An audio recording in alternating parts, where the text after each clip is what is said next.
Our main character is named Michael, who was an ordinary college student until 20 years ago when the world was overrun by zombies. All the last years of his life, he did nothing but try to survive in a new environment full of dangers. Over the years, his mind began to crumble from the realization that he would not be able to meet his family, whom he abandoned in order to survive in this harsh world. Being on the threshold of death, he was not afraid of it because he understood that his entire existence was meaningless. In the heat of battle, he finally found peace.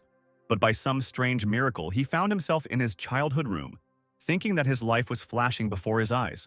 Looking around, he cannot believe that he is in the very place that was destroyed exactly 20 years ago, when everything began to change rapidly. Looking at the photograph next to his bed, in which he is carrying his little sister in his arms, it seems to him that everything that is happening is just a figment of his imagination. Everything around seems quite real because our main character feels the smells and touches of his body, which in the reflection reminds him of a young and stupid child. At that very moment, he remembers that it was on this day that the apocalypse began and decides to check where his younger sister is now. He remembers how on that fateful day his cowardice and fear at the sight of danger took over and controlled his body. After seeing the first infected person, he abandoned his sister who was sitting in a wheelchair, leaving her to die, and then regretted it for the rest of his life. After the memories flooded over him, he looked at the calendar and the exact time, realizing that his assumption about the events of 20 years ago turned out to be true. Michael realizes that, apparently, he has magically returned 20 years into the past. Opening the door of the room, he sees his younger sister sitting in a wheelchair, watching the beautiful flow of life outside the window. Unable to contain his emotions, the protagonist throws himself into the arms of his sister Sylvia in tears, and she does not understand what is happening. The confused girl, thinking that her brother had a bad dream, tries to calm him down. But he, without explaining anything, says that he will not make the mistakes that he managed to survive. He wipes the remaining tears from his tear-stained face with his hands and asks his sister to stay home while he goes out for a short while to run some errands. Sylvia asks him not to hurry and takes off one of the hairpins from her head and gives it to the protagonist, saying that when he returns alive, she will give it back. Having promised his sister that he will return soon, the main character changes clothes, realizing that there is very little time left before the apocalypse begins, and he needs to prepare properly. The main problem after the apocalypse began was resources, and a small 24-hour store was at the price of a human life. So Michael goes shopping. The girls working in the store are discouraged by the amount of goods that our main character buys and decide that he is out of his mind. Having collected almost the majority of all the goods from the store shelves, the main character asks if there is any more food lying around in their warehouse. When the girls asked him how he was going to deliver all these goods home, the main character pointed to a real van located near the store. After some time, having paid for all the purchases and loaded the contents into the car, even the driver is surprised why our main character needs so many supplies. While they are not driving, the man looks at a photograph of his family and tells our main character that he needs to spend more time with his loved ones, because sooner or later it will end. Having finished unloading the supplies, the man is about to say goodbye to Michael, but he stops him because he wants to pass something on to him. The main character asks the driver to finish work for today and go to his family, because the world will change very much in the near future and he needs to protect them. After some time, Michael begins to make weapons for self-defense from scrap materials. His preparation is interrupted by Sylvia, whose appearance clearly shows that she does not understand what is happening and expresses her dissatisfaction. She starts yelling at her brother because she received a notice that all the money they had saved up was being withdrawn from their joint account, and she demands an immediate explanation. Her brother smiles, asks her not to be so angry, and, hoping for understanding, says that the apocalypse is coming and asks her to believe him. The surprised girl puts her forehead to her brother's head, thinking that he has a fever, because what he says seems like childish pranks. Michael sincerely asks to believe in his words and asks his sister to enjoy the clean air and peaceful sky above her head one last time. Sylvia says that her brother is acting very strangely today and doing thoughtless and very strange things. But the girl notes that for the first time in her life she sees Michael so serious, and this makes her not deny what she heard. I understand the seriousness of the situation. The main character remembers that in the first week after the start of all the events, 90% of the Earth's population will die or turn into zombies. Somewhere in the city after nightfall, an unknown man receives a message from his superiors that makes him angry, and he hears a dog barking nearby. Unhappy that he will have to work all weekend, he throws his phone at the dog with all his might, venting his anger, after which he sees how it turns out to be not an ordinary dog, but a mutated animal that attacks its offender. Our heroes, watching the chaos starting on the city streets, are overcome with genuine primal horror. Sylvia, shocked by what she saw, asks her brother what is happening when suddenly someone starts knocking on the door of their apartment. The girl hears from the voice that it is their neighbor calling for help, and the main character remembers that in the past it was because of her that they encountered the first zombie. Sylvia rushes to open the door as their neighbor's cries for help become more and more persistent. Opening the doorway, she sees in front of her the frightened face of a woman who lives nearby and asks what happened to her. Any emotion disappears from Sylvia's face as she sees an enraged mutant behind the woman. Our protagonist's head flashes with memories from a past life, in which he, along with other survivors, went on a very important mission. Their group found themselves surrounded on all sides by high-level monsters, and panic reigned among them. The protagonist tried his best to buy some time for his comrades to retreat, while fighting against enemies that were superior in strength. Looking around, he noticed his close friend, who asked for forgiveness and simply left him to die, and ran away. Michael remembered that he himself had once done exactly the same thing, leaving his defenseless little sister all alone. At that moment, he realized how desperate and helpless Sylvia was feeling, and having time to react, he threw the weapon he had made towards the infected. Michael asked his sister to close her eyes, promising that he would protect her at any cost and that everything would be fine with them. He asks Sylvia to stay put and sees how the zombie with a stick sticking out of its skull rushes to attack again in the hopes of tearing the pathetic humans apart. The main character, with ease and composure on his face, parries the attacker's attack and cuts off one of his limbs. He understands that in front of him now stands the first, lowest level of zombies that appeared at the very beginning of the apocalypse, and they do not have intelligence. Without any problems with a few lightning-fast movements, he deals with the infected using his many years of experience. After defeating his opponent, Sylvia tugs at the hem of his jacket, asking her brother to stop and stop fighting. Michael hugs his sister, saying that everything is over and that everything will definitely be fine with her, after which he begins to look around because he hears someone's voice. His sister, not understanding what is happening to her brother, tries to help him, but the main character begins to lose consciousness. After some time, he comes to his senses and sees around him a strange sanctuary, shrouded in a blue glow and draining incredible energy. A few moments later, the statues located around the sanctuary shoot powerful beams of energy from their eyes at our hero. Our protagonist's head begins to split from the huge amount of information entering his brain, and he sees information windows popping up before his eyes. His body begins to change rapidly, and the voice of the system in his head says that a restructuring and study of genes is taking place. Having completed the transformation, the protagonist is informed that the recognition of the system owner is complete and he finds himself in a changed body. Michael feels his body filling with vital energy, and context windows in his head tell him that he can improve himself and his skills. He understands that in order to develop, he needs to pay evolution points, which he will need to earn by killing various infected. He can spend evolution points on various characteristics of his body, such as strength, detection speed, intelligence, and so on. Having received his first points, he decides to upgrade his strength indicators to increase his chances of survival. Better than his skills, he suddenly feels a surge of strength in his body and hopes that this time he will be able to change his future thanks to this power. After distributing the points, he again loses consciousness and comes to his senses in our world, watching as his sister waited all this time for him to wake up. Having regained consciousness, the main character's sister immediately says that her brother scared her very much because he fainted too suddenly and she did not know what to do. Sylvia starts to cry and says that she couldn't bear it if something happened to her brother, and he strokes her head and explains that everything will be fine. Having regained consciousness, Michael immediately understands that he needs to deal with the corpse of their neighbor, otherwise even more zombies will come here. But when he goes out the door, he discovers that she is missing. Instead of a lifeless body, he sees only a pool of blood and a trail that stretches down the stairs to the lower floors. Realizing that he will have to clear the entire perimeter in order to remain safe, the protagonist decides to change his clothes because they have become too small for him. Thanks to evolution, he grew a lot and gained muscle mass, and his body became much stronger and more resilient. Sylvia, who has moved into the room, hands her brother their father's things, which should be just the right size for him. While waiting for the t-shirt to be put on, the girl begins to worry about the state of their parents now, because there is real chaos in the world. She remembers how their parents left them alone when they were 10 years old, after which they were left to their own devices most of the time. After that, mom and dad started sending them money every year, and only this fact hinted at their existence. Having finished changing clothes, the main character asks his sister not to worry, because their parents are quite independent. Looking at her brother, Sylvia still can't believe that in just one night, he has grown so much and changed in appearance. Michael tries to make excuses and blames everything on a hormonal imbalance in his body, and also says that he will need to step away for a while. Sylvia is very worried about her brother and says that she is scared because the world has changed so much, and she is afraid of becoming a burden to him.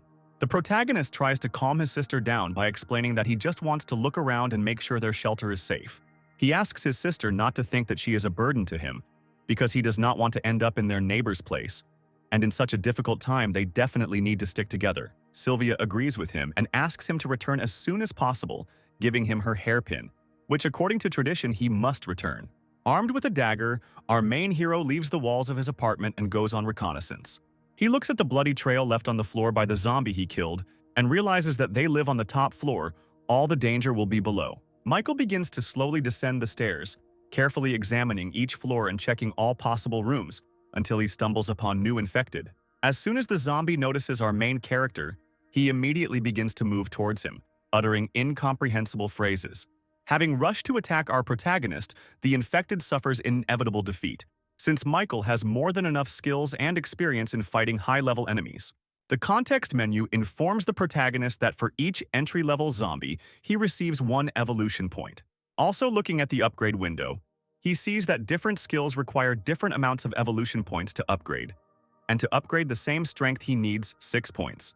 The most expensive thing is to pump up the mental spirit, because in a past life, he heard about people who had various mental spirit skills and decides that this is perhaps the most important characteristic. Looking at his skills, he understands that to obtain the ability he needs the 10th level of mental spirit, and at the moment it is better to pump up other skills and leave it for later. Descending to lower and lower floors, our protagonist's main priority goal becomes killing as many infected as possible. While inspecting another apartment, he sees traces of blood on the walls and furniture, which indicates that a recent battle has taken place. Going into the bathroom, he sees the lifeless body of a woman who, apparently, did not have time to turn into a zombie. Michael understands perfectly well that not everyone is able to withstand such drastic changes in life, and it is easier to end their own life. At that very moment, his detection skills allow him to react to the infected behind him. Opening its huge mouth, the zombie is about to sink its teeth into our protagonist and bite off a huge piece of flesh. The main character manages to react and, using his dagger, pierces the skull of the mutant who attacked him.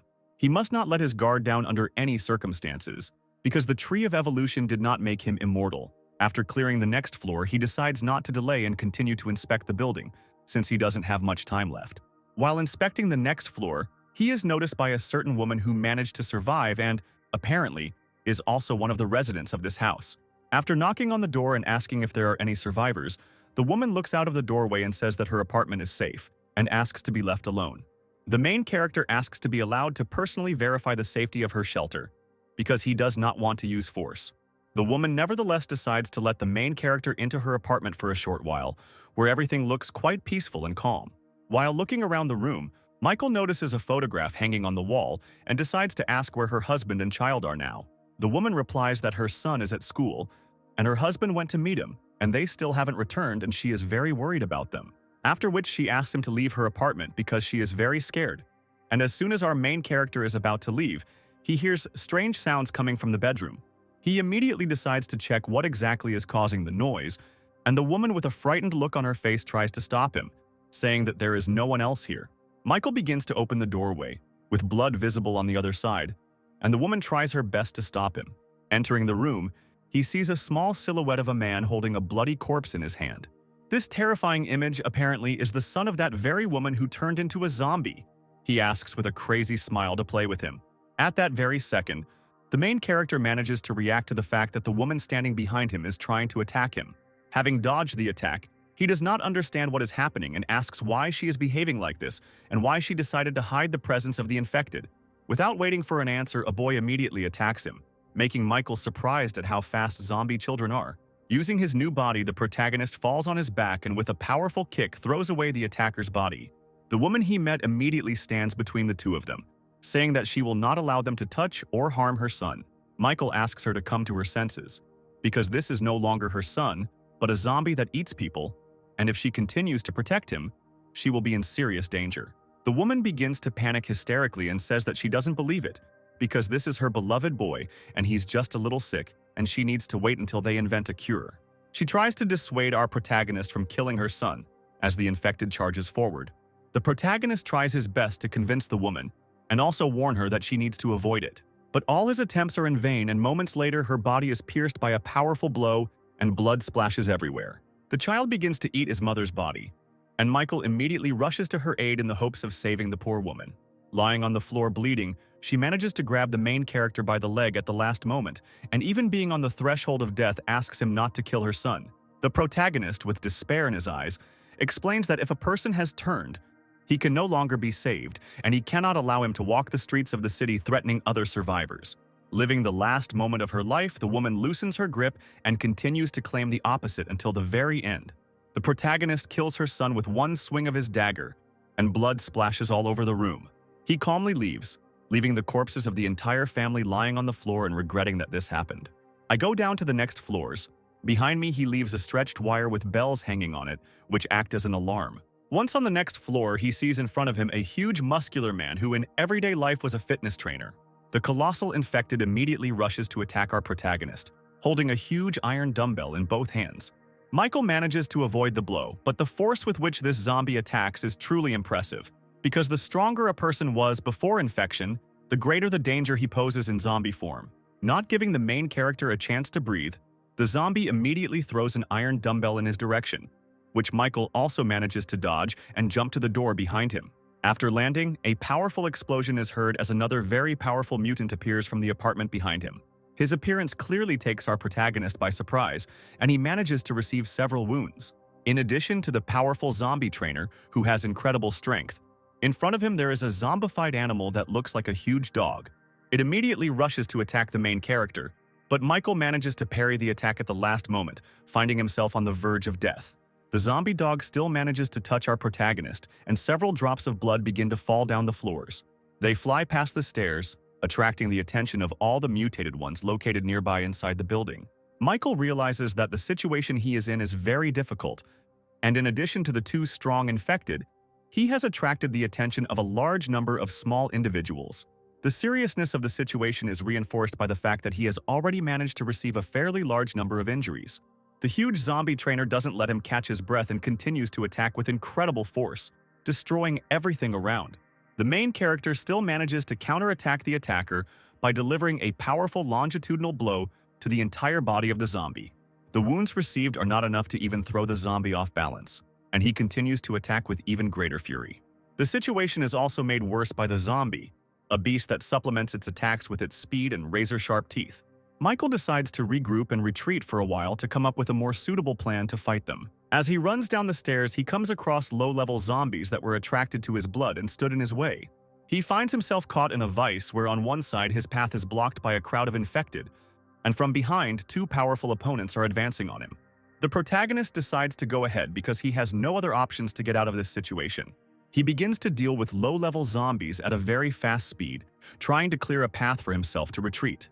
A giant zombie trainer throws a huge metal dumbbell towards our protagonist, which knocks down everything in its path, after which he looks around in the hope of finding Michael's lifeless body, but finds only the corpses of his colleagues, not understanding where he disappeared to. Meanwhile, the main character manages to hide in the confusion in the nearest apartment, which apparently belonged to some gamer. Trying to catch his breath, the main character tries to understand why the infected are developing so quickly, because their strength has already gone beyond the first stage of the apocalypse. While he was thinking about the fact that the evolution of the infected was proceeding at an incredible speed, his opponents were already combing through the apartment in which he was hiding. A giant zombie fitness trainer finds our protagonist, who has been hiding behind the back of the sofa all this time. Without wasting time on thinking, he immediately attacks the main character, who in turn tries to defend himself from the blow by taking all the energy on himself. The energy from the impact is so powerful that Michael's body breaks through several concrete walls and ends up in the next room. For some time, he loses consciousness and, drowning in emptiness, he realizes that even after rebirth, he still remains a worthless and weak person, unable to change anything.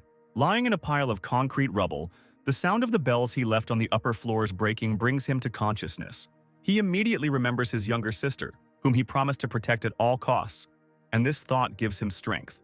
Michael decides to immediately spend the points he has on upgrading his speed and strength, which allows him to get back on his feet. He rushes up to his apartment as quickly as possible, destroying all low-level infected with one blow thanks to the upgrades he received. At this time, Sylvia hears strange sounds behind the door and hopes that it is her brother and decides to open the door. Meanwhile, outside there are two infected people, on whose bodies light from our hero's apartment begins to shine. But Michael is already rushing to help. Having dealt with the zombie in an instant, he approaches the door and asks his sister if everything is okay with her, asking her not to worry because everything is okay with him. Meanwhile, a couple of powerful infected have already managed to reach their shelter, and he asks Sylvia to close the door and not open it to anyone at all costs. Michael points his dagger towards the zombies, saying that he will not allow them to take a step towards him. The zombie fitness trainer starts screaming furiously, saying the same phrase over and over, asking for a membership card to their gym. Having taken one extra step, the main hero immediately rushes into the attack, cutting off his leg, saying that he warned about the consequences, after which he immediately jumps up, soars into the air, and throws his dagger with all his might into the body of the zombie beast. At the same time, during the landing, he delivers a powerful kick to the zombie trainer, hitting his head on the concrete floor. The main character hurries to get his weapon back by pulling it out of the dog's body. And at this time, the zombie trainer tries to attack him again, although he moves much more slowly. Increasing the characteristics by upgrading skills allows Michael to cut the mutant's body into small pieces with a few powerful attacks. Our protagonist emerges victorious from this battle, and since these zombies are of a higher level, he receives more points for them. He also notes that there is very little time left before the crazy evolution of zombies, and if everything continues to move at this speed, he needs to adapt as soon as possible. After some time, Michael finishes checking all the floors of his house, completely clearing it of the infected. After such an exhausting night, he returns to his home and decides to take a shower while distributing the accumulated skill points. The main character decides to develop his skills evenly, investing a little into each available skill branch. That evening, after resting a bit, he decides to check how his sister is feeling and talk to her a little about what happened. Sylvia says she watched the news and it was said that zombies had appeared all over the world, but the authorities assure that they will be able to cope with them completely. Michael promises that they will definitely be able to cope, because even in case of failure, he will always be there and will definitely protect his sister. Sylvia says that today she was very scared because she was worried that her brother would not come back. If she could walk, she would make every effort to make their survival easier. The main character tries to encourage his sister by saying that she will definitely be able to get back on her feet, and she in turn asks not to feel sorry for her because it is impossible. Reflecting on everything that happened, Michael hopes that there is a chance to cure his sister, because today, the meteor shower will begin, which became a turning point after the beginning of the apocalypse. After some time, a huge number of meteorites begin to fall from the sky, and Michael remembers that in his past life this was the cause of the first evolution of zombies. Inside these meteorites are special cores that can strengthen both zombies and ordinary people.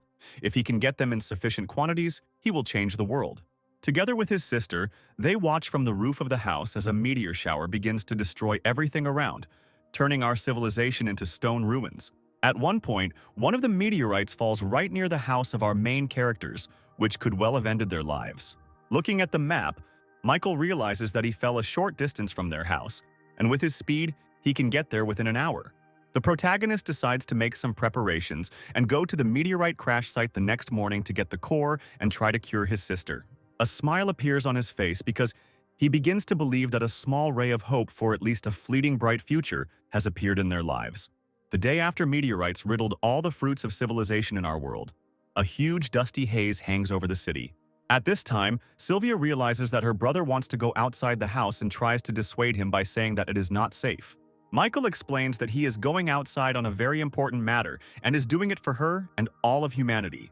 His sister, with a displeased expression on her face, asks him not to talk about it because she would prefer her brother to be safe and sound in exchange for the ability to walk. The main character asks for forgiveness and says that there is complete confusion, leaving his sister a walkie-talkie, thanks to which they will be able to maintain contact. While going down the elevator to the first floor, the protagonist is slightly upset, realizing that he could have offended his beloved little sister. His thoughts are interrupted by Sylvia, who decides to check if the radio is working and apologizes for her behavior, saying that she understands that all this is being done for her sake. Once on the first floor, Michael asks for forgiveness and says that he needs to go and asks his sister not to go anywhere until he arrives. Finally, the girl tells him to check his pockets, in which she left him her hairpin, which he must definitely return to her upon his return. Michael leaves the walls of his house, promising to return before dark, and begins to move towards the fallen meteorite, avoiding unnecessary clashes with the infected. At this time in the city, a group of soldiers is clearing out infected people, trying to keep the situation under control. One of the soldiers reports to the commander that all the mutated in the western part of the city have been eliminated, and their numbers have noticeably decreased after the meteor shower. Meanwhile, a tall and stately woman named Megan receives the report from the soldier and becomes their commander. Her assistant, Lena, says that they need to give the soldiers new instructions and continue clearing the city. Megan orders them to continue patrolling the area and make sure they don't miss any infected.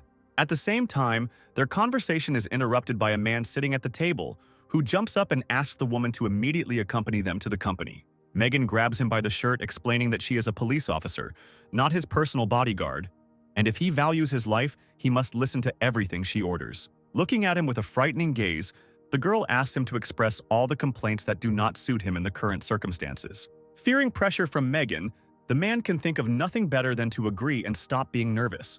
Leaving the men in jackets alone, the commander asks Lena to contact Mr. Leonardo, who needs to be given some information. At the same time, the second man sitting at the table looks angrily at Megan, promising that one day he will get this fierce cat.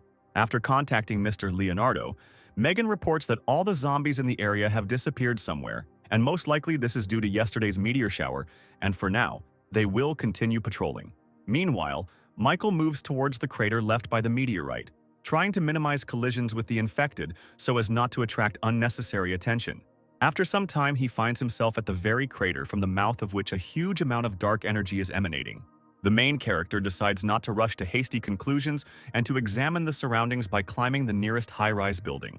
He sees a meteorite fragment located in the center of the crater, emitting a huge amount of energy, and in his past life, he had never seen it in real life. He also notices a zombie near one of the crater walls trying to get out, and who is not at all interested in absorbing the fragment. Michael realizes that time is starting to move towards sunset. If he delays, the zombie can absorb the energy, and this will become a very big problem for him. The protagonist makes a decision to use his speed to avoid confrontation and simply take the shard and run away. Once he reaches the crater, he makes a lightning-fast dash towards the zombie in the hopes of catching it off guard and finishing it off quickly. When striking the infected's body, his homemade weapon breaks as if it were made of glass, and the zombie's skin turns out to be as strong as steel. The zombie girl turns to our protagonist and greets him, and her appearance clearly indicates that she is definitely not a weak individual. Michael manages to notice her black eyeballs and golden pupils, as well as tattoos all over her body, and concludes that in front of him is a natural zombie. For a few seconds, he is overcome by a primal terror. As in their past life, they were the ones who most terrified humanity and were stronger than anyone else. In an instant, the infected closes in on our protagonist, grabbing him by the remains of his makeshift spear and throwing him into the air with incredible ease. Trying to land on the ground, our main character begins to be hindered by vines shooting out from under the ground like bullets. Having managed to get his dagger, he manages to cut the annoying plants and remains safe and sound. Michael understands that the original zombies have special abilities, and their strength and speed are at a very high level, making them not the easiest opponents. While he tries to understand why such strong zombies started appearing so early, the girl does not give him a chance to think and attacks him again. The protagonist decides not to engage in combat and simply try to take the shard and run away, avoiding unnecessary damage. Numerous vines suddenly appear in his path again, preventing him from doing so simply. The native zombie smiles as if mocking our main character and is simply having a good time. The speed of her skills does not give our protagonist even the slightest second to think and make decisions, and he is forced to defend himself all the time. Their powers are at completely different levels at this point in time, and even trying to defend himself, Michael still takes a lot of damage. Realizing the sadness of his situation, he understands that events are developing much faster than in his past life, and apparently, history is changing. At the same time, Michael notices how the meteorite fragment and the zombie are connected by an invisible energy thread. He suggests that the native zombie, like all the others, arose from these fragments and act as his protectors. The protagonist assumes that in this case, the infected will not be able to move far from the fragment and decides to break the distance with her by going beyond the crater. The zombie girl tries to stop the protagonist with a vine branch, but he manages to defend himself and cut them into pieces. Once out of her reach, Michael manages to catch his breath for a while and decide what to do next. He decides to take refuge in a nearby building and use it as a temporary shelter in order to regroup and come up with a new plan. He takes out a red glass flask from his backpack and decides on an ambitious plan, saying that he will need the blood of a dead man. After some time, he is riding a motorcycle and leads a huge horde of infected that he managed to lure from all over the area. Finding himself near the crater where the original specimen is located, he throws a vial of blood into the air, setting his plan into action. The main character manages to break the test tube, and all the contents fall out like a rain of blood. His plan was to use the dead man's blood as bait for a large number of low-level zombies that the primordial zombie would have to fight. Such impudence and insidious plan enrages the female, and she begins to attack with even greater speed and fury everything that tries to harm her. Michael begins to watch everything that is happening from afar and hopes that his plan will have at least some effect. Even with an incredible advantage in strength, the primordial zombie is unable to deal with the horde of infected rushing towards it so quickly, and they simply overwhelm it with numbers. The presence of intelligence in the original zombie allows her to get out of such a difficult situation and use her vine to fly into the air. While out of reach of normal low-level zombies, she begins to attack them from a safe location. At this moment, Michael decides to get closer to the crater and try to steal the fragment while the original is busy fighting.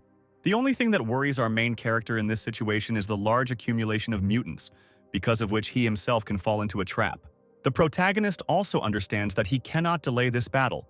Otherwise, the fragment will have time to restore the energy of the female, and it will become even more difficult. Unexpectedly for everyone present, a very powerful and ominous roar is heard, which can only mean one thing. Looking around, Michael and the original zombie notice a huge and ferocious mutated beast. He immediately rushes to attack the female, as he perfectly senses her strength and understands that he needs to deal with her first. The beast manages to knock her to the ground, pressing her with his paw, intending to tear her into small pieces. The main character realizes the deplorable nature of the situation, but understands that the animal has every chance of emerging victorious from this fight. But looking at its fur, he understands that it will soon mutate. This will happen if the mutated beast manages to absorb a meteorite fragment, and in this case, trying to emerge victorious from this battle will be pointless. The primordial zombie, being in a less than favorable position, still manages to attack the beast with his strength, throwing it to the side. The mutant clearly doesn't like this, and with even greater animalistic rage, he attacks the zombies. Not having time to react and keep up with the reaction speed of the infected beast, he still manages to sink his knife-sharp teeth into the body of the female. Michael understands that the situation is taking a very unexpected turn, and is already preparing to prevent the beast from finishing what he started, because if the original loses, the situation will become even more dire. At the last moment, the main character decides to stop, not believing that such a powerful opponent, possessing intelligence, lost so easily. At that very moment, a fountain of blood begins to spurt from the mouth of the mutated beast, and its body is pierced through by the roots of the vine. His body rises high into the sky, hanging from the spear-like branches of the vine, signifying his defeat in this fight. The protagonist realizes that this was all just a plan by the original zombie to lure him closer to itself in order to deal with two opponents with one blow. The female starts to smile and praise our main character, saying that the pathetic little man was not so simple as to believe in such a trick. Michael also says that she is not the easiest opponent, and he will have to sweat a lot to emerge victorious, after which he descends down into the arena, causing surprise to the firstborn, who did not think that he would personally come to her to die and lose. The female decides not to hesitate and immediately tries to attack him with her roots, but Michael manages to defend himself once again. He continues to fight off numerous attacks with the vine and notes that the fight with the infected beast and the huge number of low-level zombies has greatly exhausted the primordial. At her limit, she attempts to engage in close combat and personally attack Michael. This act turns out to be quite reckless, as the main character manages to easily cut off the attacker's hand with one deft movement. After this, the original zombie is overcome with animal rage and incomprehension of how a pathetic human being is capable of such a thing and promises to finish him off here and now. The main character is quite surprised that the female still has strength to fight, and all this time she has not shown her maximum. Looking around, he notices that the original is beginning to absorb the energy of the fragment, and with its help restore her wounds. After a few moments, she takes on a new form, becoming like a rose flower and becoming much stronger. Her speed and strength increase 100-fold, and she begins to try to finish off our protagonist. Michael understands that with his current level of strength, he will not be able to defeat such a powerful individual in any way, and tries to escape again. But his escape routes are blocked by vine branches. The firstborn says that this trick won't work on her twice, and they will decide right here and now who will be stronger. The main character slowly begins to run out of strength to dodge and defend himself, and one of the blows almost reaches its target. But at the last moment, the vine branches stop attacking Michael, and the body of the original zombie begins to emit fountains of blood. The protagonist realizes that the female specimen could not withstand such a strong energy from the fragment, and, moreover, her body is very exhausted after so many battles. She tries with all her might to attack Michael, saying that some pathetic little man cannot defeat her.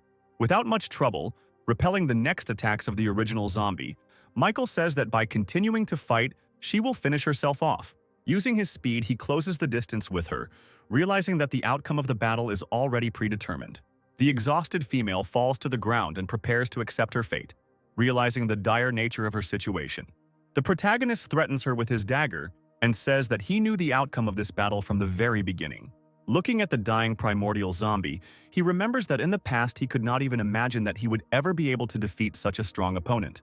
In the past, due to the strength of the enemy, he made the wrong choice and regretted it for a long time.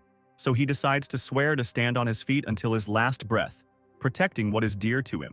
The context window informs our protagonist that for killing a native zombie, he gets 100 evolution points. Michael couldn't imagine that he would get so many points for defeating her, and decides that he needs to be more careful with the other shards in the future. After his triumphant victory, he decides to take the meteorite and is surprised that he can calmly touch it with his hands. Touching the shard with his hand, he feels its energy begin to fill his body, restoring his strength.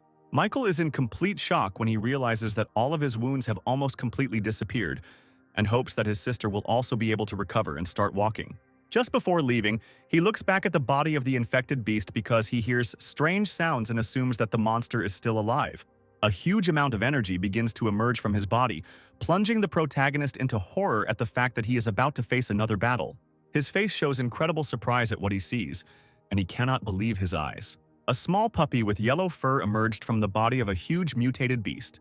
He picks it up and suggests that after the mother's death, the cub in her womb absorbed all of her powers and was able to survive because of this. Michael suggests that he can tame the newborn monster if he becomes the first thing it sees when it opens its eyes.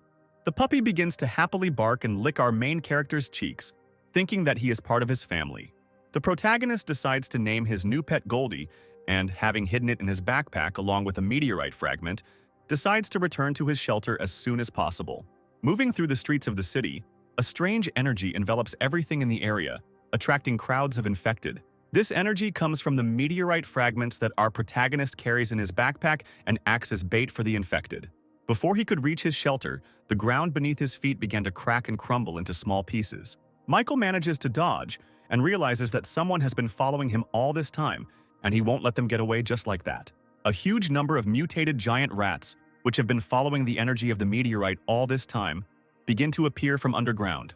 The main character manages to defend himself from the rodents' attack, realizing that his position is not the most advantageous, and now he cannot just fight them.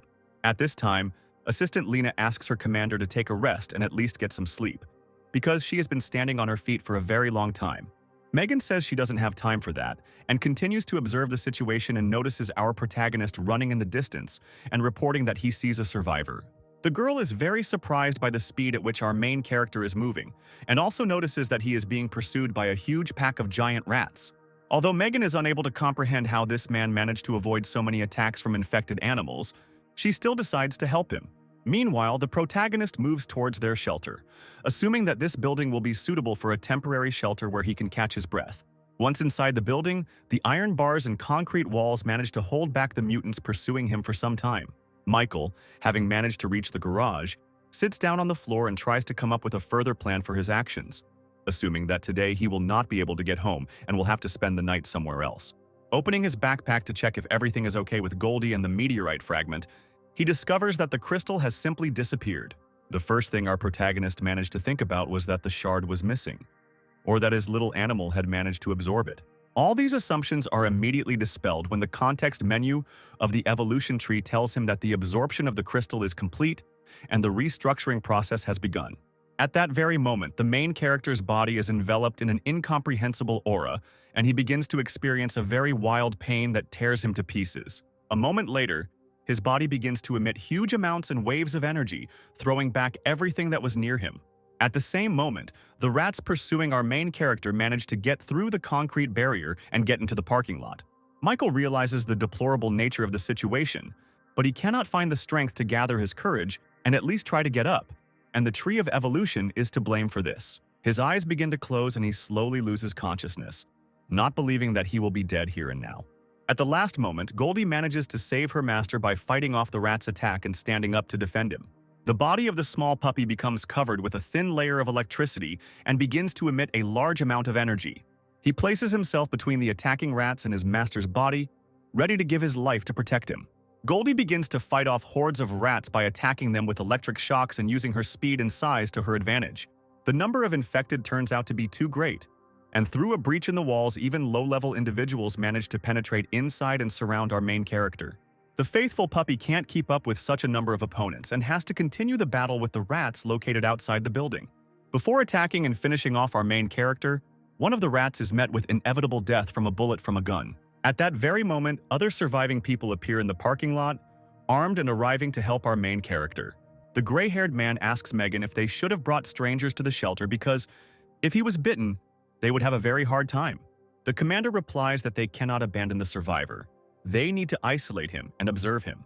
The survivors manage to take refuge inside the building, while Goldie remains outside to defend the shelter from the infected rushing towards it.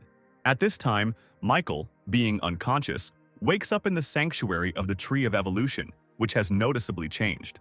His body begins to be covered with clots of yellow energy, merging into one whole with the set of genes that he had. This process takes a very long time, but at some point our main character regains consciousness.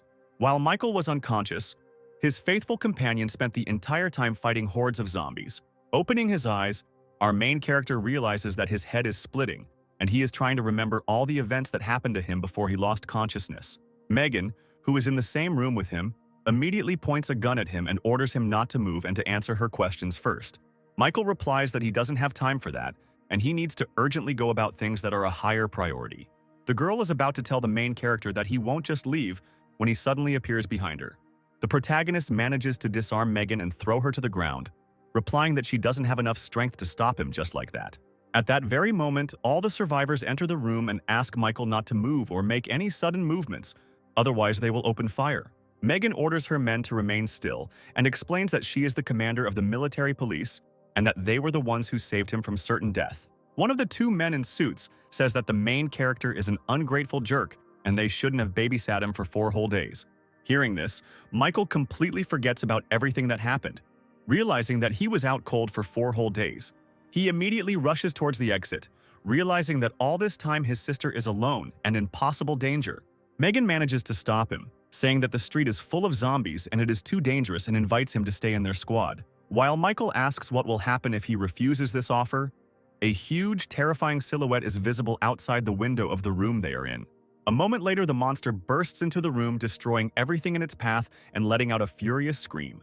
All the survivors immediately rush in different directions, trying to protect themselves and everyone around them. Stunned Lena, still a schoolgirl, experiences incredible fear and simply cannot move while standing in one place. The main character manages to save the defenseless girl by stopping the monster's huge paw with his body and blocking its path. At that moment, he realizes that he himself did not understand how he managed to do it, and most likely his dexterity increased many times over, as well as his physical skills.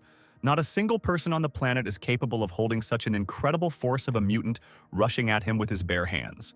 All the survivors, looking at what is happening, cannot believe their eyes and doubt that the stranger they met is an ordinary person. Using his newly acquired powers, the protagonist manages to throw the monster's body back. Realizing that his physical indicators have increased, he immediately rushes into the attack, intending to begin a battle with the huge mutant. At the last moment, his fist stops right in front of the beast's nose, and waves of energy from his blow spread across the ground. The main character realizes that in front of him is not a monster, but his little tame dog Goldie, who has grown a lot in 4 days. He begins to happily wag his tail and lick his owner, rejoicing at his return. Michael decides to check his skill stats and notices that all evolution points have disappeared, and a new upgrade point called Gene Enhancement has appeared. Trying to remember everything that happened, he understands that something amazing clearly happened to him, and most likely all the points were spent on his evolution.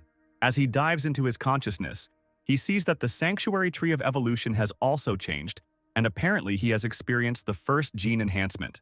When asked what happened to him, the context menu answers that the main character reached the limit and a meteorite fragment helped him overcome it.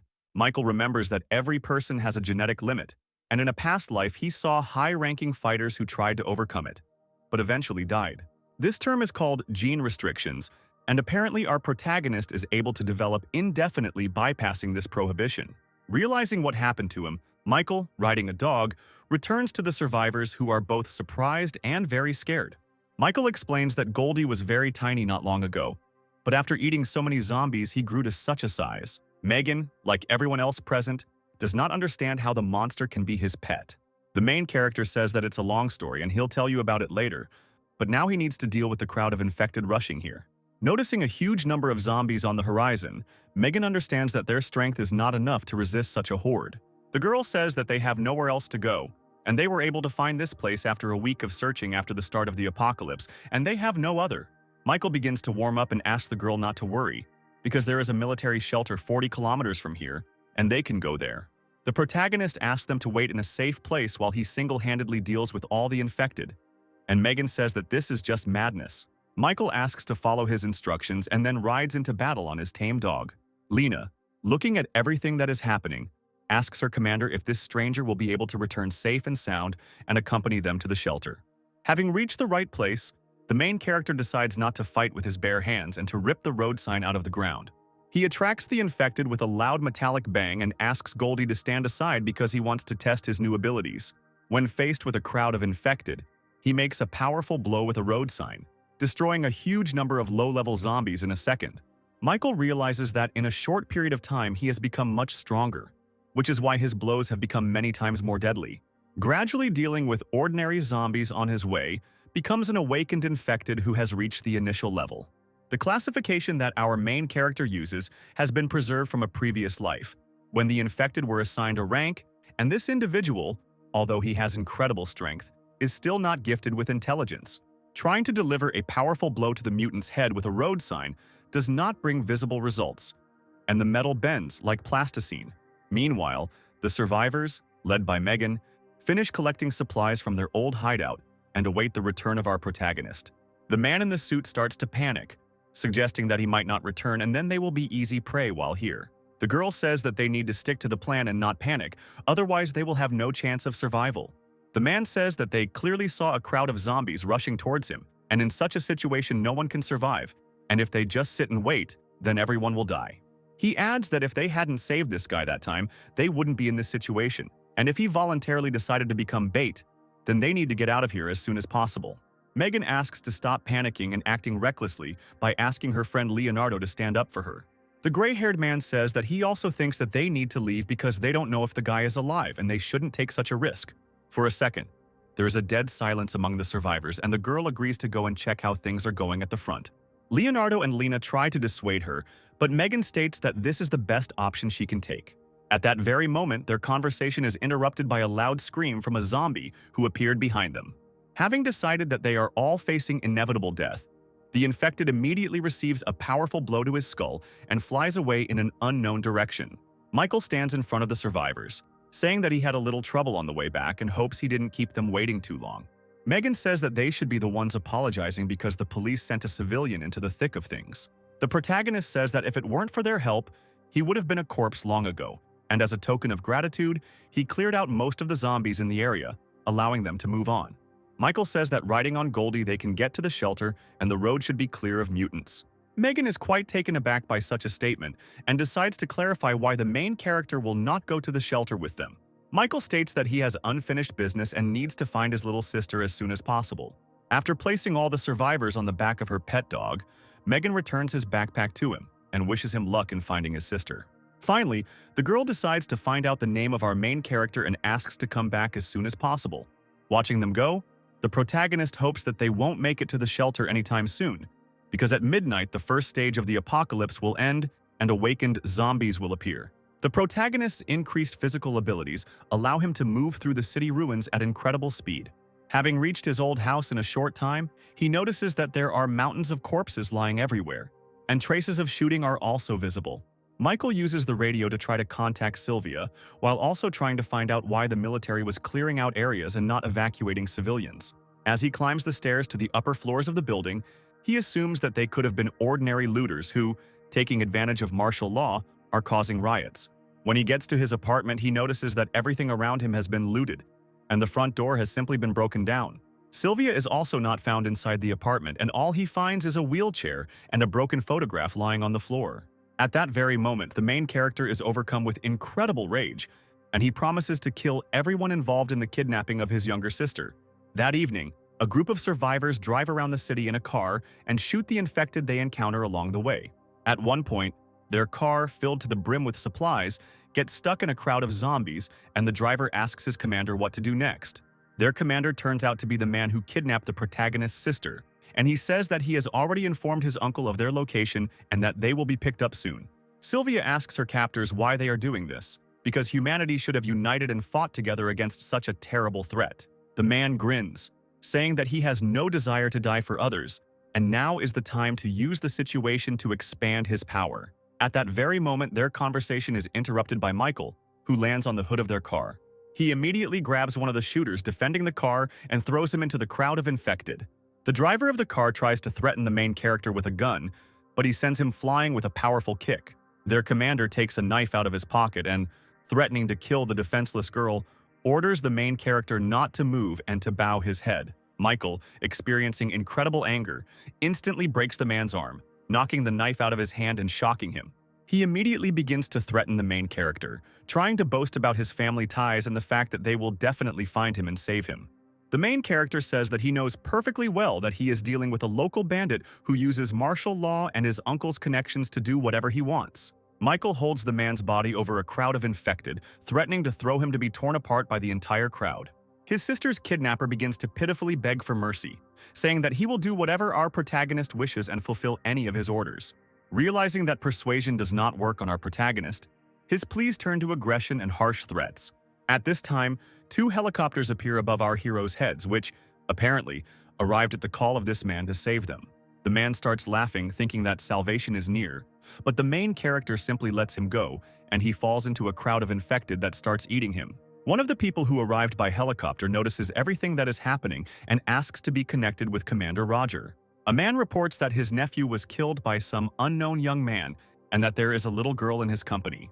Commander Roger, who apparently was the same uncle who threatened the murdered man, orders the main character to clear the area. Our heroes are fired upon by 2 helicopters, and Michael, holding his defenseless sister in his arms, tries to find shelter. Having managed to react to the fact that they were fired upon with missiles, he moves to the nearest building to find temporary shelter there.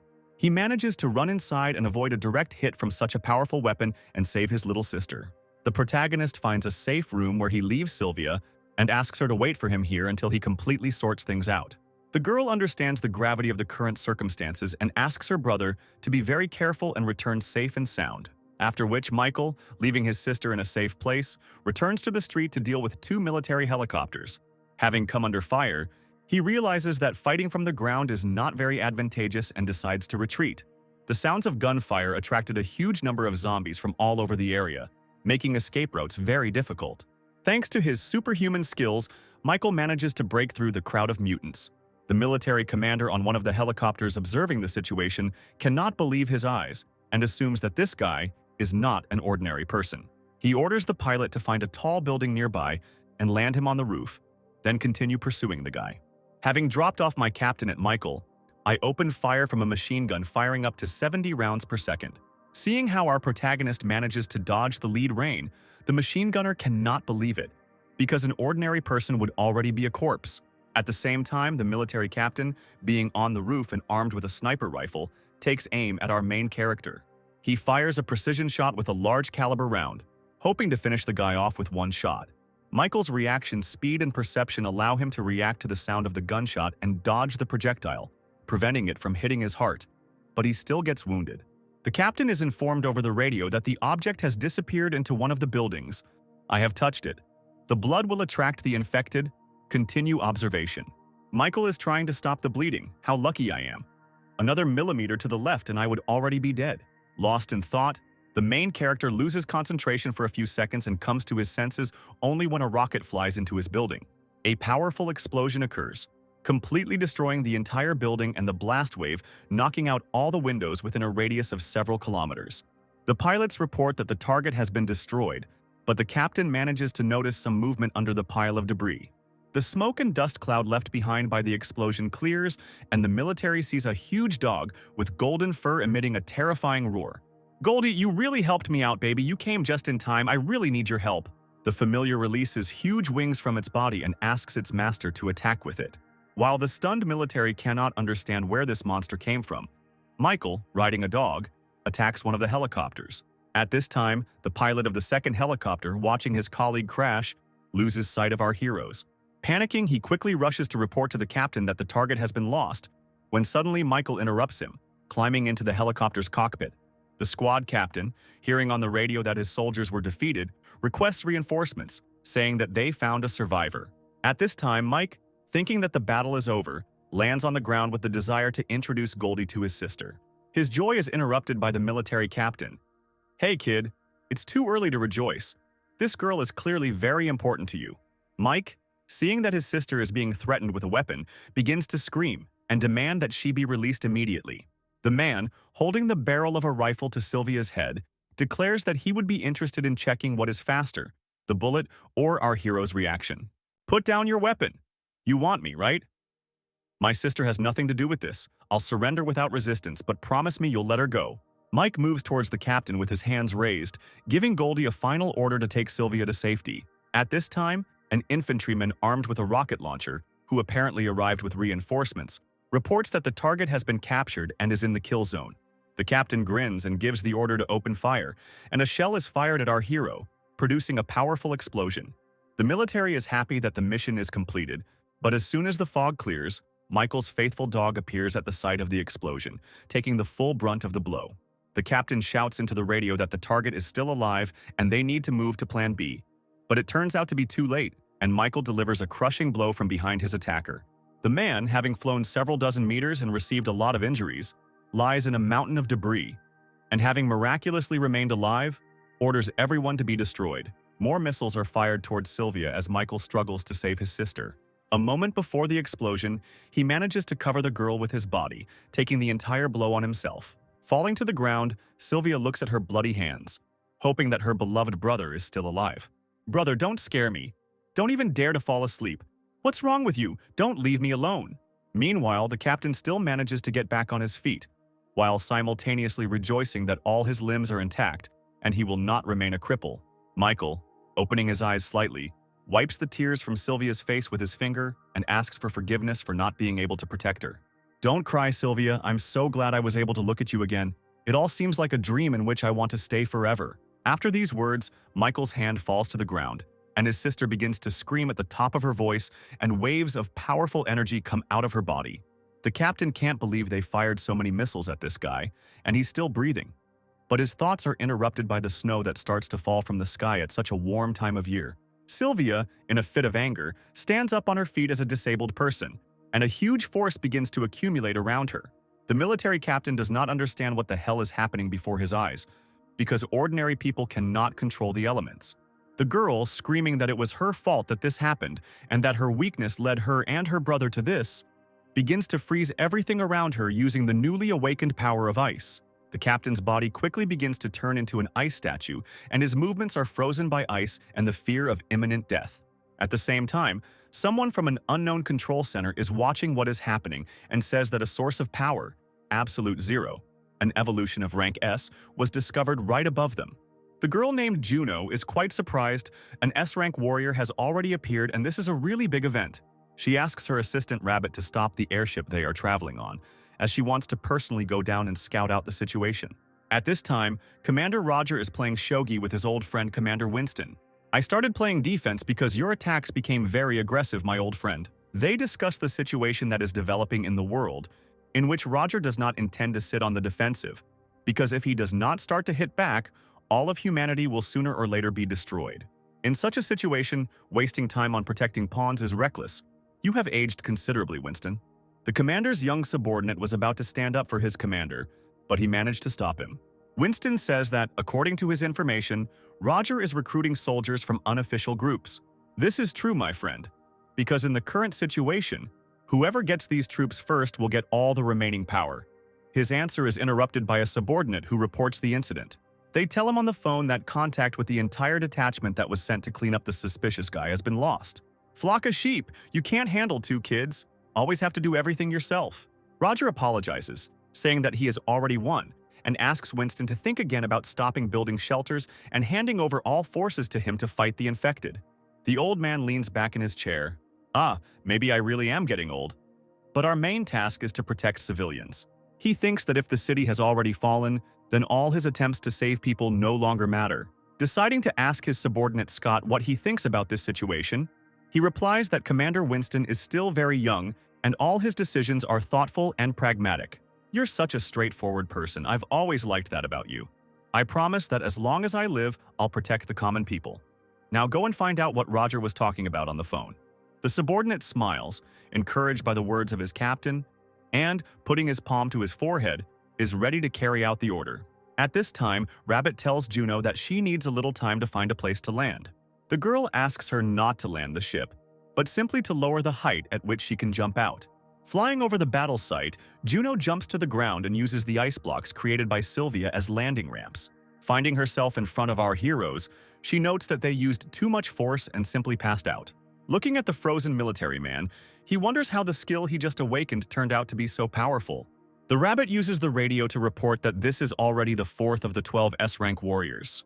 According to the inquiries made, this girl is not listed as the owner of Absolute Zero. Instead of her appearance does not match.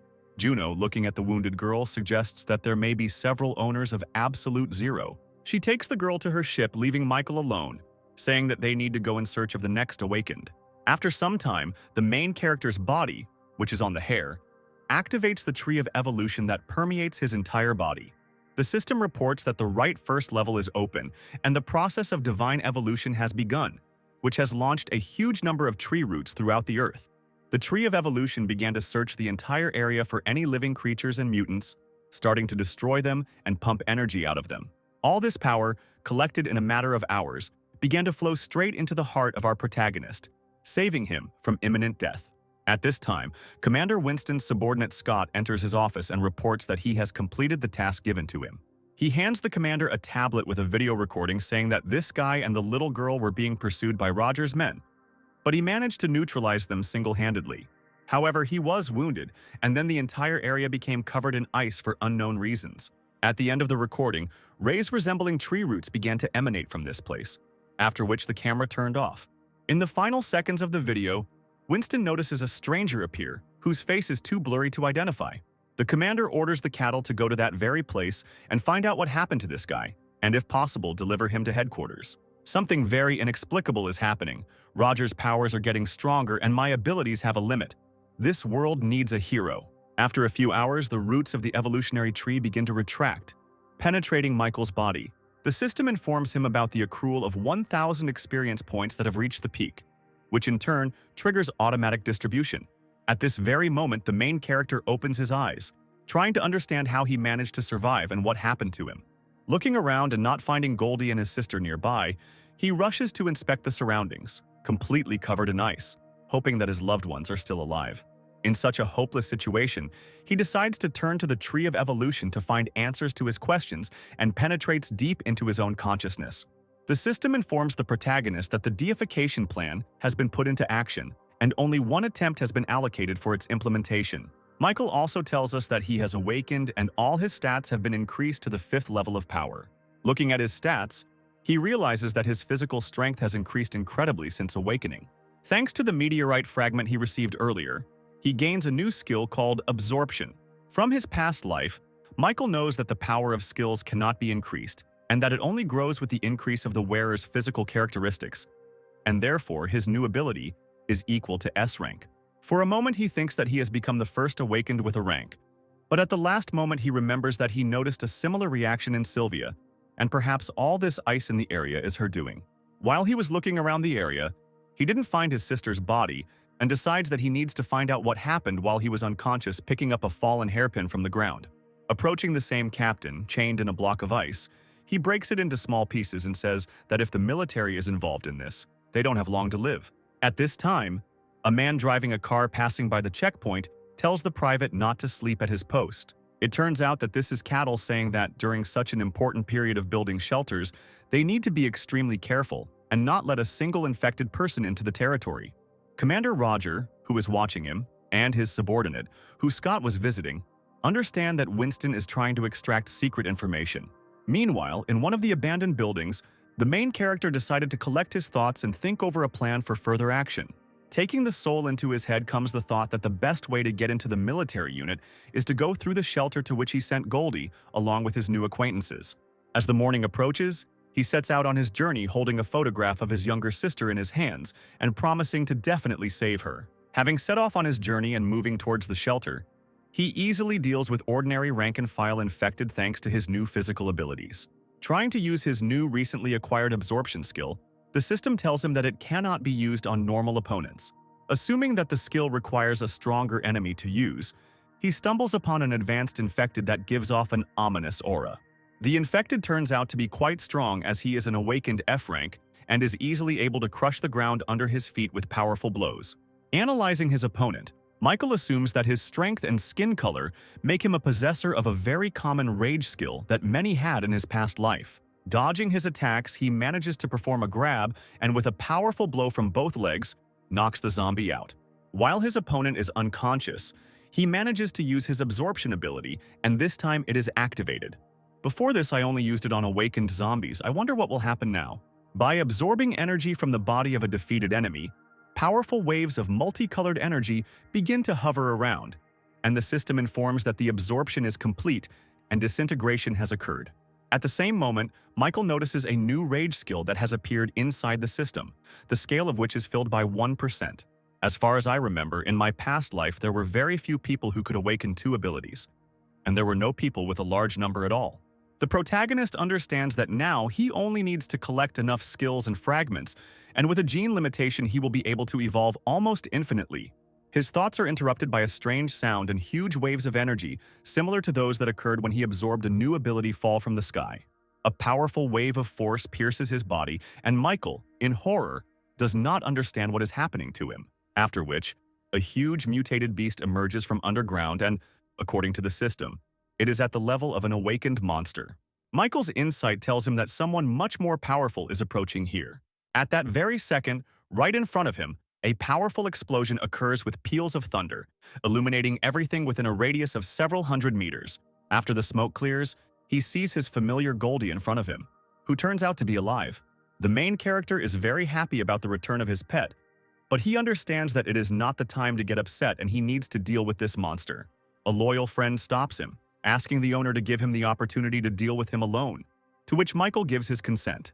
Having received approval from its master, the beast rushes into battle with an opponent who, in appearance, surpasses it in strength. Goldie begins to deliver devastating blows with her claws, making Michael realize that he, too, has evolved greatly during his absence. After a few minutes of fighting, Goldie decides to launch a powerful crushing attack, and his entire body is covered in a bright fiery shield. Having managed to capture his opponent, he begins to concentrate a huge amount of energy in his mouth, and literally a moment later, a powerful explosion occurs and not a trace remains of the awakened monster. You are a good boy. Congratulations on your evolution, but with such dimensions it will be difficult for you to move, and it would be better to shrink to your previous size. Obeying the orders of his master, Gold shrinks to his original form, turning into a small, harmless puppy. Thinking about where to go next, the main character uses his detection skills to scan the entire area, sensing a huge number of signs of life nearby, and decides to go there. Mistress Juno, I will connect you to headquarters for a further report on the situation. The screen that turns on shows a blurry image and the silhouette of a person who is interested in how the case is progressing. The situation is calm, but something unexpected happened that I wanted to report when we arrived at the place where the meteorite energy was coming from. The fragment itself was no longer there. In its place, we found an S-rank warrior.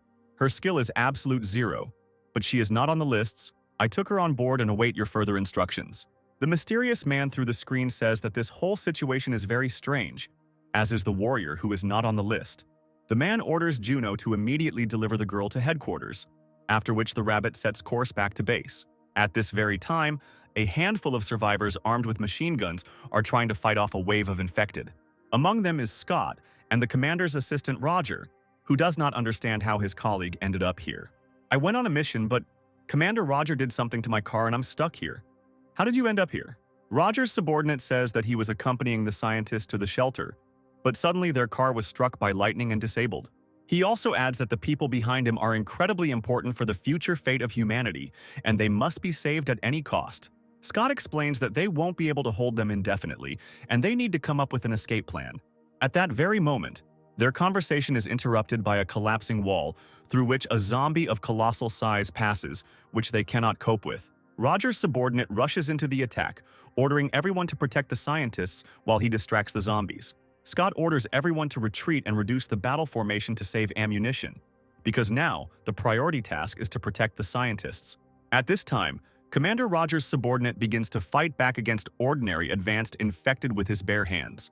He continues to hold back the zombies rushing towards him, ordering everyone to retreat and take the scientists to safety. Scott, realizing that they are in a hopeless situation, orders everyone to follow his instructions and leave the battlefield as quickly as possible. Before he could finish his sentence, an object resembling a human body flew past his face at very high speed and crashed into the wall. Looking at the pile of rubble, he notices a wounded colleague who apparently could not hold out for long against a zombie of colossal size. The shadow of the huge mutant obscures him and the scientists, and for a moment it seems to them that their lives are hanging by a thread. At that very second, a powerful explosion was heard behind them, and something with incredible speed managed to protect them from the colossal mutant. Michael stands on the corpse of the defeated enemy, having already managed to absorb another % of the rage skill. Under incredible impression, Scott remembers that in front of him stands the very guy that Commander Winston ordered him to find. When he asks if you are the guy named Michael, the main character replies that it is him, indignant at how the military man knows his name. Scott understands that the goal of his mission is in front of him and wants to ask the protagonist for some favor, but he is interrupted. First, answer my question. You're Commander Roger, right? The stunned soldier, not understanding what is happening, answers the truth, saying that his commander is Mr. Winston. He also explains that they, along with the leadership, are aware of his situation and the conflict with Commander Roger, and they do not know who he is or why he is here. Remembering my past life, Michael remembers that after the apocalypse, all of humanity fell into madness, and only one elderly general stood to protect it until the end. When the commander found out what you went through, he wanted to meet you in person. I hope you will return to the shelter with us. At that moment, their conversation is interrupted by a powerful explosion, and a mutant appears from the crowd of infected, his hands covered in lightning. Michael asks his new acquaintances to protect the scientists and wounded comrades while he deals with the enemy himself. Goldie, you also keep an eye on them just in case, but don't transform unless necessary, otherwise you won't be allowed into the shelter. Looking at the crowd of opponents, the main hero understands that only the one with lightning is awakened, and all the rest are low-ranked and there is no need to use the skill. Before he could think of a plan of attack, a crowd of pawns immediately pounced on him, and it seemed to Michael that an advanced zombie was capable of controlling the weak. He uses them as a distraction, and while the protagonist is distracted, he tries to attack him with lightning bolts.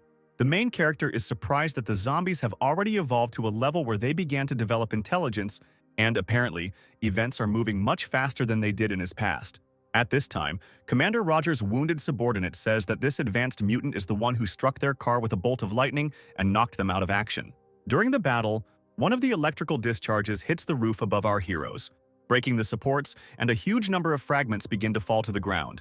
The falling pieces of roof and metal raise a huge column of dust, in the outline of which Goldie can be seen taking on her true form. After the smoke and dust clears, all survivors are found to be unharmed, with no idea how they managed to escape harm.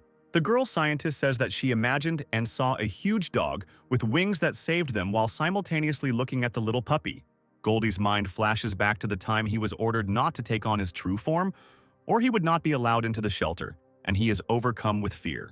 The little puppy starts rolling around on the floor, pretending to be a harmless and weak creature so as not to arouse unnecessary suspicion.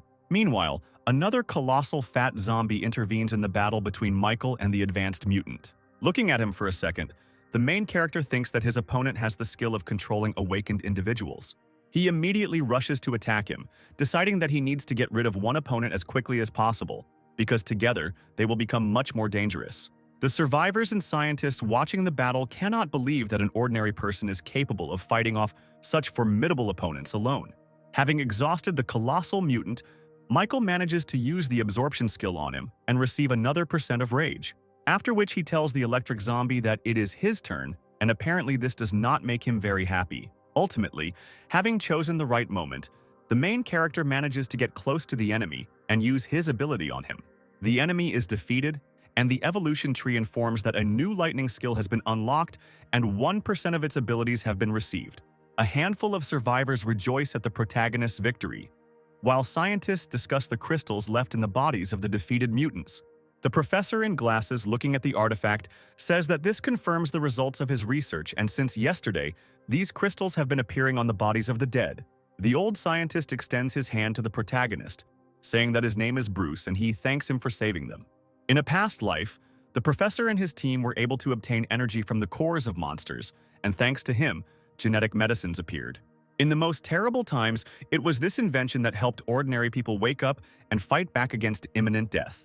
Realizing that the greatest man who determined the fate of humanity stands before him, Michael shakes his hand and says that he is immensely glad to meet them. The intern asks Professor Bruce to come to him because he needs help, and the main character says goodbye to him, hoping for a further opportunity to meet him again. While the scientists continue their research on the infected without wasting a minute, Scott helps his comrade up, who thanks Michael. "Always happy to help, you got it the worst of all. We need to get you out of here, I'll try to find us a car." While they are still deciding how to get to the shelter, they hear worried cries from a group of scientists who are surprised by something. "Impossible, am I wrong? All the dead should have crystals, why aren't they here?" Bruce suspects that there is something missing in his research, and he had hoped that he could easily use these crystals. Michael understands that the professor has already begun to research the monster cores, and most likely he absorbed them with his ability, so he needs to explain this to the professor correctly. He decides to clarify what exactly Bruce is talking about, realizing that he cannot interrupt his research because of a mistake, and try to push him to the right train of thought. The professor hands him a green crystal and says that he needs to understand where these things come from and how they can be used to fight the infected. Michael says that it is unclear why they are called genetic cores, and he has already managed to eat several of them, after which he became stronger. Bruce, indignant at how one could be so reckless, scolds the young man, explaining that it was too dangerous to eat these kernels because they could contain a virus. After which he continues his thoughts about the fact that this in any case helped the main character become much stronger, and most likely they can be used somehow. The professor begins to develop his own theory, and the protagonist is internally happy that he gave the professor the necessary food for thought. Pointing to the two fallen advanced infected, he explains that he may have accidentally destroyed the cores in the two specimens while fighting them. Having completed all the preparations and having found the car after some time, our heroes move towards the shelter, and Scott, while driving, asks Michael about how he ate the cores.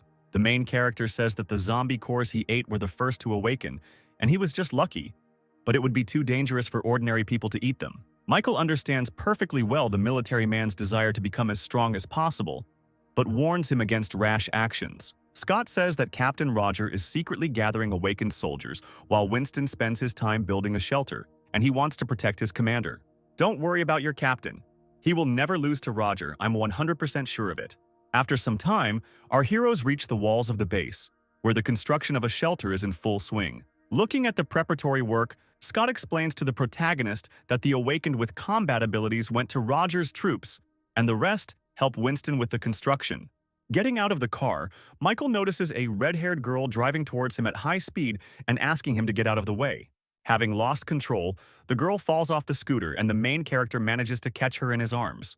Realizing the situation she found herself in, the girl immediately begins to bow to our protagonist, asking for forgiveness for the inconvenience caused.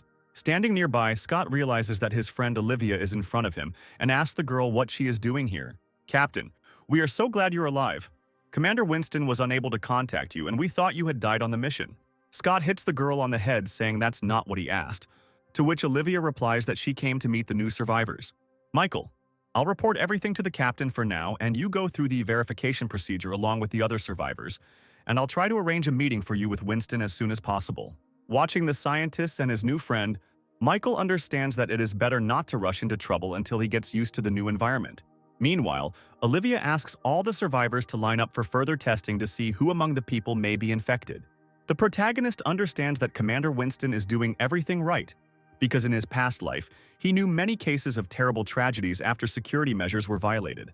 After filling out the form given to him, after some time he passes by a familiar girl who is accepting forms from other survivors. It turns out that it is the girl he saved earlier, Lena, who is very happy to meet our main character and that he is safe. The girl rushes to thank our protagonist for recently saving their entire group from certain death. Michael is very glad that they managed to survive, and also that the girl joined the medical team. Lena reports that the captain of their squad, Megan, holds a much higher position and has recently had problems. At this point, they are interrupted by the cries of a disgruntled crowd of survivors who ask the two lovebirds to quickly finish their dialogue. The girl says that she needs to work, and Michael finally asks Lena to look after his puppy. The girl is very happy to meet the little puppy, realizing that this is the same familiar that helped them get to the shelter.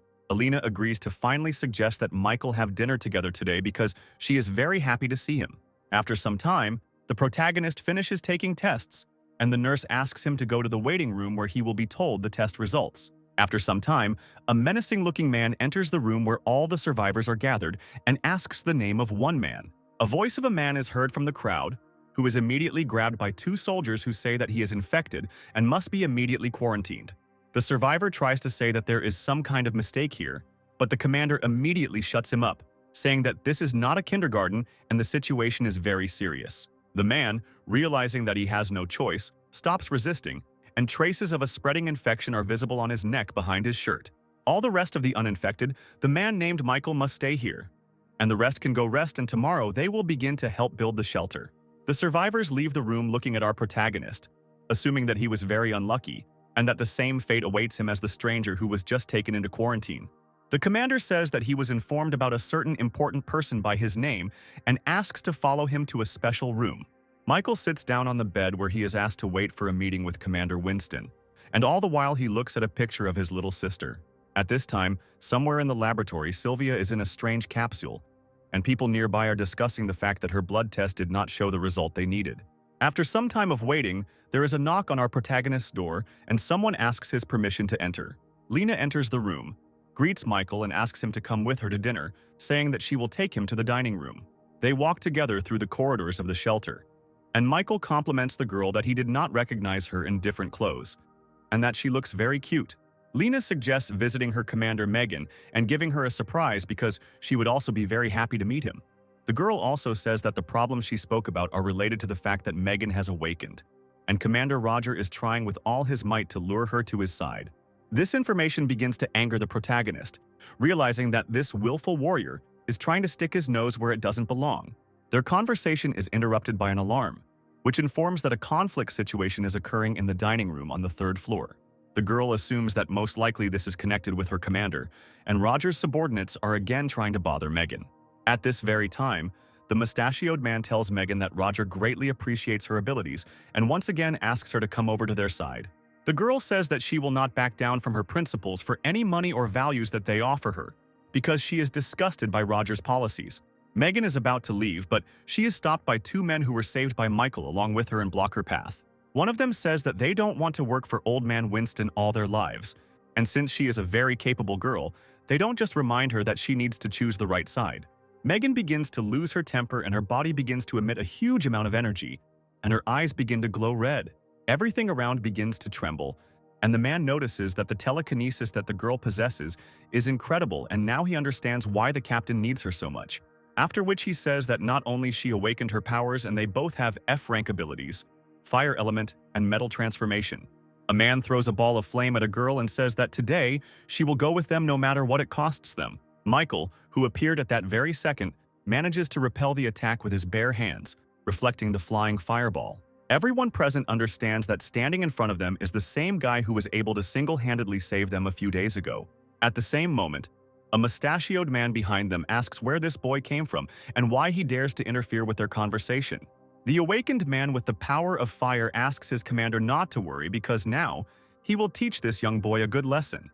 Preparing to reflect in such two awakened people, Michael thinks about whether it is possible to use absorption on people, but at the last moment stops, realizing that this could lead to their death and attract unnecessary attention.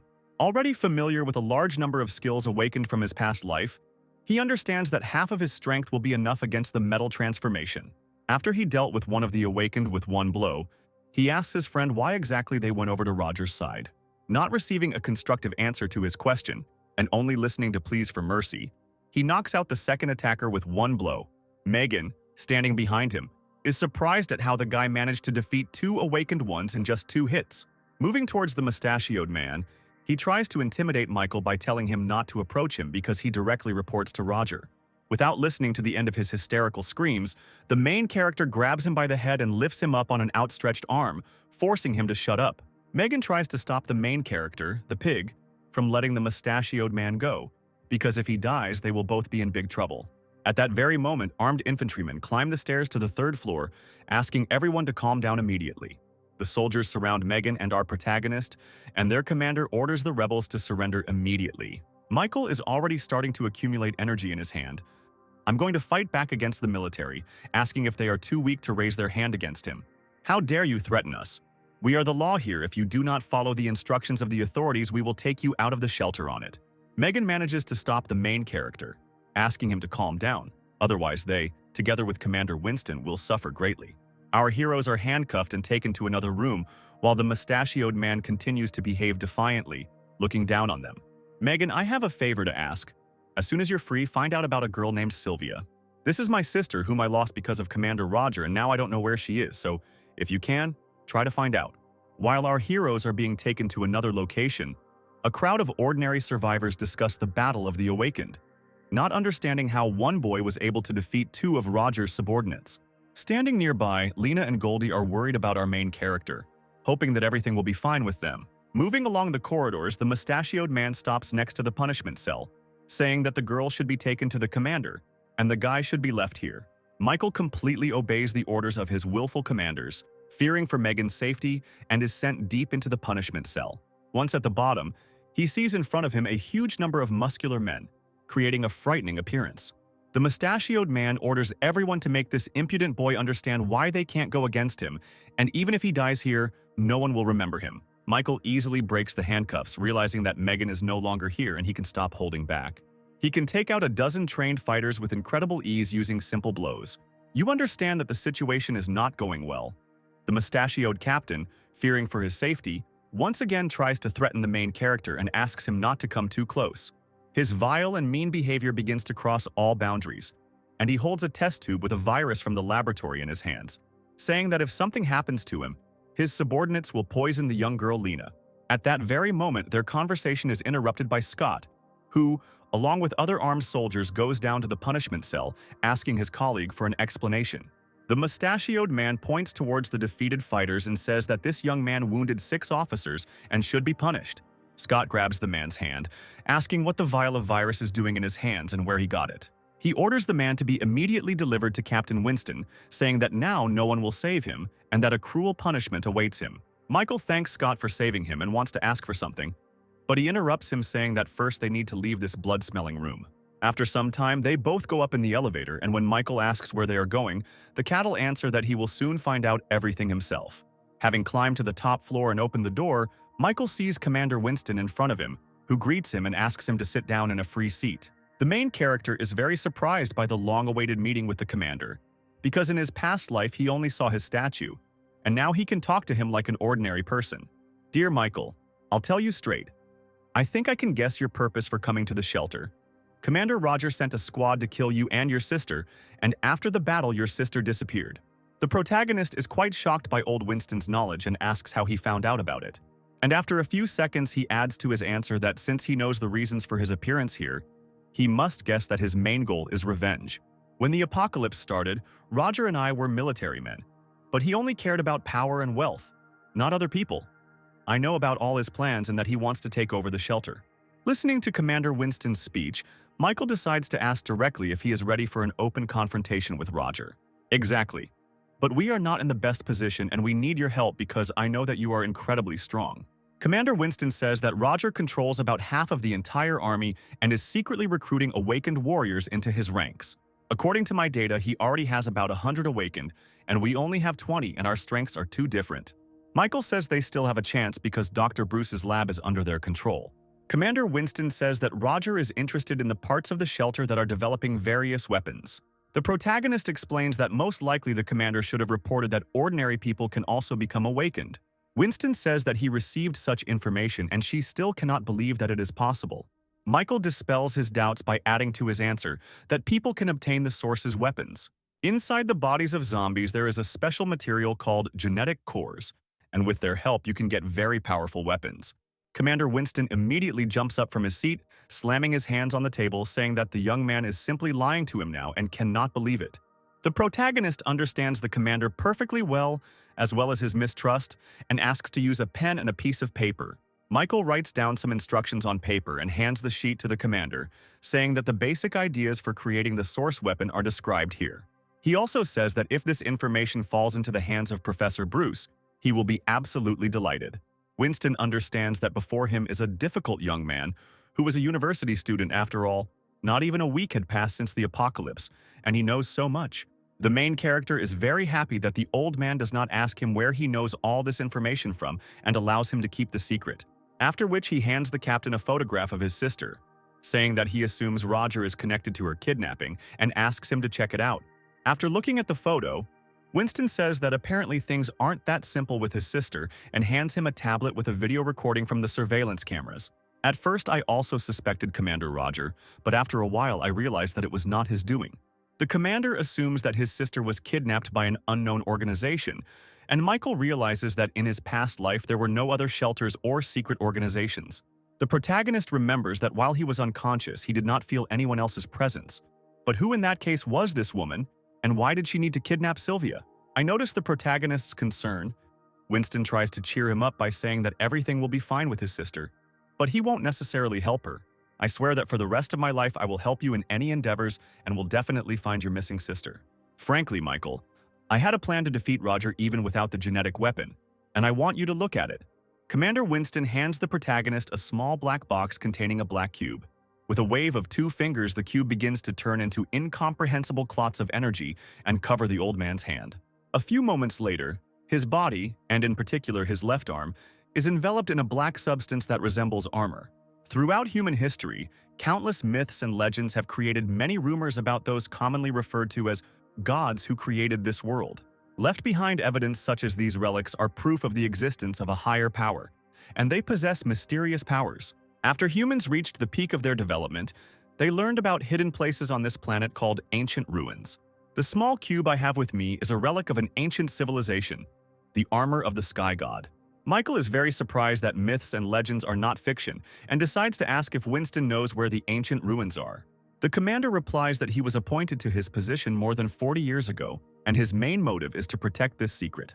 He says he only has one relic in his possession, but with their current technology it's difficult to obtain them without resolving the ancient ruins.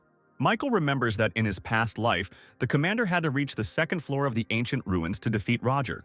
Young man, I hope that you can help increase the rate of ruin mining and speed up the opening of the 2nd floor. And as a reward, you can choose any relic there is. The main character thanks the old man for his help, clarifying that he needs help in finding his sister. Winston gives his consent and also wants to discuss ideas and directions in building a shelter, hoping for help from our protagonist. Having finished the negotiations, Michael leaves the commander's office, and at the exit Scott is waiting for him, asking how everything went. On the way to the living quarters, he says that the meeting went well and that things will only get better in the future. Commander Winston spent the entire night in his office, pondering the information he had received from Michael and solving organizational issues. Already in the early morning, he decides to contact Professor Bruce to pass on to him the information he received about a powerful weapon. While the professor explains that he is busy with research that was prompted by a young man he met recently, Winston says that he also received some information from him. They are both surprised that one young guy has had such a strong influence on the course of their common confrontation in the fight against the apocalypse. Bruce says he never thought that 2 old men who are almost 200 years old would be helped by some young guy and forced to move forward. Winston suggests that Michael's appearance in their hideout is not a mere coincidence, and that he may be a new hope for them. Our main character is met by Megan and Lena, who are happy to see him and that everything is fine with him. Megan says that after she was captured, Commander Winston immediately sent several people to her who managed to save her, after which our heroes understand that the situation is gradually improving and go to the canteen to have a little snack. Meanwhile, Commander Roger is beside himself with rage, realizing that Michael, whom he sent to kill his people, has come to the shelter. In a fit of rage, he orders the recruitment of Awakened to continue and the training of their special unit to be intensified. Assuming that Commander Winston is trying to strengthen his position, he is in no way going to give in to him. That evening, 2 sentries stationed on the walls of the shelter take turns at the observation post. While one of the soldiers looks around through binoculars, the second reassures him, saying that there has been no danger for several weeks and there is nothing to worry about. Suddenly, the man notices a huge crowd of zombies moving straight towards them, and the entire shelter becomes alarmed. All people are informed that a large group of infected has appeared 15 km away from them and is moving towards their base, and according to rough estimates, there are more than 10,000 individuals there. This can't be. Our base is still under construction and we are completely unable to cope with such a number of enemies. Winston immediately contacts Commander Roger, who says that he is aware of the situation and that if they do nothing, the walls will be destroyed.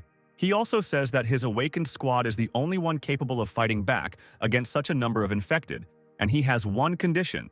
Roger asks in return that Winston hand over all his military powers to him and resign. In the commander's rage, Winston does not understand how, in such a hopeless situation, when the lives of other people are at stake, Roger cares about gaining power and authority. My dear friend, I have told you long ago that in an extreme situation only with absolute power can you rule as a king. Winston does not understand what to do in such a hopeless situation, when the lives of tens of thousands of people are at stake.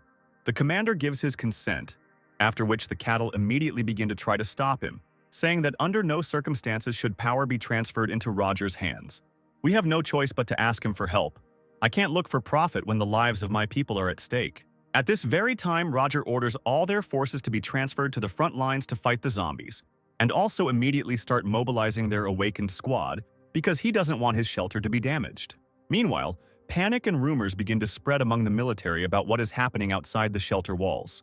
Commander Winston comes down to the people, asking for silence and reporting that a huge horde of infected is moving towards them. He asks people to remain calm because they should not be afraid and let everyone be ready to defend this place at the cost of their own lives. Right now, more than half of the shelter's forces will be sent to the front along with Commander Roger's advance party to protect all of humanity.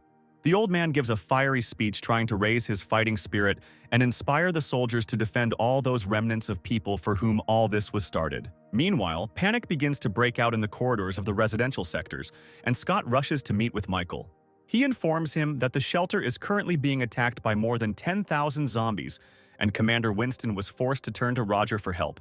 He also reports that the commander was forced to make a deal, which included the conditions of a complete transfer of power and command over the shelter. Michael can't believe it, saying that this can't be done, and asks to tell him where the commander is now. Scott says that Winston has already gone to the front lines, and he also needs to hurry, after which he hands the main character a map indicating the escape routes. Finally, he asks not to worry about Megan and Lena, and promises to take care of them. The protagonist understands that the wave of zombies moving towards them should have appeared only after a month, as it was in his past life. But everything is going much better. Meanwhile, the military, using helicopters, observes a huge accumulation of mutants moving towards the shelter. Using military equipment located around the perimeter, as well as bombs, they try to stop the moving horde. Unfortunately, this is not enough, and although they manage to thin out the ranks of mutants, the main forces of zombies move towards the shelter. I begin to transfer military equipment towards the base. A detachment of awakened people of Commander Roger arrives at the front line. The man leading their squad declares that after much training, they are finally ready to fight in real life. Awakened humans are able to easily fight off ordinary low-ranking zombies. This picture gives confidence and optimism to ordinary soldiers who hope that the power of superhumans will help them cope with this threat. The morale of the awakened begins to rise, and they are confident in their abilities, saying that dealing with mutants is as easy as crushing ants. At that very moment, one of the warriors of the detachment tries to warn his friend of the danger approaching him. Before he could react, his body was instantly cut into two parts by a very powerful and dangerous enemy. Behind him is a mutated awakened zombie with truly incredible power. The squad leader says that they have about 200 people, which is enough to deal with regular zombies, but the awakened ones outnumber them, and at this rate they will lose. At this time, on the walls of the shelter, the commanders watch the battle unfold. Commander Roger is informed that 50 men from his squad have already died, and he orders them to retreat immediately. Old Winston, we cannot afford to sacrifice the awakened just like that and must give them a chance to regroup. The two captains are also informed that due to the sudden attack, the amount of military supplies is running out very quickly, and there is still about half of the available weapons left. Commander Winston orders a team to be created and the mines to be restored in front of the shelter, and also orders that civilians be taken to the bomb shelter if necessary. He distributes the task among his subordinates, ordering them to manage their defense points and not allow the slightest mistake. Looking at this, Roger understands that even in an emergency, His colleague is able to issue tasks in an organized manner, and he really deserves respect.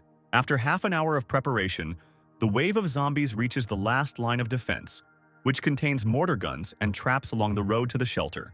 Roger says that they don't have enough power from him to fight for a long time, and they have no choice but to admit their defeat.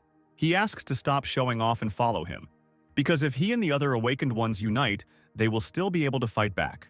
There is nothing we can do in this situation, and if we continue like this, we will all eventually be finished off. Scott, realizing that the situation is becoming hopeless, wants to take Commander Winston to a bomb shelter because it is becoming too dangerous on the front lines.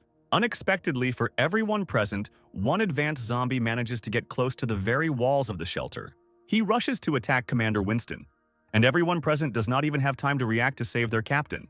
The old man is called out by someone's voice asking if all the fun is over, after which in an instant the mutant is cut into pieces. In front of our heroes stands Michael, armed with several katanas, who apologizes for being late as he spent too long looking for the armory. The old man is surprised by the appearance of the main character, and he, in turn, asks the commander to be a little more trusting and not doubt that he will leave them. Michael asks everyone to remain calm, promising that nothing will happen to the shelter and that he himself will be able to deal with this whole crowd of infected. The protagonist jumps off the walls of the shelter, and in mid-flight, his faithful familiar Goldie transforms into a colossal beast, taking on her true form.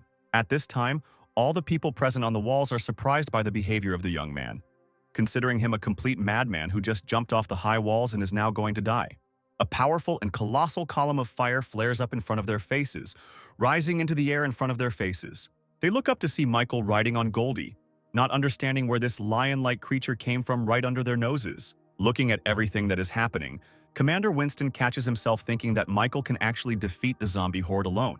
Our protagonist, without wasting a second, goes on an attack on the front lines, demolishing everything in his path. He splits up with his familiar, who begins to hold off most of the low-ranking infected while our protagonist is busy clearing out the stronger ones. Michael finds himself thinking that from a close distance the wave of zombies looks simply monstrous, and in his past life he was never so close to the epicenter of the battle. Making his way through the crowd of mutants, an advanced beast-infected with snake skills stands in his way. Dodging this monster in this way, he understands why the squad of awakened ones suffered a crushing defeat, because among the crowd of low-ranking mutants, there are truly powerful opponents.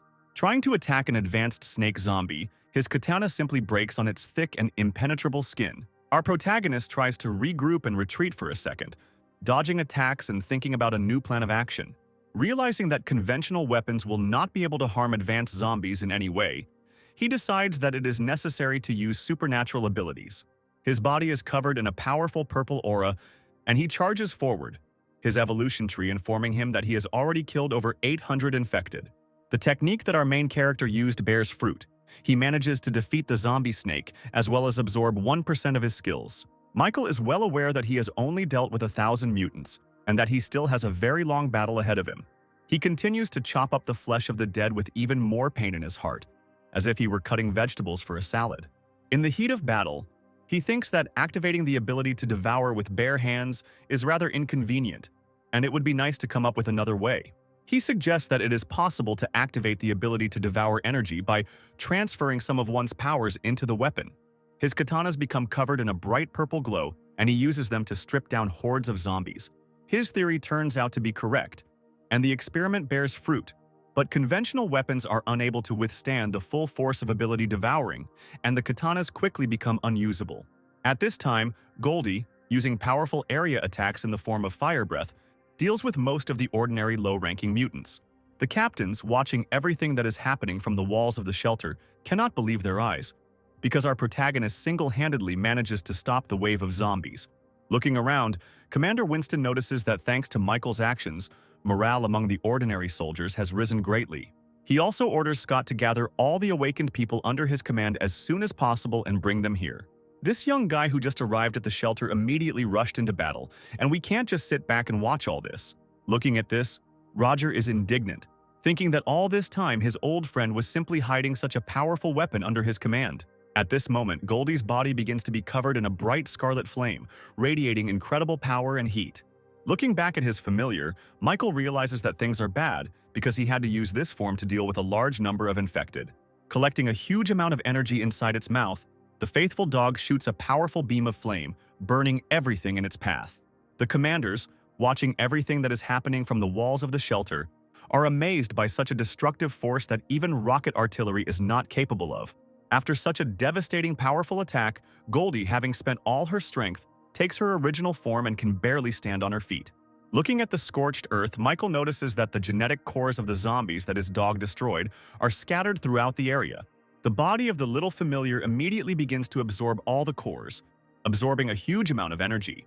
Having absorbed such a colossal amount of nuclei, his body wraps itself in a cocoon, and Michael realizes that he is beginning to evolve. However, the energy released during evolution attracts all zombies nearby, and the evolution itself leaves the body too vulnerable to attack. The main character immediately rushes into the attack, protecting the body of his partner, realizing that his strength is irreplaceable, and he evolves into an E-class, which will significantly increase his strength. Michael spares no effort in trying to protect Goldie, realizing that this is the very first wave, and the subsequent ones will be much more terrible, and the help of such a powerful partner will always come in handy. Having killed most of the low-ranking infected, only the awakened ones remained before him. But if the protagonist continues to fight, his psychological state may collapse. He remembers that in his past life he put all his strength into the final battle and died in the process. But this time, everything is different, and it is too important for him to protect what he wants. Michael, realizing with all his might that he cannot give up right now, continues to protect the body of his faithful partner, fighting to the end. In the heat of battle, he is suddenly attacked from behind by a monster's hand. But a boulder that comes out of nowhere saves his life. Behind him there is a squad of awakened ones led by Megan, who threw this boulder with the power of her telekinesis. The girl says that they all came to his aid because they are also ready to give their lives to protect the shelter. Having also managed to observe how the battle was going, she managed to take with her several swords that would help our protagonist in the battle. Commander Winston, watching all this, looks around, trying to tell Roger that the tide of battle is changing in their favor. Realizing that Commander Roger has disappeared somewhere, a soldier calls out to him, reporting that someone has left the shelter in a helicopter and taken with them a powerful weapon from the warehouse.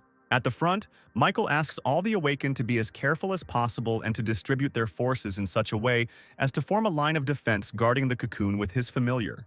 The squad of awakened ones, sparing no effort, rushes into the attack together with our main hero, defending all of humanity at the cost of their own lives.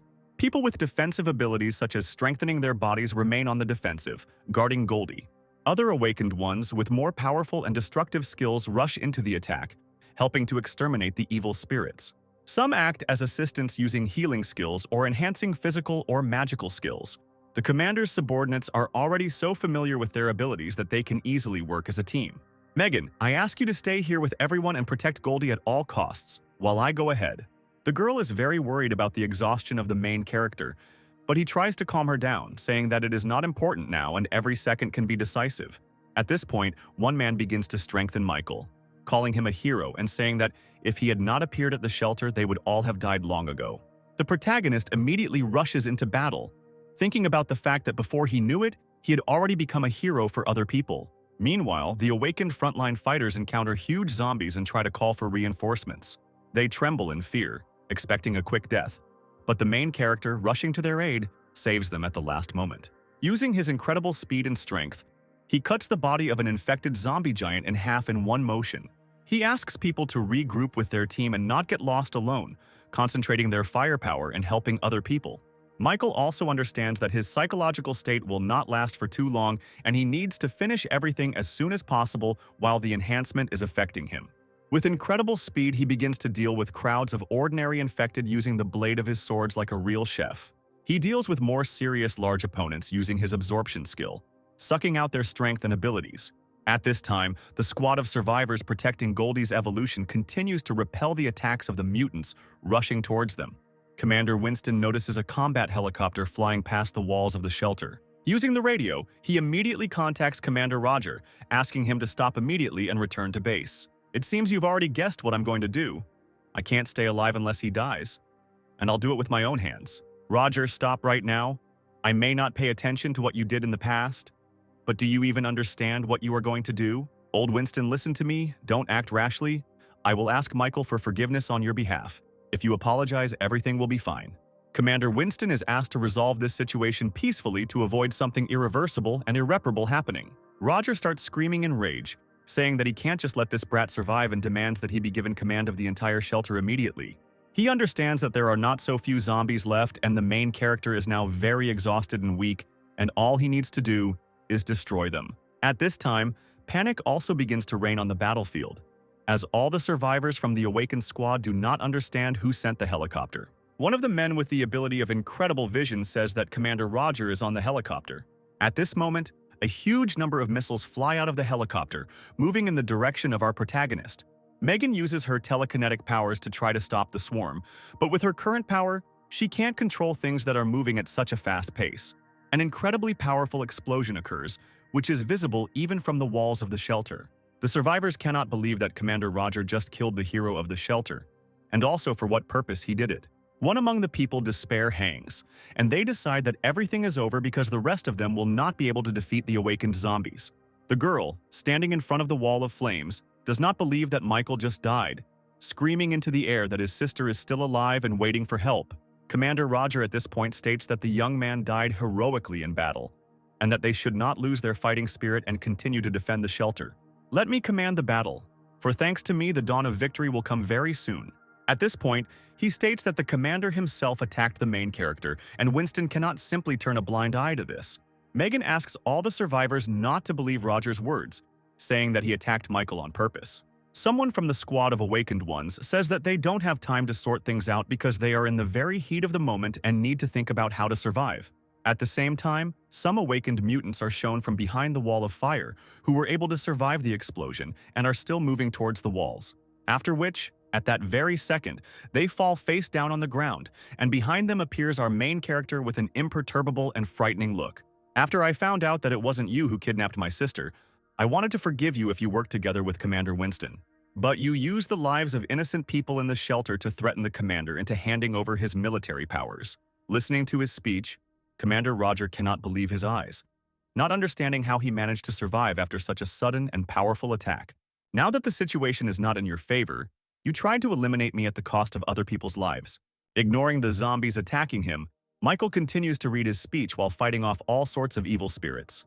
He makes a few light swings with his katana, and the infected standing next to him disappear without a trace. Roger tries to order his subordinates to kill our main character, but none of the survivors dare to attack him. The commander begins to fire at the protagonist with a rapid-fire machine gun, trying to personally deal with him. Michael soars into the air, trying to reach the helicopter while simultaneously deflecting all the bullets flying at him with his blade. A moment later, he finds himself behind Roger, who immediately begins to beg him for mercy, saying that if he spares him, he will appoint him deputy commander of the shelter. Don't follow Winston, because everything he promised you I doubled. Everything he has will become mine. And if you are a smart person, you know which choice is right. After which the helicopter begins to fall, and pitiful cries for help are heard from its cabin. A few seconds later, the protagonist lands on the ground, his entire katana covered in human blood. The protagonist thanks Megan for saving him and being by his side on the front lines all this time. He explains that thanks to that short pause when she slowed the missiles with her power, he managed to hide behind the bodies of 2 advanced zombies, after which, thanks to her power, she continued to heal him, and only thanks to this he survived. The protagonist also adds that it is too early to let down one's guard, since the battle is still not over. Listen to me. Time is running out and I will not waste time on trifles.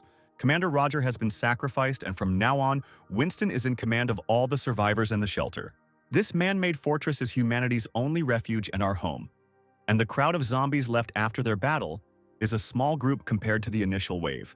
There are only a little more than 1,000 zombies left, most of which have awakened. And although there are much fewer of them, we must definitely cope. Our only advantage is Goldie and I will spend all my strength to win at least a few more minutes of time for him. After such an inspiring and fiery speech, all the survivors immediately rush to help the main character, defending the cocoon with all their might. Michael goes ahead to fight the awakened while the group of survivors tries to buy time. The main character, having much more potential and combat skills, begins to destroy more powerful enemies by fighting them alone. If a wave of zombies breaks through my line of defense, Goldie and the entire shelter comes to an end. In the heat of battle, the protagonist's weapon cannot withstand such a powerful onslaught and once again breaks into many pieces. Trying at that very moment to come up with a plan on how to continue the battle, a new blade flies behind him at breakneck speed using telekinesis. He immediately catches him in mid-flight and in the blink of an eye destroys the two awakened mutants standing in front of him. Michael understands that Megan helped him and hurries to thank her. But at the same time, someone is moving underground at breakneck speed in their direction. The survivor, who has the power of the stone and the fortification, asks to give it to him and tries to stop the underground enemy with his powers. For a few seconds, everything is quiet and they are happy that their friend managed to stop the attack, and it was just incredible. But a moment later, the mouth of a huge mutated beast appears from under the ground and swallows the cocoon with Goldie. All the survivors watching the situation realize that Goldie has just been absorbed and things are getting pretty dire. The zombie beast's huge body begins to emit a colossal amount of energy, becoming covered in a shining golden aura. After which, two huge wings, which Michael's faithful familiar once possessed, grow from his body. The protagonist is immediately overcome with fear, because in his thoughts he is thinking that Goldie has just been absorbed and his strength can no longer be counted on. He sinks into despair, not understanding how he allowed this to happen, and once again faces the fact that he is losing someone who is very close and dear to him. His thoughts are interrupted by a powerful explosion, which resounds throughout the area, leaving only a huge column of dust behind. When the smoke clears, a huge golden dog with glowing red eyes and black wings appears. Megan and everyone present smile and rejoice that their baby has woken up and is still alive. Michael is glad that his partner is still with him and immediately jumps on his back, realizing that he has fulfilled all the conditions for evolution. He asks everyone to stay put because they have almost exhausted their reserves of strength and asks them to leave the rest to him. His loyal familiar has evolved to E-class, so it should be able to defeat all the remaining mutants. Once near the infected, Goldie begins to concentrate a huge amount of energy in her mouth, preparing to attack her opponents. After a few seconds, it spews out a huge stream of fire, destroying and incinerating everything in its path. Turning back, Michael notices that another crowd of evil spirits has crept up on them from behind and tries to warn his partner about the danger. A huge zombie with a bull mutation, possessing very high strength and defense, grabs Goldie by the tail. The dog immediately manages to react and, turning his head 180°, attacks the offender with a powerful energy beam. The enraged bull immediately rushes to attack, but Goldie manages to block his attack by grabbing him by the horns. He then throws the bull to the ground and takes off into the air using his giant wings. While in the air, he begins to accumulate a large amount of energy and all survivors immediately rush away, realizing that a powerful attack is about to occur. Goldie releases a huge beam of fiery energy onto the ground, destroying everything within a radius of several hundred meters. People looking at the huge wall of flame understand that if they had delayed even a few seconds longer, only ashes would have remained of them. Scott, along with Commander Winston, watching from the walls, rejoice, realizing that their main ally Michael turned out to be a very reliable and first-class warrior. Thanks for your hard work, buddy. You've dealt with a lot of monsters, so you can head down to the ground. At the same moment, Goldie manages to react to the sharp spears of energy flying at him and manages to dodge. The survivors on the ground also managed to notice strange rays of light that were released in the direction of the main character. Michael looks around trying to see the remaining infected survivors as he no longer senses the presence of monsters. From the dissipating fog emerges an E-class zombie with a bat mutation whose attacks contain a powerful poison. At the same moment, one of the squad of awakened ones comes to the aid of the main character, saying that there is only one zombie left and suggests that Michael take a rest and leave all the work to him. The protagonist tries to stop the naive man, telling him not to come closer to this person, because she is different from ordinary zombies. The man assumes that this is usually a low-ranking infected who doesn't even have time to take a few breaths before his body is torn into several small pieces. All the survivors are in shock, realizing that their friend was just destroyed in 1 second and they are paralyzed with fear. Everyone step back immediately. She is on a completely different level. If you get too close, you will simply die. Goldie, this concerns you too. You were poisoned with a strong poison. If you strain yourself, it will start to act faster, and this should not be allowed under any circumstances. Megan tries to stop Michael, saying that going alone and fighting such a powerful enemy is pure suicide. The protagonist explains that it is useless, and if they go with him, they will simply be a burden.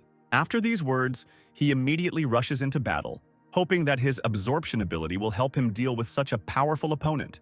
In his current state, being almost on the verge of exhaustion, he still tries to attack the infected individual head-on, but she blocks the attack without any problems. The E-class zombie turns out to have very powerful defense, and after blocking it, immediately counterattacks our protagonist. Trying to defend himself from her furious and powerful attacks, The main character catches himself thinking that his consciousness is gradually beginning to switch off, and his eyes are simply closing on their own. At one point, the mutated zombie grabs the main character by the neck, intending to tear him into small pieces. Michael decides that this is the right moment to activate his ability and grabs the zombie's hand and tries to suck all the energy out of it. The infected immediately understands the danger of this ability and throws the main character's body in the opposite direction. The evolution tree informs Michael that since the target is too strong to activate the absorption, the ability must be maintained for 1 minute. The protagonist is unhappy with this turn of events. Realizing that after the zombie saw him, his trump card would increase his defense several times. Realizing that there is no way out of this situation, he continues to rush into the attack, trying to come up with a more cunning plan on the fly.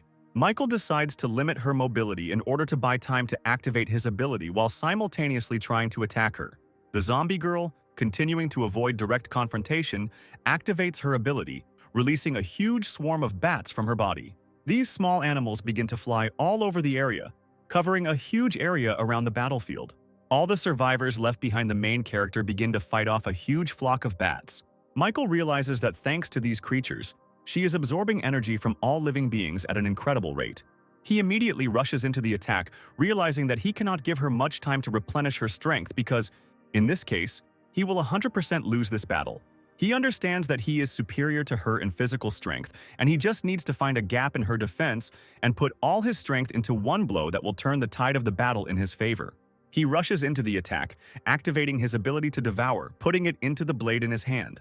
The survivors, watching the battle, manage to notice that the bats have stopped moving, and the course of the battle has most likely changed. The zombie girl managed to block Michael's attack, and his blade only slightly scratched the skin on her face.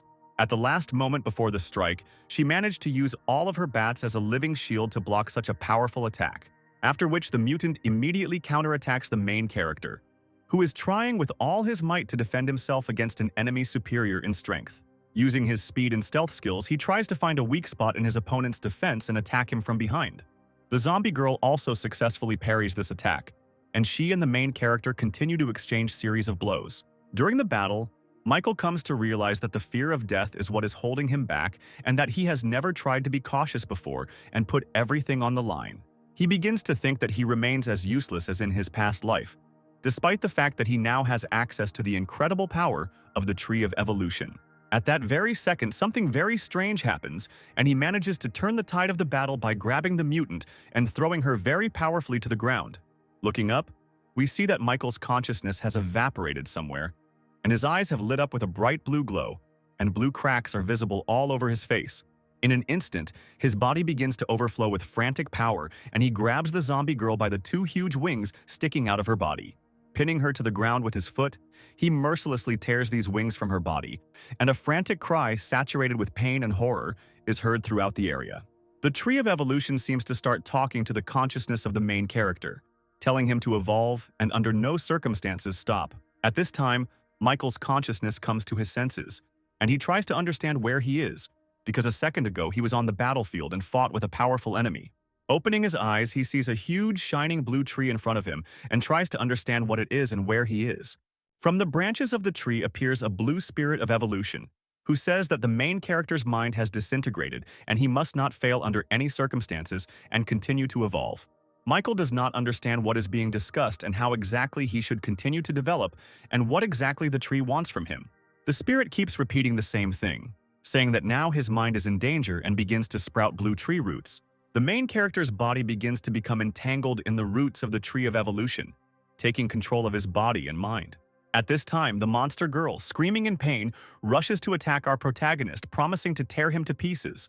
Michael's body, apparently controlled by the Tree of Evolution, fights back against the attacker without any difficulty. He continues to furiously attack the infected mutant, and no emotion appears on his face, as if he is not human. In an instant, the zombie manages to attack the protagonist with sharp energy spears, poisoning his body. At this point, Megan notices that the main character is left without a weapon and is trying to pass him the katana lying nearby using his power. Michael, with an unperturbed look, manages to catch the flying blade in flight, after which he calmly takes out sharp spikes from his body. The mutant girl assumes that her opponent must have been badly damaged by this attack, but somehow still continues to press her. What happens there is that the green energy accumulated from devouring abilities was used to heal the protagonist's body. The zombie girl tries to hold back the powerful pressure, and the main character is told that it is simply unfair. She senses a strange, inhuman energy from him that she simply cannot compare to. The infected woman understands that she needs to escape from him as quickly as possible and hide, because she will not be able to emerge victorious from this fight. But the main character is not going to let his opponent go just like that, and the lightning attack manages to pin one of her hands to a nearby rock. Using the katana in his opposite hand, he accumulates enough energy and plans to pin down the other hand. At this time, the survivors realize that all this time Megan was helping the main character by strengthening his attacks with weapons.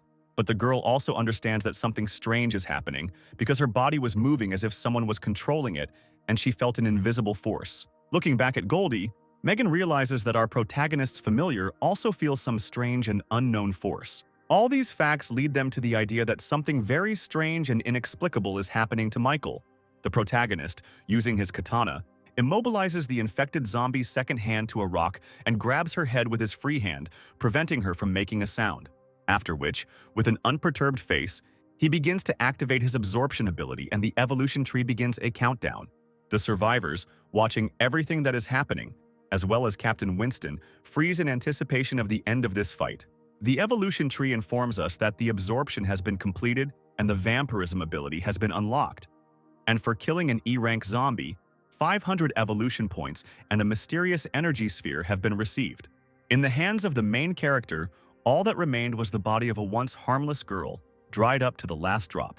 The night gradually gives way to dawn, and Michael, standing over his defeated enemy, gradually begins to regain consciousness. Having managed to open his eyes for a moment, he immediately begins to fall to the ground because he is still not ready to accept the current state of affairs. A few seconds later, his consciousness again finds itself in an incomprehensible place, and he tries to remember everything that happened to him over the past few hours.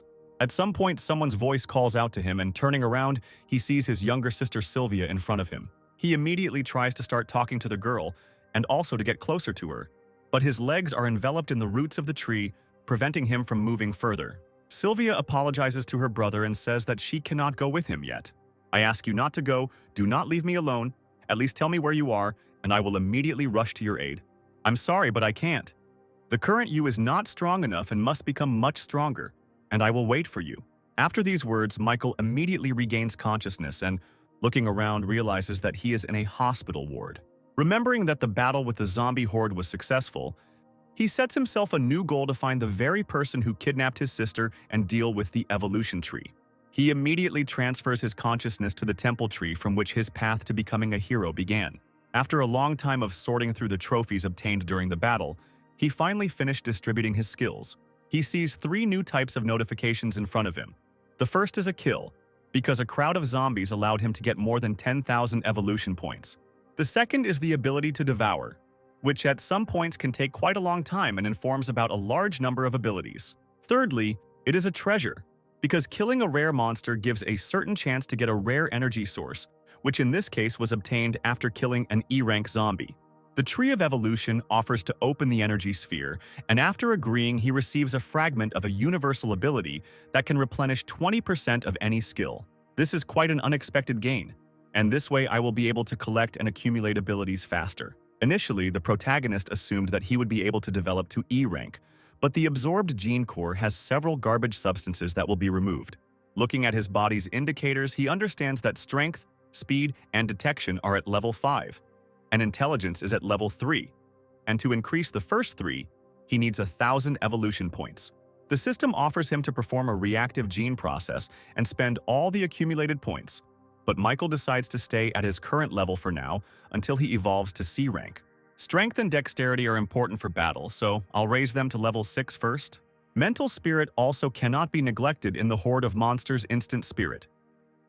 There are problems, so the remaining points can be spent on improving the mental spirit. After successfully distributing the upgrade points he had accumulated, the protagonist decides to go out onto the balcony of his room and admire the sunset. He is interrupted by Megan, who asks how long ago he regained consciousness and what he is doing here. The girl says that now for all the survivors of the shelter, he is a real hero, and some even call him the god of war. Michael says that he is not worthy of such a title because he could not even protect his little sister, and he does not have the qualifications to become a real hero. The girl says that the main character was unconscious for 3 days, and every morning Commander Winston came to visit him in the hope that you would regain consciousness as soon as possible. Looking at Michael's thoughtful face, Megan assumes that he wants to leave the shelter's walls and decides to ask him about it directly, after which she receives an approving answer, marking the beginning of a new chapter. Before setting off, Michael decides to look in on the commander, who is very happy that he has regained consciousness and is doing well. They both sit down, and the old man asks if the main character's body has completely returned to normal and stopped after the injuries he received. Commander Winston, I'm here to ask you about what happened today. How is the research into genetic medicine progressing? When you were in a coma, I went to the research lab. The creation of gene medicine is almost finished. We are preparing for injections to people. Michael smiles as he is very happy with this news, and he says that in this situation he can calmly leave the walls of the shelter. Winston can't believe his ears and asks our protagonist why he decided to leave them and for what purpose. You must know why I came here. Now that what I wanted to do here is ready, I need to go in search of my little sister. I approve of your decision, young man. So tell me everything you need for your further journey and what kind of help you need. I will go to the central areas of the city and conduct an investigation there to find evidence of the disappearance of my younger sister, because the appearance of a horde of zombies may be connected with this. Winston says that the city center has become a desert since the apocalypse began, and no one even dares to go in that direction. Michael asks him not to worry because he knows perfectly well what he is doing, and there is nothing more important in his life than the task at hand. The commander understands that he won't be able to stop the main character just like that, and doesn't even try to convince him otherwise. He asks him to wait for a while and contacts the research lab by phone. After 15 minutes of waiting, he receives a call and Winston asks Michael to go with him to one place because he wants to show him something. The research lab is an amazing place. After you fought the zombie horde, I ordered Bruce to make a special weapon for you. Moving along the corridors towards the laboratory, Michael says that as soon as he receives the weapon, he will immediately leave the walls of the shelter. Through the transparent windows, he watches as awakened people in the courtyard engage in competitive sparring to determine their strength levels. Some of the survivors will be assigned to the SHIELD team. They must ensure the safety of the shelter, remain and guard the base. The second type of people will be a team of hunters, which will have many different squads responsible for clearing nearby areas of zombies and collecting various supplies. The third type will be a team of super warriors, which will consist of the most unique people who are able to fight a horde of zombies and have high fighting qualities. Michael can't believe that Commander Winston will be able to prepare such a detailed plan to protect the survivors in such a short time. At that very moment, all the awakened people gathered on the street notice our main hero through the windows of the building and begin to chant his name, calling him a hero. The protagonist tries to justify himself by saying that he once again does not like this attitude towards himself and that he is just another ordinary survivor. After some time, they reach a secret elevator, which takes them down to the lower underground floors where the laboratory is located. You saved everyone. I'm not exaggerating. Without you, the shelter would have been destroyed and your departure will be a serious blow to us. Michael already wants to start making excuses, but the old man hits him on the back and says that he is just joking and understands perfectly well the situation he is in. Finding himself at the huge and fortified walls of the laboratory, he asks Bruce to open the gates, as they have come to obtain a new weapon. At the entrance, they are met by a professor who asks them to follow him quickly because he still has a lot of work and time is limited. Bruce opens a huge armored capsule containing a small cube, and he says that it is a metal with a memory effect and is made according to the model of the armor of the heavenly god. He hands it to Michael and asks him to test it, and he in turn agrees and begins to pour some of his power into the metal. The mysterious cube quickly begins to absorb energy and takes the form of two incredibly sharp and strong daggers. Bruce says that thanks to Winston's observation, he combined the fighting method and combined it with the Sky God's armor, which resulted in a similar material. Its original state can change into the form you want. Try to put your ability there. Michael tries to transform the metal again and the blades turn into a ring that envelops his index finger. For now, I'm considering this as a weapon. When the second layer of ruins is opened, I'll let you choose a new one. Michael thanks the professor and says that he is immensely happy with such a generous gift, after which he hurries to leave the laboratory as quickly as possible. Finally, Michael asks Winston where his partner Goldie is now, and he replies that he saw him in the company of Lena. After these words, Michael hurries to leave the shelter walls as quickly as possible, and the professor asks his friend if he is worried about the young man. Until now, I didn't believe that this guy could really handle more than 10,000 zombies and suspected that he would replace not only Roger but also me and use the shelter's resources. While collecting all his things, Michael visits Lena thanks to her concern for Goldie, and the girl asks him to be careful and return back as soon as possible safe and sound. At the exit from the shelter, our protagonist is met by Megan, who does not believe that he will simply leave the walls of the fortress and leave them alone. Michael says that he is simply not used to this kind of thing, and he cannot leave his sister alone waiting for her to show up. In that case, let me go with you. The city center is too dangerous, and perhaps I can provide you with acceptable assistance. I thank you, but it's too dangerous. I don't want you to risk your life. The shelter just survived a zombie outbreak, and you all need each other. Finally, Megan screams and asks Michael if he will come back to them and if they will be able to see each other in the future. The main character says with confidence on his face that he will definitely return and they will see each other soon. After several hours of flight, our heroes find themselves near the nearby quarters of the place where they were heading and observe a huge accumulation of mutated zombies there. All this time, while the main character was in a coma, some zombies managed to evolve to C rank and pose a very serious danger to him. Since the evolution tree reacts this way, and I feel a lot of energy is accumulated there, I definitely need to go and check that place out. At this moment, Goldie does not feel any fear because he wants new adventures, and also to sort things out as soon as possible and return to rest. While combing through one of the buildings from which a huge amount of energy is emanating, he does not feel the presence of zombies. Goldie's sense of smell is stronger than mine. Maybe there really is an infected person who can hide his smell and presence. Michael takes out his blades and asks his familiar not to rush into hasty actions, because they need to be more careful and study the surroundings wisely. Having climbed up to the main floor, the hero notices a white-haired man with a little girl who calls him Big Brother and holds an apple in her hand. The man immediately notices our hero and reacts to him by standing up to defend his sister. The main character greets the survivors, but he couldn't even imagine that he would meet ordinary people in such a dangerous zone where everything is teeming with awakened mutants.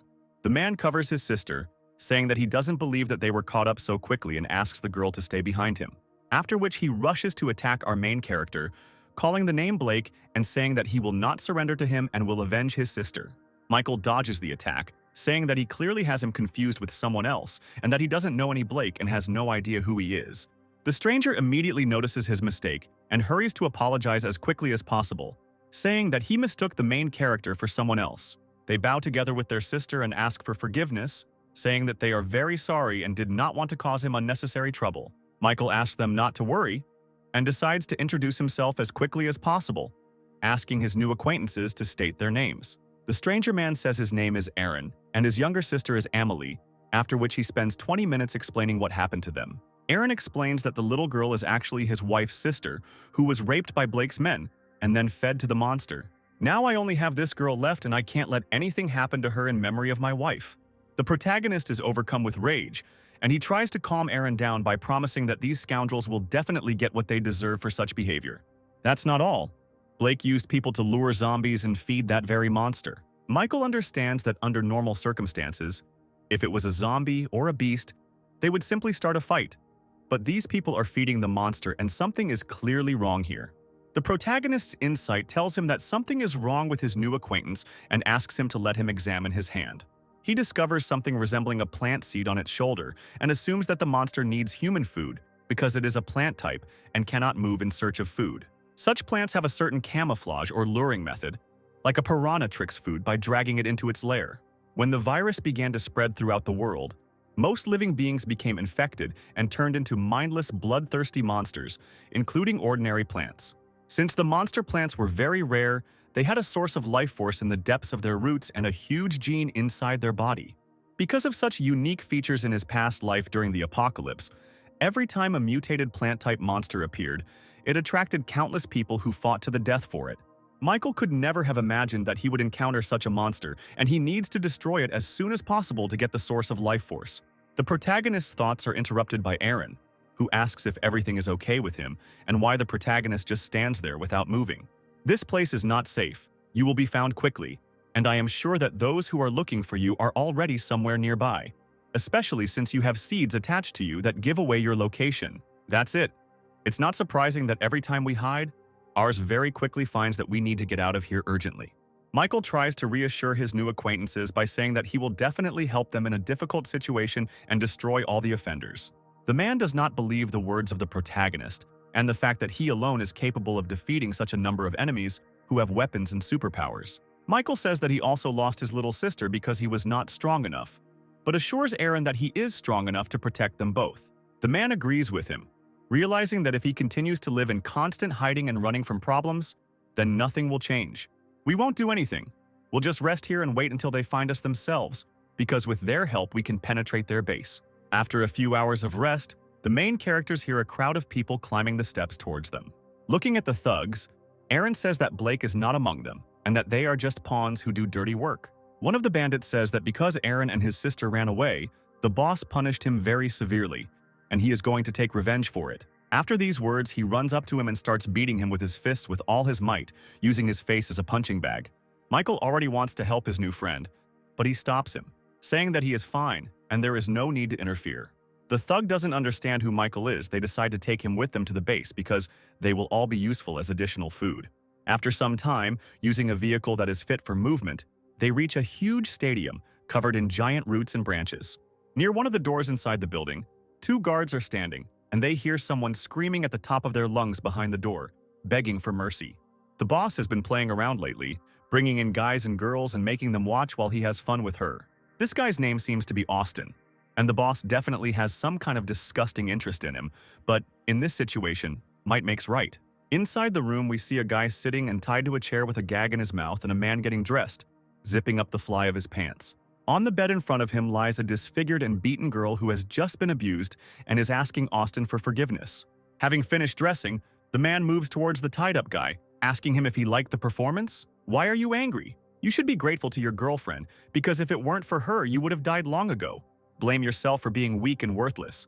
He then tears off a piece of tape covering Austin's mouth, saying that he is interested in hearing his thoughts after watching this spectacle. The guy immediately starts screaming at the top of his lungs to the point that the capillaries in his eyes start to burst, promising Blake to kill him at the first opportunity. He in turn immediately delivers a powerful blow to Austin's stomach, causing him to writhe in pain and stop screaming throughout the room. He starts kicking him, mocking him, and saying that he will not stop until he becomes crippled, and then uses him as bait. The girl lying on the bed asks Blake to stop, saying something about promising to let her boyfriend go if she agrees to his request. Blake says that she turned out to be a naive fool, because he had no reason to just let them go and lose valuable ingredients for the plant.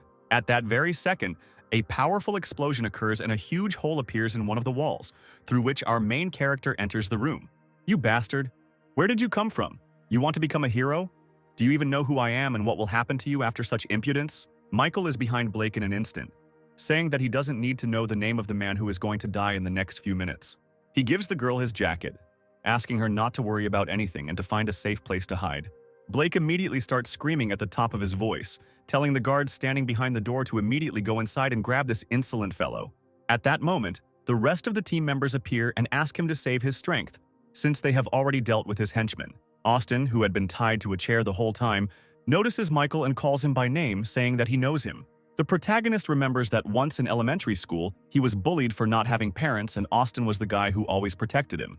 Blake's body begins to change and he apparently activates his ability, saying that after such a heartfelt meeting between his classmates, it's time for them to die. He attacks the protagonist with a huge mutated hand, and Michael realizes that he has the ability of the Beast Claws, which is too weak at this stage. Unless the claws have a strong nerve-paralyzing poison, this is one of the most useless abilities. The main character, without any problems, inflicts a huge amount of damage on Blake in a few seconds, forcing him to retreat. His opponent, realizing the seriousness of the situation he found himself in, begins to beg for mercy and asks not to kill him. At the last moment, Austin and Aaron stop Michael and ask him to give them the opportunity to deal with him themselves. They say he should know how badly he treated them, as well as their girlfriends and wives, and they want to pay him back.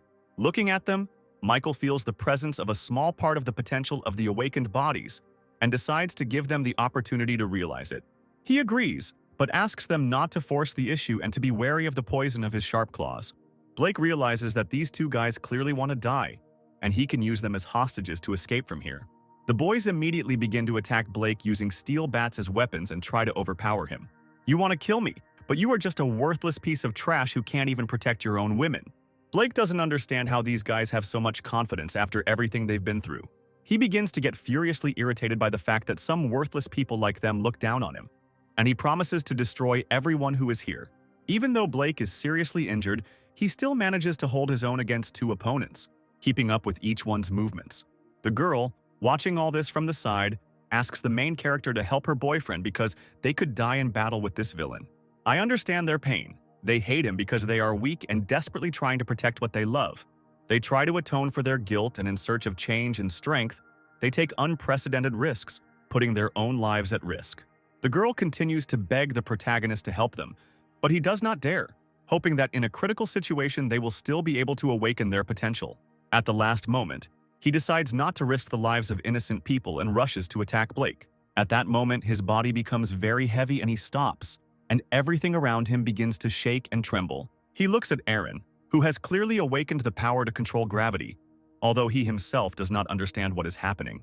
Gravity Control is a B-rank ability that controls gravity and can control the gravity of any location, and its control increases depending on the user's strength. Looking at Austin's body, which is in Blake's beastly hand, Michael realizes that something strange is happening to him too. He doesn't believe that both of them immediately awakened powerful abilities, and Austin simply disappeared and appeared behind the offender's back because he received a very rare rank A ability, Shadow Rupture. Shadow Rupture is an ability that covers the user's body, turning them into a shadow and allowing them to change into any shape, as well as dive inside objects to avoid damage. Austin says he's not going to just kill Blake, he's going to cut him up piece by piece, slowly and painfully, just like he did with the other victims. He decides to let him feel the despair that their wives experienced and cuts out his tongue so that he cannot scream and speak, after which he does not stop.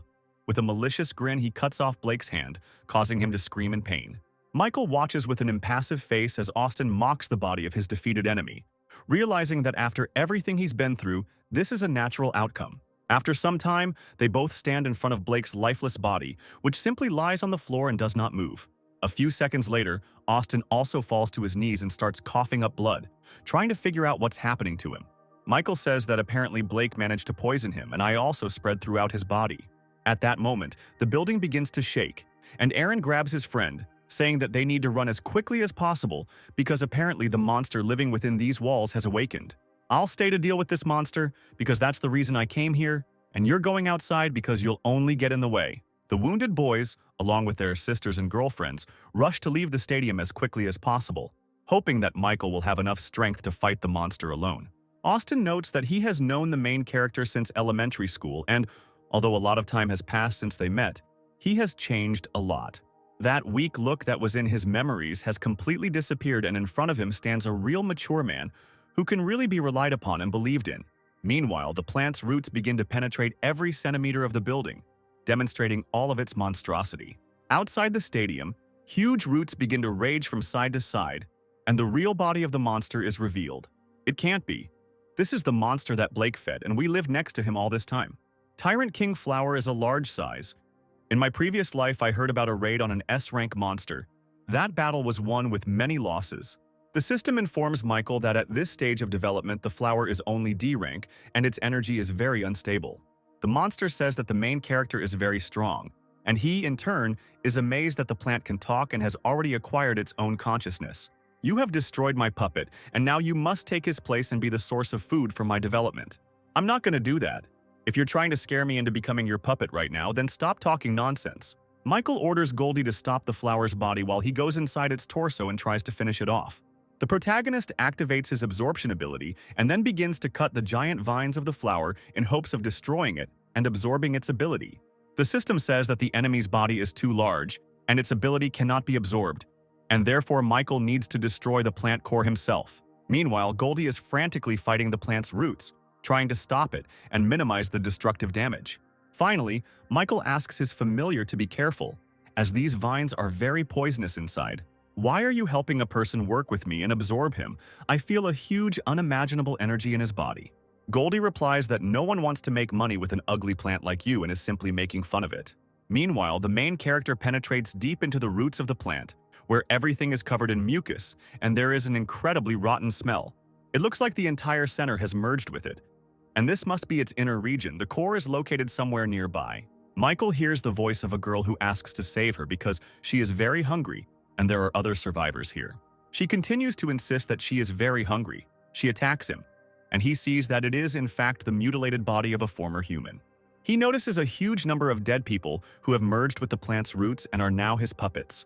The plant claims that these people were absorbed by it, and it specifically copied their appearance and voice to use for further purposes. I don't have time to look at your perverted tastes, these scenes of fighting and killing each other. I've seen it too many times and I don't want to look at innocent people killed anymore. The monster tries to attack him with the help of his puppets, trying to awaken a feeling of pity and compassion in the protagonist and undermine his fighting spirit. At one point, he even uses the body of a little girl, calling the main character his brother, and trying to awaken warm, loving emotions in him. Michael claims that this is not his real little sister, but he still can't just cut into pieces what was once an ordinary person. The protagonist is overcome with incredible rage and he, emitting a huge amount of energy, prepares to finish off this annoying creature. The plant grins and says that Michael wants to die as soon as possible and now it will strangle him to death with its own body. The main character activates his absorption ability by soaking his blades with it and begins to chop up all the plant roots that come his way with furious speed. This causes incredible pain to the monster, and the protagonist manages to break through a huge layer of thickets to the mutant's core. The plant is indignant and furious, not understanding how an ordinary person is so sure about where the core is located. Michael could never have imagined that such a huge monster would have such a small core resembling a human eye. He asks the monster not to be afraid of death, because ultimately he is an ordinary infection that needs to be eradicated from this planet. Trying to touch the core and use the absorption ability, blue roots suddenly shoot out of his hand, and the protagonist does not understand what is happening. The tree of evolution located inside his body actually begins to absorb the remains of the plant monster. What is happening to me? Why does your human body have such a pure plant source? Who are you anyway? Michael is immediately transported to the Temple of Evolution and asks the tree why it absorbed the flower of the Tyrant King before him.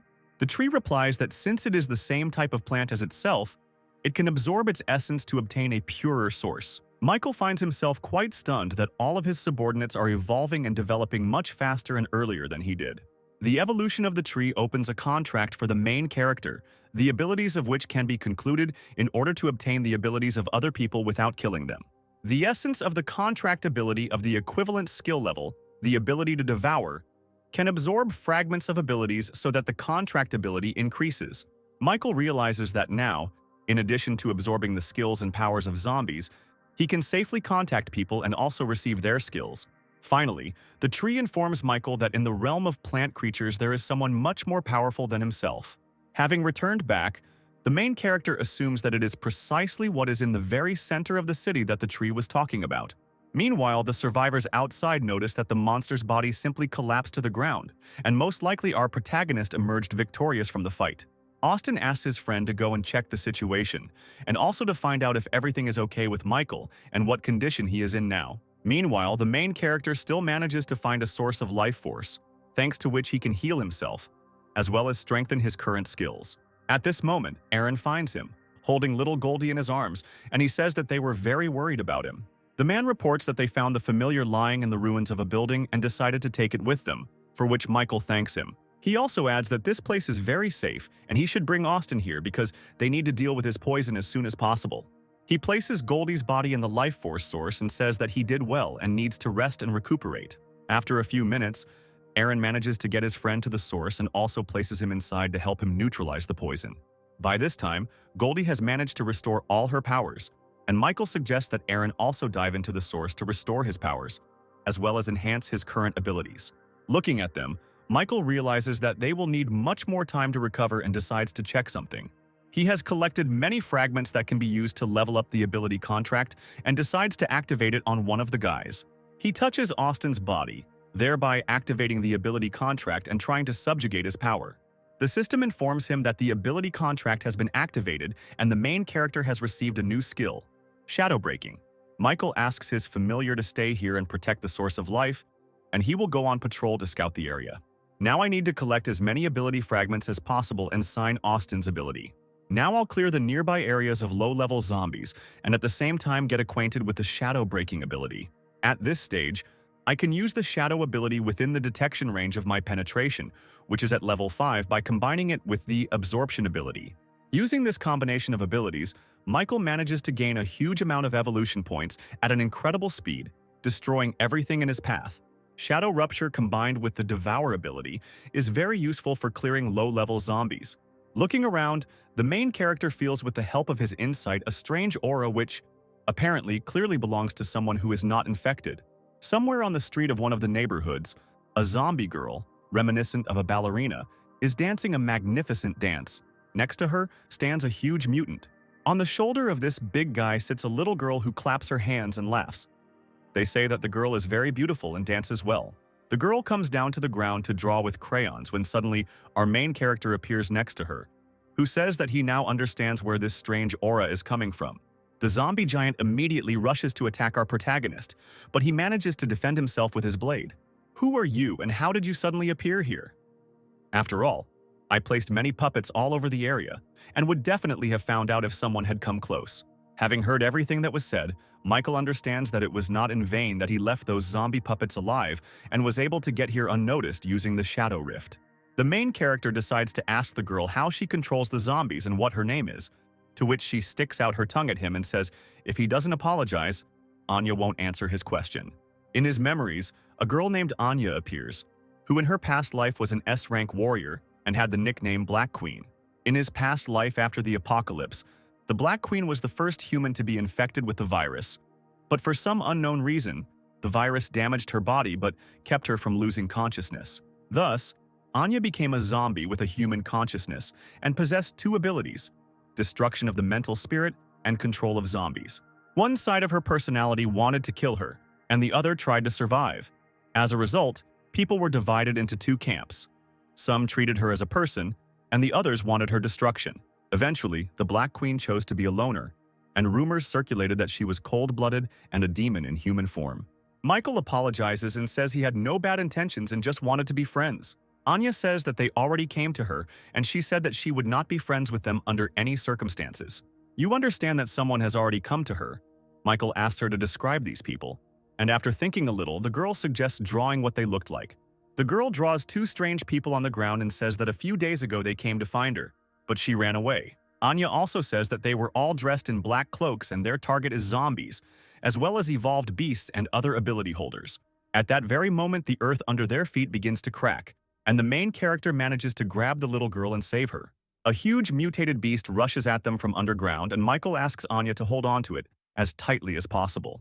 Using a combination of his abilities as well as incredible strength, he destroys the monster in one move, cutting its entire body in half.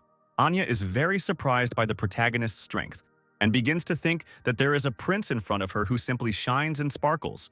Michael promises to take her to a safe place, and the girl calms down, realizing that the main character is not like those evil guys and most likely will not cause her any harm. After some time, they return to the place of the source of life where Austin and Aaron finish their recovery, and all this time we're waiting for his return. Michael says he found this girl while he was on patrol and decided to take her with him. We've become much stronger after absorbing the life source, and I'm also interested in the ability you just used. The ability I just used is your shadow gap, and I can open the possibility of borrowing other people's abilities. After the explanation, Michael asks the guys to come closer to him because the situation has changed a lot and they need to plan their next steps. Michael explains to his new friends that the situation is getting complicated and staying here could be dangerous, so he suggests that they go to the shelter and wait for him there. He also, realizing the seriousness of the situation, asks the guys to look after two defenseless girls while he deals with other matters. Noticing how little Anya is playing with Goldie, he decides to send his familiar along with the survivors for additional protection. Austin suggests that the main character go with them and not risk his own life if it is so dangerous here. I will refuse this offer. The center may contain information about my sister and I need to find out. Aaron gives Michael approval, noting that since he now has Austin's ability, they will only be a burden to him. The protagonist also says that he will take little Anya with him, since she is very unique and is temporarily not suitable for being in the shelter. Friends tell the protagonist that they will wait for him at the shelter and ask him to return safe and sound. Little Anya says that Goldie would prefer to stay with them, but because of his submissiveness, he cannot refuse, and also wonders if she can take control of him with her own powers. They both watch as the familiar flies away along with a handful of survivors while the little girl waves goodbye to them. Michael covers his body in a shadow cloak, and Anya is surprised by his appearance and the fact that he begins to shine at this moment. The girl does not understand why everything around her has turned black, and the main character explains that he is not in the shadow of his abilities, and so will be able to move much faster and remain unnoticed. Michael realizes that there may be many unknown things in the city center, so they must be prepared for this, and decides to spend the accumulated evolution points. In total, he has more than 20,000 points at his disposal, which he spends on increasing each of the main characteristics. He decides to spend the remaining points on detection, since with the help of the shadow gap, he can increase his advantage in battle. I confirm the distribution of skills. The evolution tree informs him that after exiting the menu, his body will undergo changes. Such a colossal amount of points releases a huge purple aura around the main character's body, which slightly frightens little Anya. This situation does not cause much damage to health or the surroundings, but the protagonist realizes that although he is still an F rank, he feels like he has reached the D rank standard. At the same time, somewhere near the city center, a small group of survivors is wandering around, clearly busy with some kind of search. A guy in glasses named VJ expresses his dissatisfaction because they have been searching for several days, and so far they do not see even a hint of an entrance to the ruins. Looking at the map, the leader of their squad, a guy named Alan, says that the entrance should be somewhere very close. VJ says that if he is so confident in his assumptions, then it's time to check if the entrance is really somewhere nearby. He places his hand on the ground because his A-rank ability density can determine the density of a substance, change it, and control its molecular structure. While he is busy searching, a girl named Theodora asks where another member of their squad has gone, to which Alan replies that she has her own mission and she can suddenly go somewhere. At one point, VJ says that there really is a large space below and perhaps a passage can be made there. Having received approval for the coupon, he uses his ability to awaken the earth and reach the supposed entrance below. A group of survivors standing in front of the entrance to the supposed ruins sense an ominous dark energy emanating from below. At this time, Michael and Anya both suddenly felt some strange energy and are trying to get to its source as quickly as possible. As they move towards the supposed source of energy, they come across a massive B-rank monster, which is completely defeated and burned to ashes by an incredibly powerful force. At the same moment, Michael assumes that, in addition to him, one of the survivors may also be looking for an entrance to the ruins, and most likely this energy comes from them and he was clearly beaten to it. After 10 minutes of searching, our heroes manage to find the very hole made by the search party, which leads to the entrance to the ruins. Michael begins to worry about what might be waiting for them downstairs, so he tries to warn Anya and asks her to stay outside. The girl begins to get indignant and says that she also wants to go to the ruins with her older brother Michael, because she is very strong and can also be useful in battle. Having succumbed to the persuasion of little Anya, he nevertheless takes her with him, and they descend into the depths of the ruins, beginning to move along their dark and narrow corridors. When they reach the fork, they notice that a handful of survivors have gone to the right, because on this side the knight's armor is completely broken, and on the other it is completely untouched. The protagonist immediately concludes that the survivor clearly did not come down here alone, and the group could have split up. The main character, together with Anya, decides to move in the opposite direction where the knight's armor remained intact, and also assumes that they perform a security function. His fears immediately come true, because at that very second, the seemingly lifeless armor comes to life, saying that invaders have been discovered in the ruins and must be destroyed. Michael, deciding not to stand on ceremony and without wasting much time, uses the shadow rupture technique and in a matter of seconds deals with all the soulless puppets. After the victory, little Anya finds something strange on the bodies of the defeated knights and tries to tell the main character about it. The girl takes something interesting out of the depths of her armor with her hand, saying that apparently this thing makes the knights come to life and move. She holds a small blue crystal in her hand, saying that if her memory serves her correctly, it is called an energy core, and there is a lot of energy in this crystal. Michael upsets the girl by saying that, unfortunately, they are all of the lowest rank and completely useless, and she can throw away all those that she has already managed to collect. Their conversation is interrupted by a creepy, ominous sound of iron scraping against a stone floor, which makes them wary. The sound continues to increase in volume, and soon from the depths of the dark corridors appears the silhouette of a huge knight, who is on a completely different level than the previous ones. Without much ceremony, the enemy immediately tries to attack our protagonist, but the shadow skill allows him to avoid the blow. Michael realizes that he just needs to destroy its energy core and then the knight will not be able to move. Using his shadow skills, he literally tries to tear apart the knight's armor from the inside with countless attacks. All this does not give a noticeable effect, and Michael assumes that the monster is protecting its crystal with all its might by moving it throughout the entire space of the armor. The high-level knight doesn't give our protagonist time to think and rushes into the attack again, raising his giant sword above his head for a crushing blow. The blow is so powerful that it literally splits the stone slabs on the floor where our main character was supposed to be. Everything that happens in a few moments takes on completely different circumstances, and an incomprehensible energy projectile tears off the knight's right hand, in which his sword was located. Apparently, Michael managed to dodge and also throw an enchanted weapon at his opponent, after which he decides to use his physical skills and literally crushes the monster's iron armor with a powerful kick. These damages no longer allow the knight to move, and after the victory, the main character discovers an energy crystal and a stone tablet inside his armor. You understand that this crystal already represents at least some value. He asks Anya to keep it for herself, after which he tries to visually understand what use this stone plate could have, which looks unfinished and needs to find the second part. His thoughts are interrupted by a sudden earthquake, which causes the stone slabs beneath their feet to shift from side to side. After a few minutes, a passage opens in front of our heroes, leading down to the deeper levels of the ruins. Michael assumes that the stone slab in his hand is a guide and tells Anya that they will most likely have to go down. Descending the steps, they find themselves in front of a stone bridge leading to a small arena, in the center of which is a giant armored spider. The protagonist hands the girl a stone slab, ordering her to stay here and not take a single step to the side until he deals with the enemies. Having noticed our protagonist, a swarm of small spiders immediately pounces on him, which are clearly controlled by the main specimen in the center of the arena. Michael immediately rushes to attack them, realizing that he will definitely have to face other survivors who have descended into the ruins, and his main goal is to get as many things as possible and increase his combat power. During the battle, all his thoughts are occupied not with how strong his opponents are, but only with thoughts about who the people are who managed to descend into the ruins before him. The power of the giant spider is not enough to resist our main character, so his thoughts are occupied only with how he can force the evolution tree to increase its level. Realizing that at the moment this is not the most important task that faces him, he tries to finish the battle with the giant spider as quickly as possible and unravel the secret of the stone slab. Having finished the battle, Anya is surprised by the strength of our protagonist, who asks not to overpraise him, because he was able to win only thanks to his knowledge of the enemy's weak points. As a reward after the battle, he was able to find the second part of the stone slab, as well as an intelligence crystal, which increases this characteristic by 10%.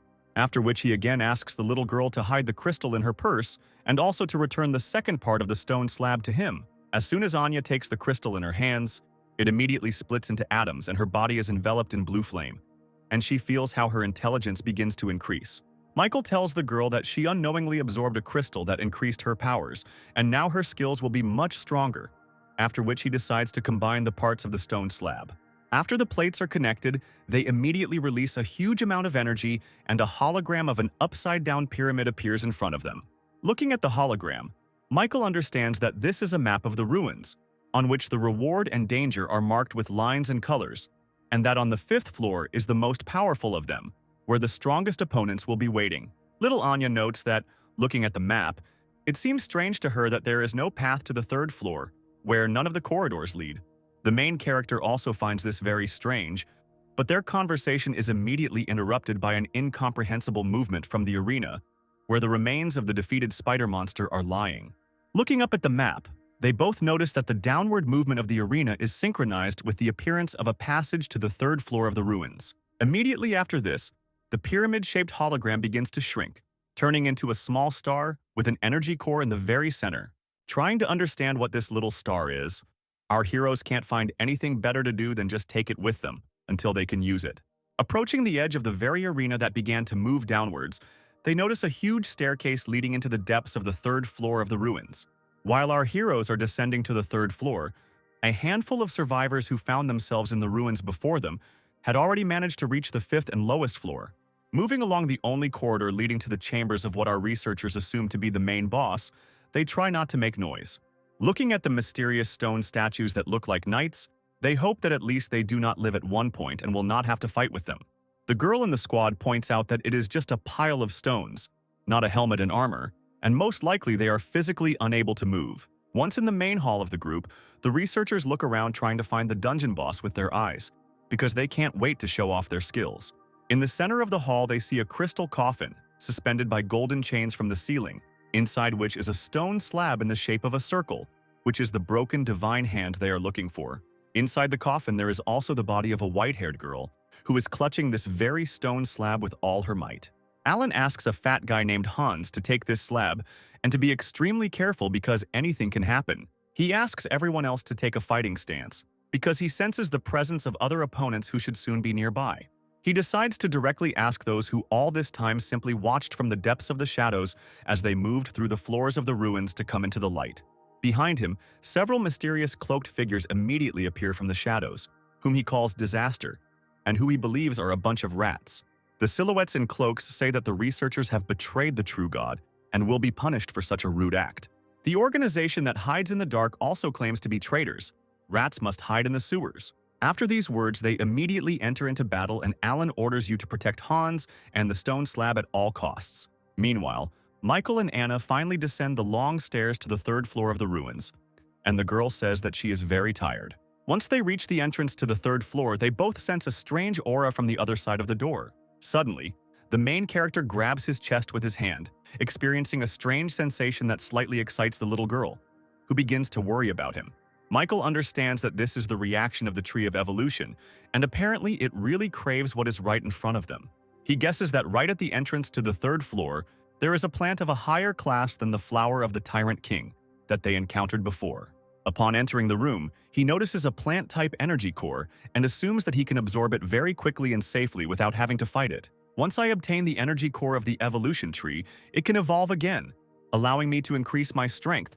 Then I can rush to the third floor and fight those people for the treasure of the ruins. Using the shadow skills, the main character tries to get to the core unnoticed, but something goes wrong and it detects the main character, starting to move higher and higher.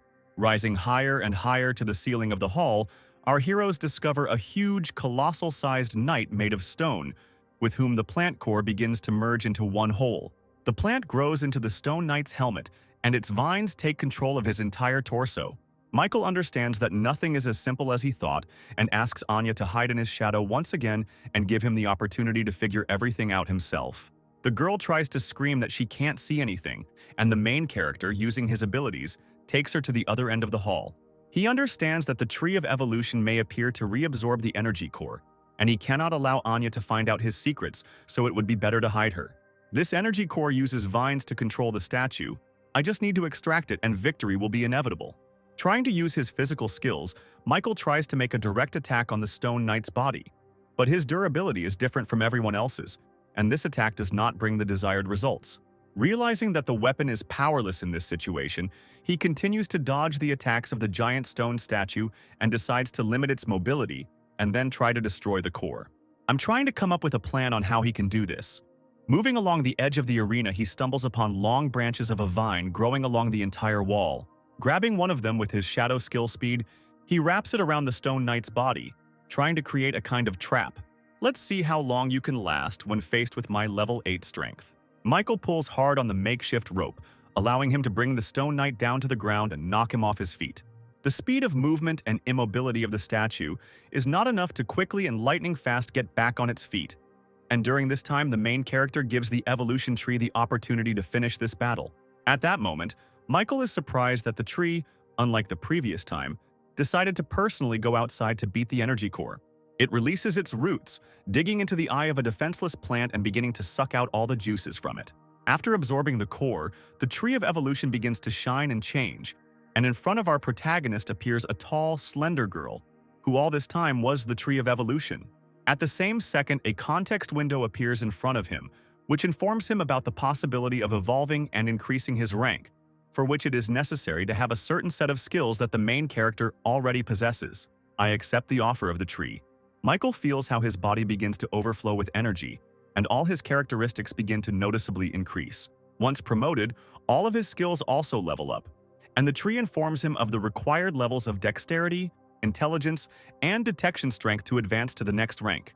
Thanks to the tree with a brush, the upgrade is much faster and more convenient. Remembering the past, to increase the level, I ran like crazy, killing a cloud of monsters. Looking at the girl, the protagonist decides to clarify whether he should still call her the Tree of Evolution, to which he receives consent. Michael also asks why his evolutionary tree chose him as a victim for revival, to which he receives the answer that she cannot answer his question right now, and she does not have a memory of all the events. My evolution is the key to solving my past life. It's no wonder you helped me during the attack of the horde of infected and allowed me to continue to evolve. My memory seems to be linked to your evolution, so your growth is very important for both you and me, and the discovery of additional information. After these words, the tree of evolution disappears again, going into the system, and Anya appears behind the main character, who rejoices at his victory. The girl is slightly shocked because she does not understand at what moment the victory in the battle occurred, but nevertheless she is very happy for her brother. The jubilation of our heroes over the victory is interrupted by an unexpected earthquake, after which the ground under their feet begins to crack, and tongues of flame begin to emerge from its cracks. After a few seconds, the floor literally explodes, and silhouettes in cloaks jump out of the ground, as well as Alan, who is fighting with them. He notices our protagonist, and they briefly glance at each other, trying to comprehend the situation and understand whether they are enemies. Having decided to land next to our heroes, he is surprised that besides them, there are still people in the dungeon, and apparently they have not fully explored all the floors of the dungeon. I notice silhouettes in cloaks. Michael remembers that Anya was talking about them, and decides to ask her if she had seen these people before, to which the girl replies that she had not seen Alan and his friends. Their conversation is interrupted by mysterious silhouettes in cloaks, who order them to immediately give them the broken arm of the divine stone. And he says that he is not going to give them the artifact he found under any circumstances, even taking into account the fact that 2 of his squad have already been seriously injured. Watching their conversation, Michael realizes that they were apparently fighting for the treasure found on the 5th floor of the ruins. Having learned the name of our protagonist, Alan apologizes for dragging him into this story, but really hopes that he can help him deal with these enemies. Vijay tries to dissuade his friend by pointing out that the stranger is only at E rank, and there is no point in asking him for help. At this time, the silhouettes in cloaks who are D ranked begin to laugh, saying that no matter how many scum you recruit into your team, you will all die. Alan says that they are at a disadvantage, and he feels that the protagonist is not an ordinary person, so he boldly offers to join the battle. Vijay continues to insist that a person with such a low level of strength will not help them in any way in the fight. And besides, he has a little girl with him who will act as ballast. The silhouettes in cloaks talk to each other, calling the weak humans worthless, trying to form packs and do everything possible to survive. The main character tries to understand what is happening because the silhouettes in cloaks are very reminiscent of monsters, and if you look closely at them, their bodies have a very familiar aura. He remembers his battle with an advanced infected girl who was guarding a meteorite fragment and had her own consciousness. Immediately after this, he asks the fair-haired guy and Alan to stay here to protect Anya until he sorts things out himself. Alan tries to stop the main character, but he immediately rushes into the attack with incredible determination, realizing that these are unusual opponents and that fighting them will be much more dangerous. Starting the battle, he immediately tries to understand if there is a main individual among these monsters in order to first deal with the minions. Suddenly, one of the silhouettes tries to attack the main character from behind, but a charge of fiery energy flies into his face, which saves Michael from being hit in the back. This stream of fire turns out to be released by Alan, who asks him not to act so rashly because he will be the main attacker who needs to be supported. Looking at him, Michael realizes that this man is a D rank awakened with a very strong flame ability. At this time, the silhouettes in cloaks begin to talk to each other about the main character, not understanding how a low-level person can be so fast and that they sense divine power in him. And he asks Michael to be careful because these creatures are difficult to deal with and such damage is just a speck of dust for them. After these words, the main character instantly approaches one of the monsters and with a powerful blow of his blade literally cuts his body into 2 parts. Vijay is incredibly amazed by such speed and strength, and little Anya says that her brother is very strong and will not lose so easily. Alan also confirms his words, realizing that his assumptions were correct, and the main character is really not so simple, perhaps even too simple. Standing over the protagonist's defeated opponent will prompt a context window to inform you that you have received 600 evolution points for defeating a D-rank monster. The second silhouette in a cloak. Looking at the protagonist does not understand what is happening, because a low-level human cannot have a divine aura and be so strong. Michael says that, according to him, one can conclude that the Tyvans also call themselves divine, in which case he must be a deicide. At that moment, the monster in the cloak starts screaming, saying that this simply cannot be and that he is not going to be the loser in this battle. Screaming that all humans will be destroyed, he begins to prick himself with needles sticking out from behind his back and begins to transform. Michael says that he has already encountered this type of enemy, and apparently he begins the transformation in order to fight with all his might and asks everyone to run away from here as quickly as possible. Vijay immediately grabs little Anya in his arms and says that this is complete madness and that ordinary people definitely won't be able to cope with this. And he says that he is not going to just run away because this monster injured his comrades and he cannot just leave. Looking at the monster, they realize that it has completed its transformation and is now somewhere around C rank in strength. He immediately begins to attack our heroes with a spear covered in vines, which after the blow rush after Michael and Alan. Reflecting attacks with a vine, Alan tries to understand who Michael really is because, having only an E rank level, he is able to resist monsters much stronger than him. At the same time, he charges a huge fireball in his hand in order to assess how powerful the enemy in front of him is. Trying to attack the monster standing in front of him, he realizes that his attack doesn't even leave a scratch on his body, and this is very sad. Taking advantage of the moment of confusion, Michael at this moment finds himself behind his opponent, trying to attack him with his daggers. The monster manages to react to this by defending himself from the attack, and they say that such a pathetic nothing will never be able to defeat him. The protagonist realizes that this native type of monster is much stronger than what he has encountered before, and it seems that they continue to evolve at a breakneck pace. He also realizes that he himself is not the same as he was a few days ago, because like other survivors, he is evolving, but he still needs to restrain himself because there are strangers nearby. Michael fights the monster using only Shadow Rift and his own physical skills, but even this is enough for Alan and Vijay to be amazed by its colossal strength. Alan asks his friend not to ask how this is possible, because this is the first time he sees an E-rank fighter being able to suppress and fight on equal terms with a C-rank monster. At the same time, the main character continues to push his opponent with a powerful blow, sending him towards the nearest wall. Retreating to Alan, he says that he is amazed at his strength if he is able to fight alone against such a terrifying opponent.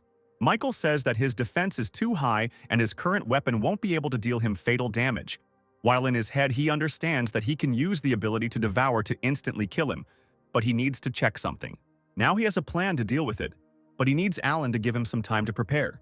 His new friend gives his consent, and Michael understands that this is being done in order to test the fighting abilities of his new acquaintance and his strength. After his request, Alan engages in battle with the monster using his strength to the maximum, causing a huge column of fire tornado.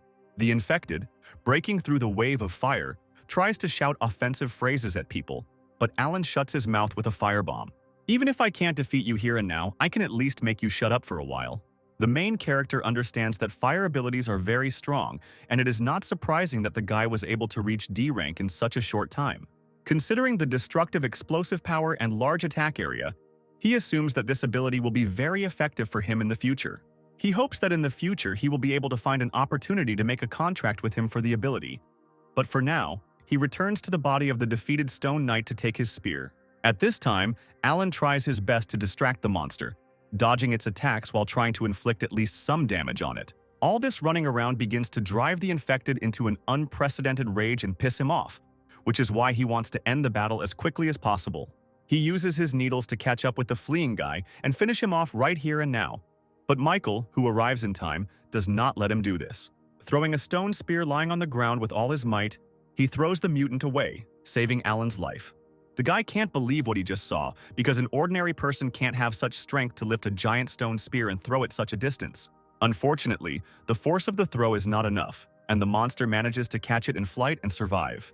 At that very moment, Michael, who had arrived, began to try to press from the opposite end of the stone spear, trying to prevent the monster from having the opportunity to come to its senses and counterattack. Alan also immediately comes to his aid and begins to help, creating efforts to defeat their common enemy. The infected tries to suppress their morale by saying that a pathetic little human who only knows one attack won't be able to do anything to him. Alan states that in order to deal with such a worthless person as he only needs to know one attack, and he begins to concentrate a huge cloud of flame in his hand. He asks Michael to stand still and not to lose his position, after which he releases a huge column of flame, which, performing a reactive function, pushes the spear towards the monster. Trying to resist this effort, the infected person catches himself thinking that his consciousness is beginning to change, and as if someone is trying to take control of him. For a moment he pauses, lost in his own thoughts, saying that Anya is the sweetest and most beautiful girl in the universe. This second is enough for our heroes to squeeze out the last of their strength and send the mutant flying on a spear towards the nearest wall. Looking at little Anya, they understand that she tried with all her might to control this monster for at least 1 second. She had to spend all her strength on it.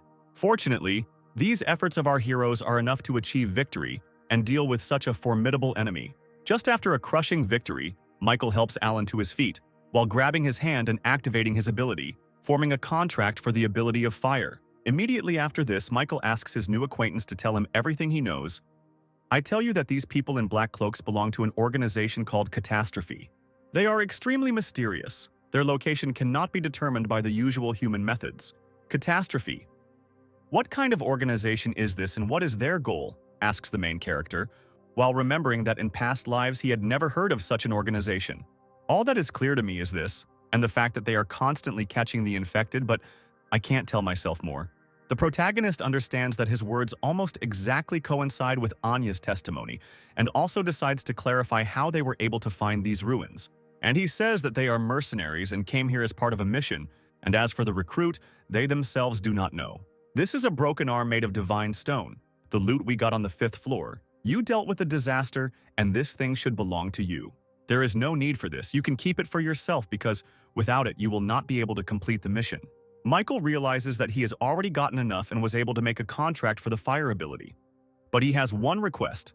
He shows Alan and everyone present a photograph of his younger sister and asks if they know any information. And he replies that at the moment he doesn't know anything, but he will try at all costs to help in her search. At this point, their wounded friend begins to cough up blood, and the girl tries to hurry her commander, saying that they need to find a doctor as soon as possible. Alan asks for forgiveness and says that they need to go, giving the protagonist an address where he can contact him when he finds himself in another city. Leaving the ruins, Vijay asks the commander if they will really just leave because they outnumber him, and they could try to take away from him all the treasures that he managed to find on other floors. And he says that even if they are at the peak of their strength, all together, they won't even come close to dealing with him, because in that battle, he only used half of his strength. He really impressed me, but what you say seems too exaggerated to me, since he is only E rank. You may be right, but when I was around him, I felt a discrepancy between his demonstrated strength and his personality. But even despite this, he creates a feeling of reliability, and that next to him, you will be protected. When Anya asks why they didn't take those treasures, Michael says that he likes Alan, and he will give him a chance to prove himself in the future, so it will be a gesture of goodwill. Alan, if this stranger is really that good, why didn't you invite him to Skynet and even reveal our true identity? Because if he joins us, we can complete a higher-ranking mission and get a bigger reward. Now is not the time, and we cannot reveal all our secrets to random people, because if someone from the top management finds out, we will be in trouble. And besides, he is also a very cautious person. After the group of researchers leaves, Michael suggests that Anya also go on the journey. We should continue to explore this area and use the crystal to make you stronger, because it will be very useful. Girls begin to be very flattered by these words, and why her pride begins to strive very high, as does the feeling of her own importance. The main character suggests going to the 4th floor and clearing it out, in particular so that Anya can gain experience and become stronger. On the 4th floor, there is a huge number of mid-ranking puppets that he met at the entrance to the 3rd floor. Michael decides to test and try out his new fire abilities, which he gained from contact with Alan. I rush to attack the rest of the knights. He easily dodges their slow attacks by flying into the air. The protagonist remembers that fire can be used as an accelerating force, and thanks to this he is able to move through the air for a short time, increasing his mobility. From now on, he will be able to fight in the air in addition to group damage, which has increased significantly with the use of firepower. I want to finish them off in one move, so I need to concentrate as much fire energy as possible in one point and throw it out. Having finished accumulating his strength, Michael launches a huge stream of flame at the knights, burning everything in its path. After such a powerful attack, only melted armor remains from the knights, and the main character realizes that this ability has a purely destructive nature, after which he asks Anya to collect all the crystals. Starting the collection, the girl asks her brother to forgive her because the red crystal that Michael gave her for safekeeping has disappeared somewhere. The protagonist suggests that Anya could have absorbed it and asks to take another red crystal and split it as he did with the crystal of intelligence. The girl takes one of the red crystals left behind by the knights and is surprised that it can also be absorbed. With a little effort, it also crumbles into particles, causing the girl an incorruptible shock. Michael realizes that Anya doesn't kill zombies but captures them, so she can't get energy to level up. But in return, she can directly absorb energy from items to evolve. He offers the girl to absorb all these crystals so that she can become stronger and improve her fighting skills. Having collected all the available crystals on the battlefield, The girl begins to emit a huge amount of energy, and her body begins to evolve. Having completed the evolution, Michael congratulates little Anya that she has now reached the status of an E-rank warrior. Next, our heroes go to clear the corridors of the dungeons and eventually find themselves on the 5th floor in the very hall that the researchers visited.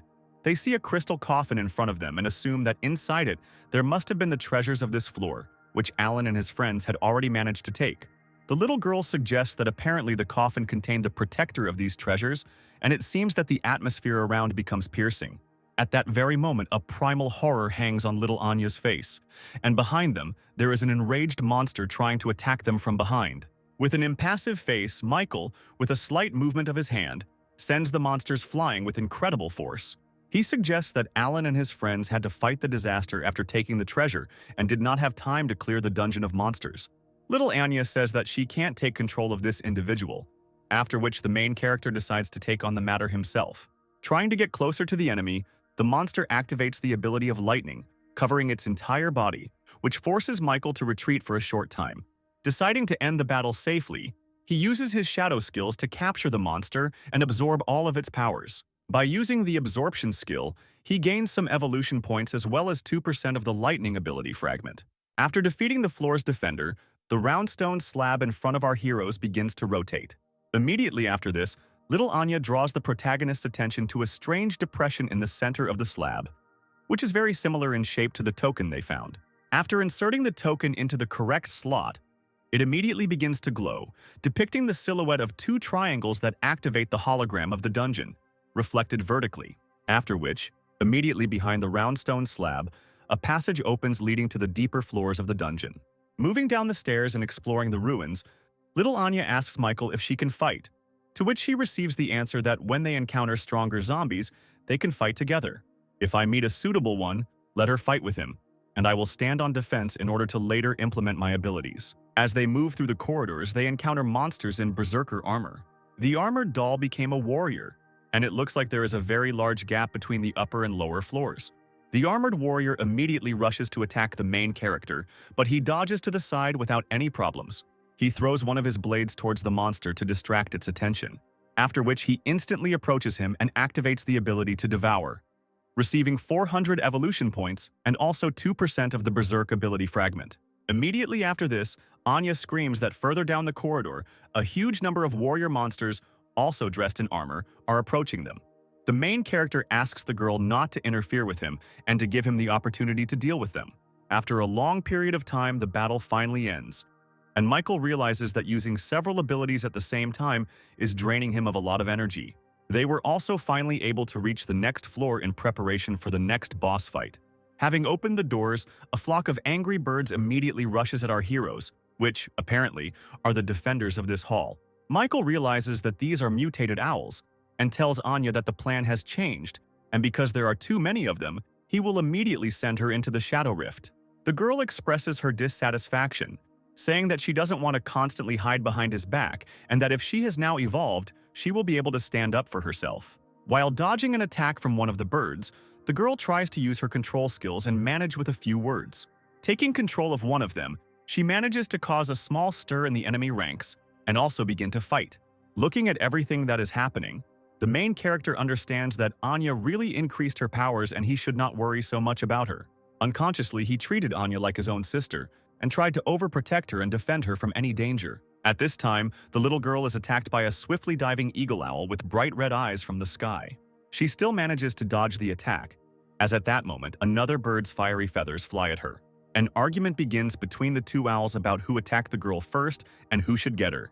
Michael suggests that Anya take control of Phylan, saying that he is very strong and apparently is the leader of this small group. The girl says that she is not going to do this because she does not like him and she will not make him her companion. She also looks at the small white owl, which seems to be emitting S-rank ability energy, and its overall combat power is the strongest among everyone in this building, but he can't use it yet. The girl says that she can help him awaken his powers if she manages to enter his mind, but for this, she needs a little time. I try to take control of the white owl and barely manage to dodge the attack of 2 angry owls, as she still manages to take control of him. Little Anya starts laughing, declaring that she never doubted for a second that she would have enough time and she would get the greatest familiar of all time. At this time, all the other owls in the room look at the little familiar and call him a traitor. Little Anya gives a name to her new pet, calling him Bugu and giving him confidence in victory. He immediately goes on the attack using his S-rank ability called Absolute Wind Tornado, which allows him to quickly deal with his opponents. Anya hugs little Buga with all her might, amazed at his strength and saying that from this moment on, they will become best friends. Michael congratulates the little girl, but asks her not to lose concentration, because now they don't have time to relax. Watching the behavior of a flock of owls, he assumes that the main owl, who is the boss of the floor, should appear soon. His assumption turns out to be correct. After a few seconds, a magical beast with the ability to increase its size appears in the center of the arena. Overflowing with energy, Anya asks the main character to let her deal with such a formidable opponent herself, because this will be the first fight for little Buga. Michael gives his consent to the little girl, telling her that he will be there to help and give her the opportunity to concentrate on the goal. The little familiar doesn't really like this whole idea, but Anya takes control of him, and he understands that he is once again no longer in control of his body. Immediately after this, the giant owl tries to attack the little Buga, but he easily dodges the attack due to his size. Meanwhile, Michael protects the little owl from being attacked by other owls using his shadow ability. He asks Anya not to rush and do everything in a measured manner, because she must trust her companion, and not just control him. Anya understands that when she first entered little Buga's consciousness, she felt that he was cowardly and unsure of himself, and she thought that if she forced him to fight, he would regain his confidence. From childhood, he was treated as a different species and was often bullied and mistreated. Gradually, he began to fear those around him and stopped trusting others. And Anya understood this perfectly well, because she was the one who also had no parents and was constantly bullied. The girl says that at one point she still managed to meet her older brother Michael and he treated her with all kindness. So she wants to do the same for Bugu. Such a motivational speech immediately gives the little familiar an unprecedented boost of energy, which allows him to begin fighting with greater strength. Taking advantage of its speed, as well as the clumsiness and colossal size of its opponent, the little owl manages to deliver many quick and lightning-fast attacks. Michael realizes that this little owl that Anya chose, although it doesn't seem that strong, can still be useful. At this time, the battle with the floor boss drags on, and he continues to grow in size, slowly starting to destroy the entire floor of the dungeon. The protagonist realizes that the situation is becoming more serious and asks Anya to let him finish the battle. Meanwhile, baby Bugu continues to dodge the hail of pointed feathers flying at him. I understand that it is impossible to delay. The girl activates the ability of her familiar Tornado of Absolute Wind. At the same second, a huge energy tornado appears around the boss, sucking in a huge amount of debris and stones, which begin to inflict a lot of damage on the boss's body. This is the S-rank ability of the Absolute Wind Tornado, and in my past life, this was the peak combat ability. Michael is surprised that they were right and this little owl really is the strongest here. She managed to take control of it. After this, the dungeon boss simply falls to the ground, and they rejoice at their first and grand victory. The girl runs to hug her new familiar, being incredibly happy. Michael also turns out to be very happy for his companion and offers her to give Bug the opportunity to absorb the energy source. The familiar goes to absorb the boss's body, and the protagonist asks the girl how she was able to assess his potential. Anya says that when using mind control, she can see the abilities of monsters and determine the strongest one, and then control him. The protagonist is surprised, albeit briefly, that a warrior like Anya has an ability that can directly influence the strongest enemy unit and turn it into an ally. Big brother, don't you have an ability that allows you to copy others? Michael says that he really does have such an ability, but what is the point of this information? Anya suggests taking and copying her power. The girl says that after everything that happened, she trusts the main character very much and wants to let him also get her ability to become even stronger. Michael realizes that he must have enough points to develop another ability and tries to make a contract with the little girl as well. The evolution tree cancels this request, informing that concluding a contract with a monster is simply impossible. Anya asks if everything went well and if Michael can control the opponents from now on, to which they receive a negative answer. By this point, Bugu has finished absorbing the boss's energy and evolved to E rank. Little Anya rushes to her familiar to congratulate him on his new level of evolution, which is why it was not possible to conclude a contract with Anya. He remembers that the girl is not human, but is also a monster that resulted from the apocalypse, but during the time spent with her, he had already begun to forget about it. He promises himself that this time he will not allow society to do to her what happened in his past life and invites her to move on. Making our way further into the dungeon, Our heroes think over further plans for the battle, because their forces have already been significantly depleted. Even if Anya didn't show it, this little girl has been through so much with me and is most likely holding on with all her might. Michael activates the Shadow Rupture ability to get the most out of this place to level up. Analyzing this evolution tree about the required levels of power, intelligence, agility to level up, he realizes that he needs about 150,000 evolution points, and at the moment he only has 40,000. At this time, somewhere within the walls of the shelter, a small commotion begins to reign in connection with an unexpected guest. Some stranger tries to pick a fight with every survivor in the shelter, trying to find a worthy opponent, and also wanting to see the god of war. Megan notices panic within the shelter walls, not understanding what is happening, receives information from one survivor that people from another shelter have appeared and want to fight us to determine our strength. Meanwhile, on the third mirror floor of the ancient ruins, Michael and Anya feel a strange, mysterious energy. The main character suggests that the girl move forward because soon they will meet their last enemy. After passing the third, fourth floor, I received 90,000 evolution points. The fifth floor gave me 20,000 for insurance. First, it is better to improve my combat abilities. Michael spends almost all the points he has collected to upgrade his skills, after which the evolution tree informs him about the transition of the strength skill to a higher level of power.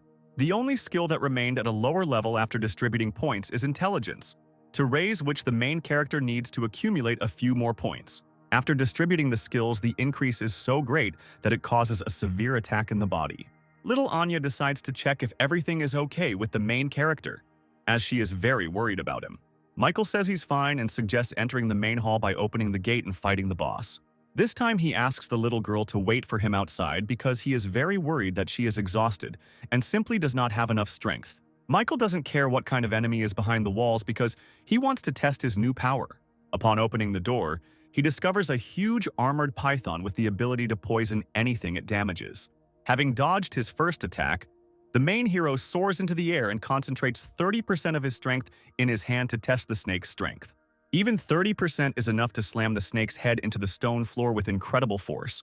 The enraged monster clearly doesn't like this arrangement, but the main character is glad that he will be able to play the test of strength a little longer. The monster decides not to stand on ceremony, accumulates a huge amount of poison in its mouth and splashes it towards the main character.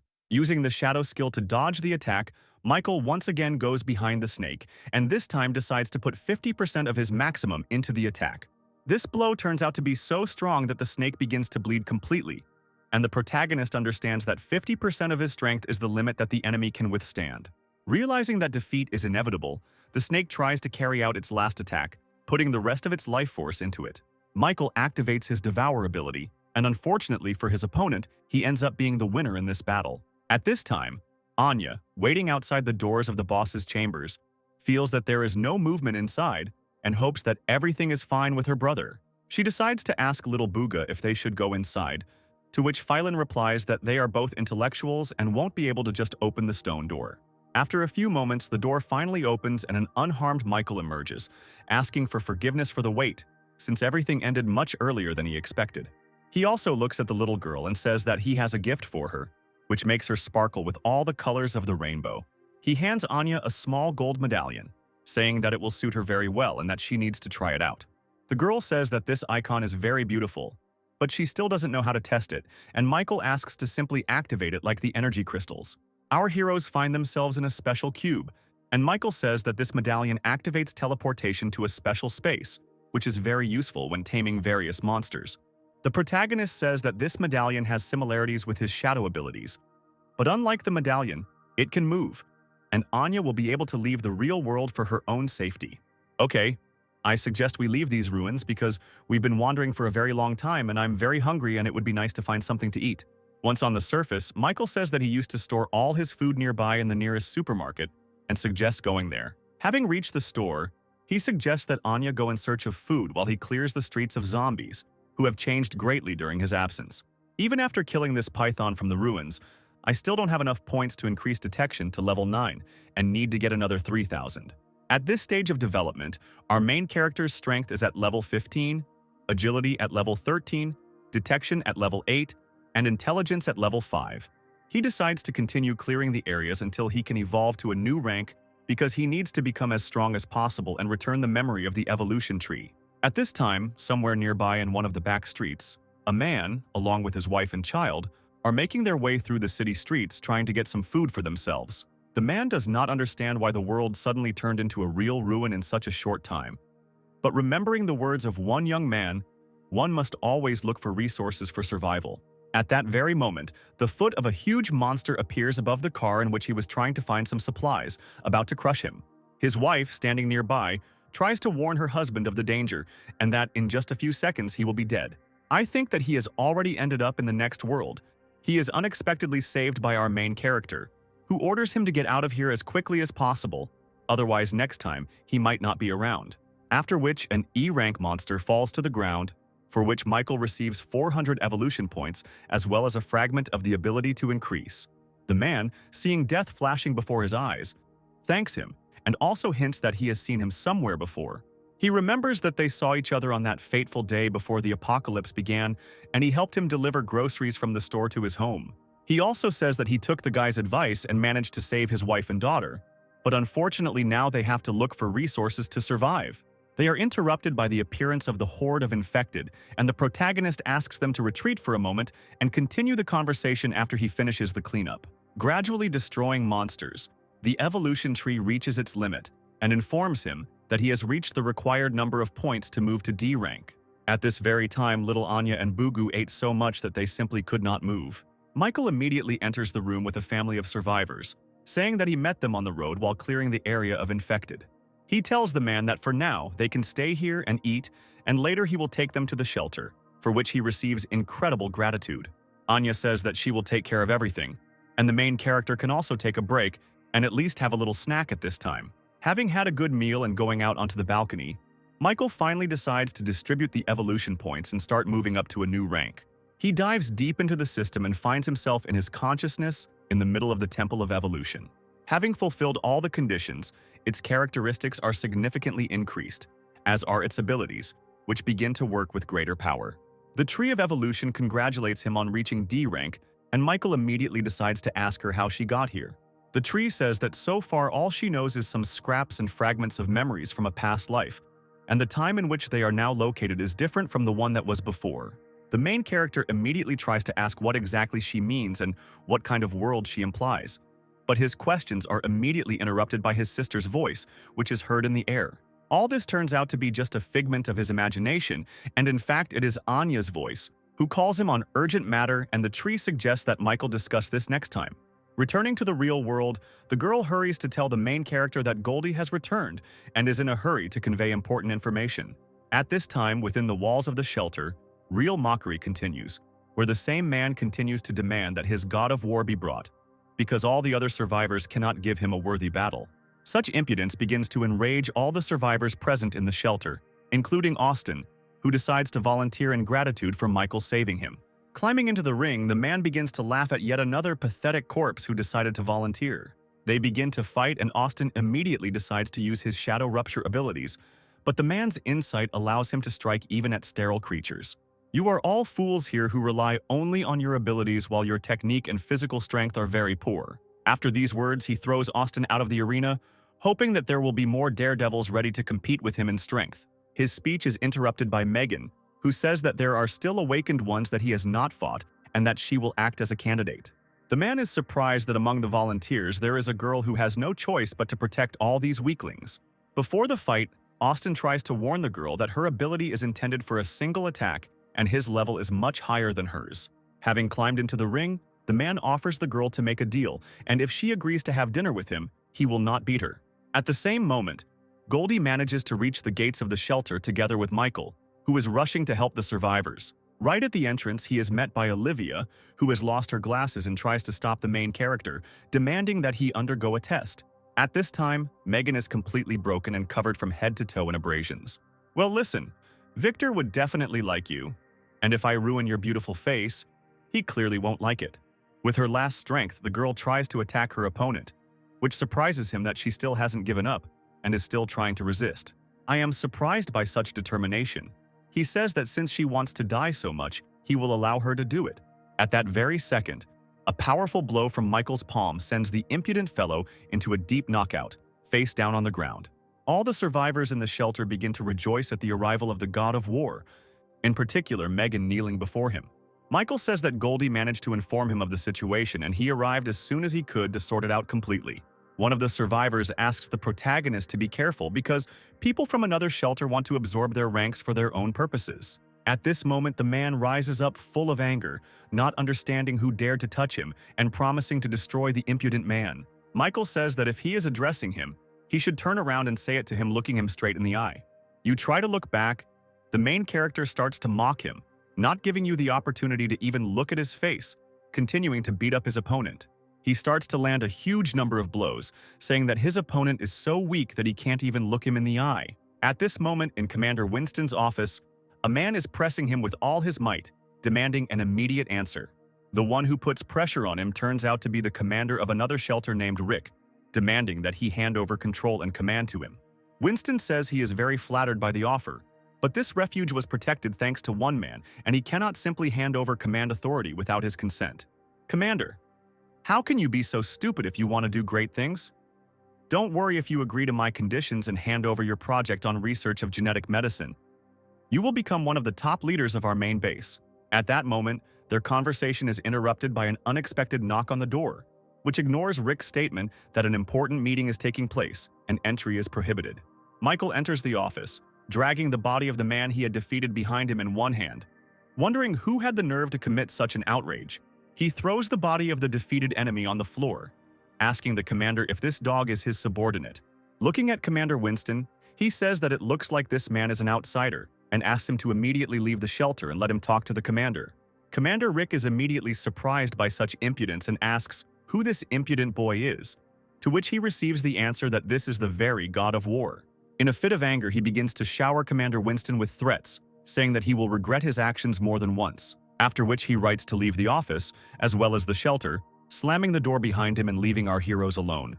Winston is very happy about Michael's arrival and asks him if he managed to find his sister, to which the protagonist says that this case is still in limbo, but he has other information. That mysterious girl from the video you showed me, I need a screenshot of her photo. The commander promises to look into the matter and also offers to provide him with assistance, to which Michael says that he will leave immediately after receiving the photograph. He also promises to provide the coordinates of the ruins in the center of the city, where they can extract a lot of minerals to improve their skills, which greatly inspires Commander Winston. After this, the commander invites the main character to go with him to receive another gift, and they find themselves on the second floor of ancient ruins.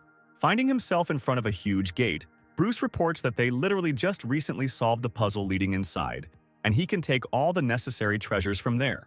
Michael still decides to go inside, realizing that he has no choice because he still couldn't find a suitable weapon for himself, and maybe the contents of this treasure will help him with this. Once inside, he sees in front of him a huge pedestal with many lights and a bridge leading to them. Each pedestal opens up the possibility of choosing one of the sacred relics, and Michael ponders which one he should take. Suddenly, the evolution tree offers the protagonist to choose a challenge token that is right in front of him. Listening to the advice of the tree, the main hero reads the instruction that the token can be used infinitely and compete in the Tower of Tests, becoming even stronger. Having carefully considered his choice, he nevertheless confirms that he will bring this relic into his possession and immediately decides to try it out. At that very moment, he is teleported to another dimension where a giant testing tower is located in front of him. At that very moment, a cute girl appears in front of him and says that she is the conductor of the testing tower. She also says that she will accompany the participant during the entire passage and will also answer any question regarding the tower. The testing tower is a place where the test subjects practice. Each has a step. The higher the floor, the more difficult it is to go further, and there are 600 floors in the tower. Also, on every 150th floor, debuffs will be created that increase the difficulty, and the main character has half a month to pass the test, after which the token will simply disappear.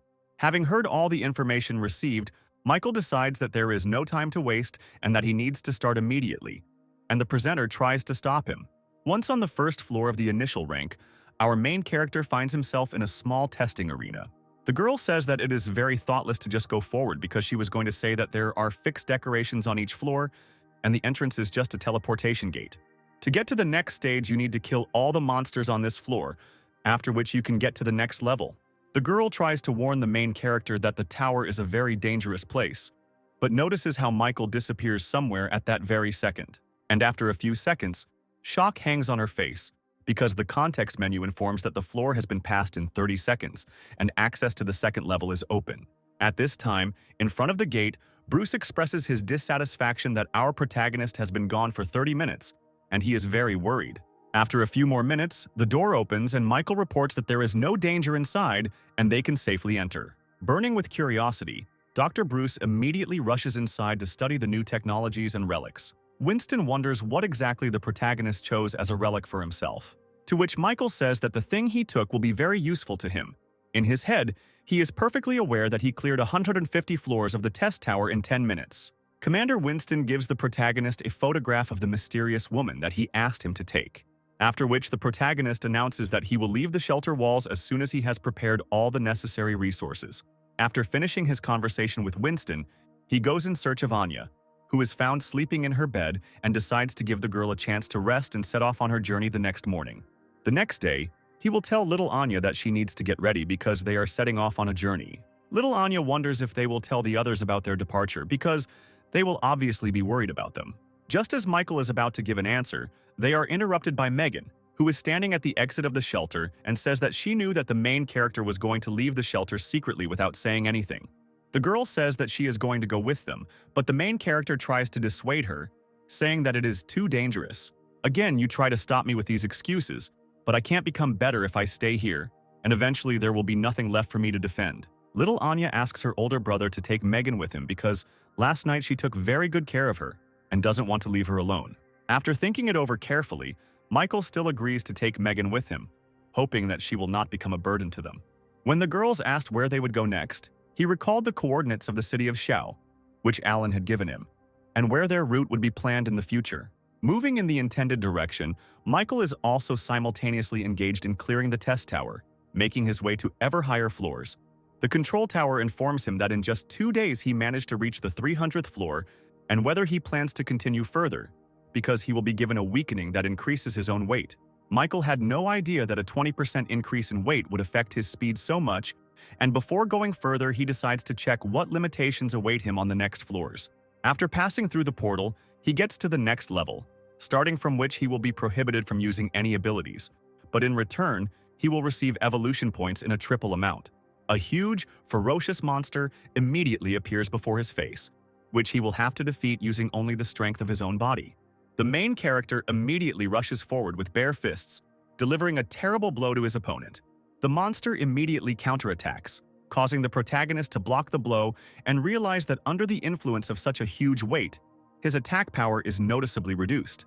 The control tower offers the protagonist to leave for a while and better prepare for further trials, to which the protagonist immediately agrees. But before leaving, he still decides to go through this floor of the tower, stating that at this stage it does not pose any big problems for him, after which, using a crushing blow to the air, he clears the floor.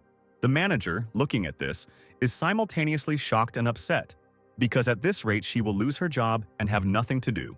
After clearing the floor, Michael returns to the temporary base in one of the abandoned multi-story buildings where his comrades are located. He is immediately met by Megan, who is sitting at the table and asks if everything went well in the testing tower. The girl points to the map and says that after 2 days of travel they are already very close to the neighboring city. But unfortunately they do not have all the information and need to prepare in advance.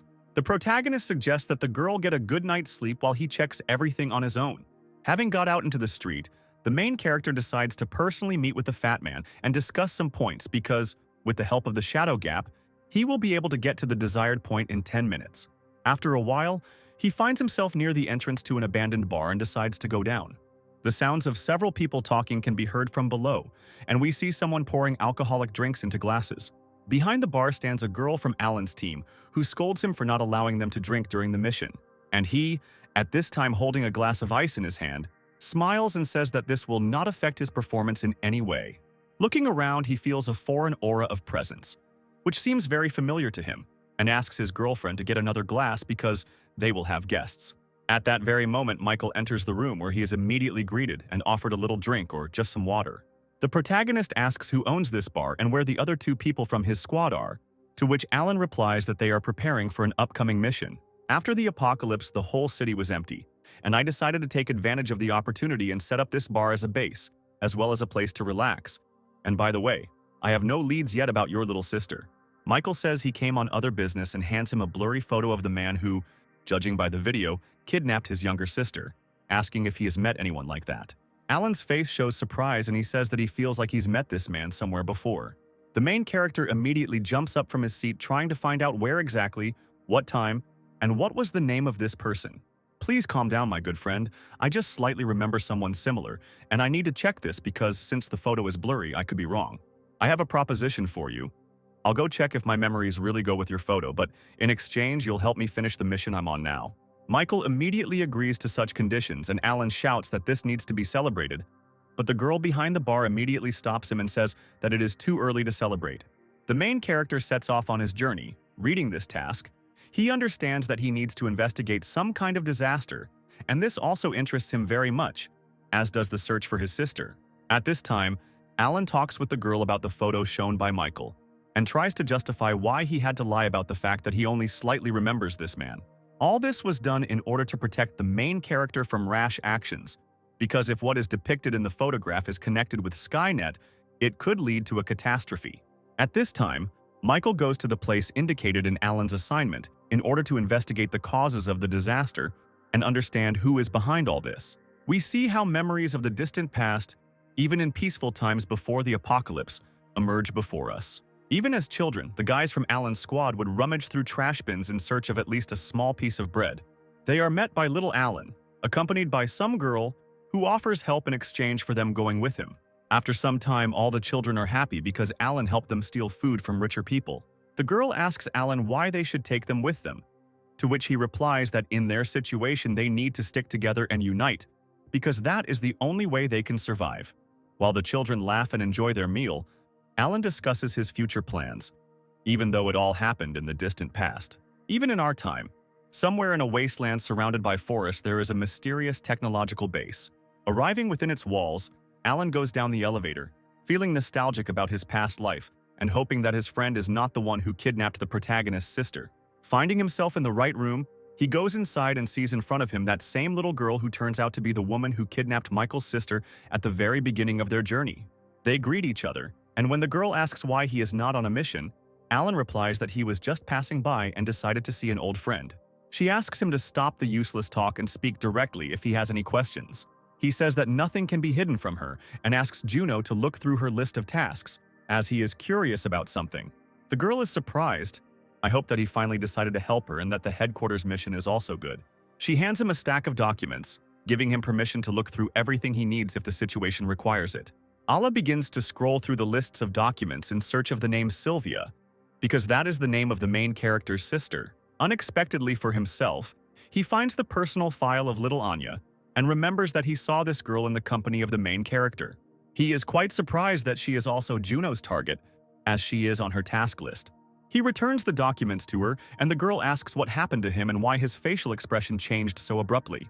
And he tries to change the subject by explaining that everything is fine with him and asking why she is so late in fulfilling her assigned duties.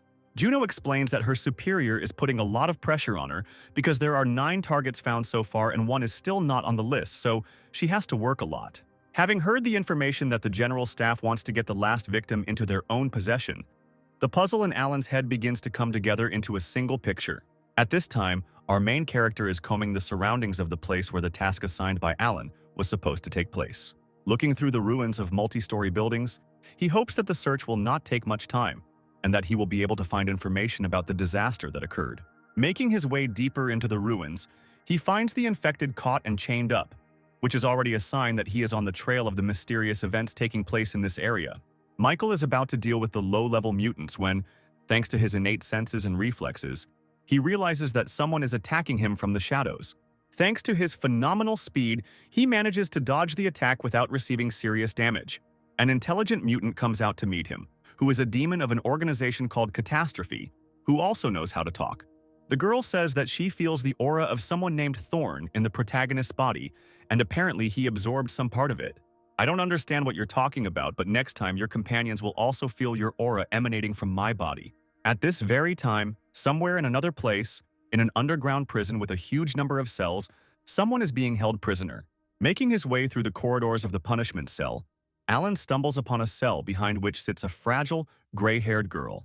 It turns out that this is the main character's sister, and she immediately asks not to waste time on her, because she will under no circumstances join their organization.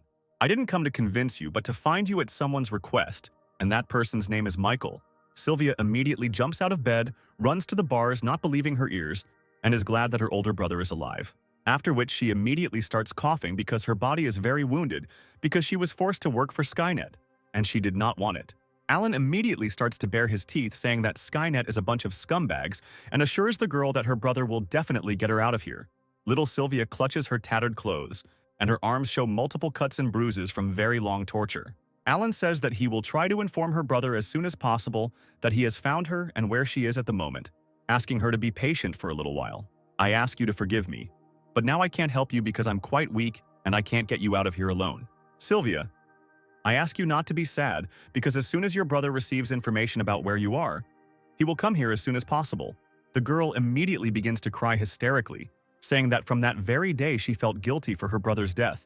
But just the thought that he is alive gives her hope. Alan hears the sounds of footsteps coming from the depths of the prison corridors and says that he needs to leave because he should not be seen here. The sounds come from two lab technicians discussing that they have been given permission to use a puppet drug on a test subject girl that will make her obey any orders.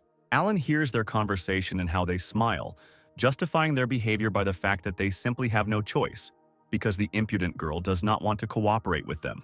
He can't believe his ears, and the fact that the people imprisoned here are treated so cruelly that even the price of death is not an obstacle. Literally 1 minute later, a powerful explosion occurs and flames spread to all corners of the cells where the prisoners are sitting, reaching Sylvia herself. Alan approaches the bars with burning and hate-filled eyes, declaring that he will immediately pull her out of here himself.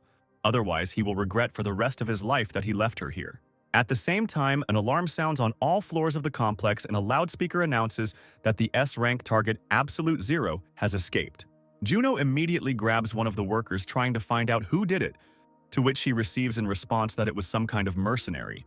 The girl can't believe her ears and the fact that it was her friend, when suddenly a huge big guy appears who promises to personally sort everything out. He says that he just returned from a mission and really wanted to have some fun, because he is the commander of the group of the complex in which they are located.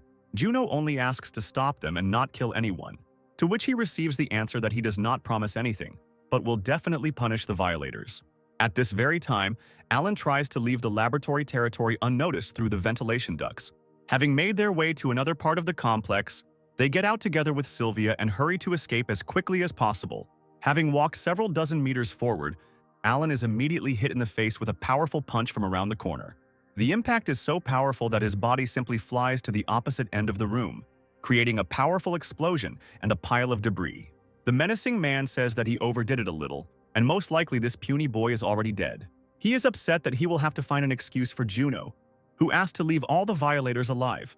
But unexpectedly for him, his thoughts are interrupted by a powerful stream of flame burning the right side of his face. Alan, who has risen from a pile of rubble, orders not to approach the little girl while he is still standing on his feet. The man grins, and after a few moments he takes on the appearance of a bear, as he has an A-rank ability and can transform into a beast with his skills and agility. He immediately attacks him in the form of a bear, declaring that the ability to control fire is quite good and he wants to find out which of them is stronger. But he tries to keep an acceptable distance and attack with long-range attacks, because he is significantly inferior in physical strength. You're trying to hit me with these pathetic and insignificant tongues of flame? Let's see how long you can hold out. When in a confined space, the Alan still has to use brute physical force to defend himself from enemy attacks. At the same time, he uses the flame power of a long-range attack to knock the enemy aside with a powerful explosion. A squad of fighters comes to the aid of the commander, who is rushing to help, but he asks not to interfere as he wants to deal with him himself. The soldiers who arrived in time could not believe their eyes that someone inside the headquarters dared to start a riot. I repeat for the last time, don't even dare to get involved in the battle because none of you have the right to go after my glory. From the conversation of the laboratory workers, he also understands that before becoming captain, Alan had applied for his place, but for some unknown reason decided to leave the organization. He immediately rushes into the attack with even greater fury, leaning his entire body and pushing away the ranged fighter. Alan's body begins to give out and he begins to cough up blood, since close combat is not his specialty. Without thinking twice, He immediately uses his speed and reaction to step back in order to close the distance. Sylvia asks if everything is okay with Alan's condition, to which she receives the answer that everything is fine, and she needs to find a safe place and under no circumstances get into trouble. Having gathered his strength, Allah's body begins to emit a huge amount of energy, and his flame takes on a completely different form. One of the fighters says that since Alan was applying for the role of commander of the headquarters, he had incredible strength in the past. After these words, they see him concentrating a huge amount of fire energy in his hands, about to launch a powerful attack.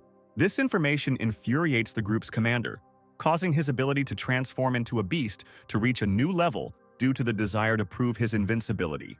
The half-human, half-beast form evolves, and he completely transforms into a huge, enraged mutant. In this form, his skin becomes much thicker and stronger, and Alan's fire does not cause him significant damage. The strength and power of the attack after evolution also increase significantly, and Alan barely manages to dodge the attacks. You understand that he cannot avoid close combat. He decides to respond to the bear's attacks by adding powerful explosions of fire to his physical attacks. The bear man declares that this is his victory and he will prove that he did not become the leader of this headquarters for nothing, despite the fact that Alan claimed this place much earlier. After these words, a powerful explosion occurs that throws the bear's body to the side, causing him to be surprised. In front of him stands a completely wounded and bloody Alan, whose blood begins to turn into fire, making him much stronger. He says that it is his turn to show his true strength and reveal to him the technique of furious fire. The headquarters commander rushes to attack him, sincerely not understanding why such a powerful gifted person decided to leave them and become a mercenary. And he produces a powerful flame attack, explaining his actions by the fact that Skynet only disgusts him with its goals and methods. A mysterious man watches their battle through CCTV cameras, smiling at what is happening. The white-haired man orders the subordinate standing next to him, calling him the King of Swords, to go there and end this mess. Taking advantage of the short respite after the battle, Sylvia uses her ice powers to try to freeze Alan's bleeding and wounds a little, thereby helping him. He thanks the girl for the fact that, being in such a wounded state, she still uses her powers to help him. Grabbing her hand, he runs with her through the corridors and complex, trying to get to the nearest exit as quickly as possible to leave this ill-fated place. While there is still time, Sylvia decides to ask why Alan decided to risk his life to save her at this very moment. Because Skynet is starting to get on my nerves, and if something bad happens to you, I won't be able to resist, Michael. I am so grateful. When we meet, big brother, we will thank you properly. After some time, they still come across a strong iron door, behind which there should be a building leading directly to the exit from the laboratory. Alan hurries to try to open the door as quickly as possible, but in an instant a sharp blade passes through it, cutting through the steel and piercing the body of the wounded Alan. Behind the door is the same subordinate saying that he is one of 12 warriors with S-rank abilities called the King of Swords, and since they betrayed Skynet, they must die. Try your best to stay on your feet. Alan says he couldn't imagine that such a powerful warrior would be sent here to capture them. I advise you not to make unnecessary movements. At least I can allow myself to die with less pain. Please forgive me, I can't die. I have to take this little girl to her older brother and get out of here. At that very moment, the red-haired man appears behind the wounded Alan, declaring that he is too confident in himself. Even though it's funny to you, in your current state, I don't even need to use my abilities. Alan immediately tries to react and attack his opponent, who, just by looking at him, is incredibly stronger and faster than he is. Using only one blade, the King of Swords inflicts a huge number of dozens of small cuts, causing colossal damage to the body of his opponent.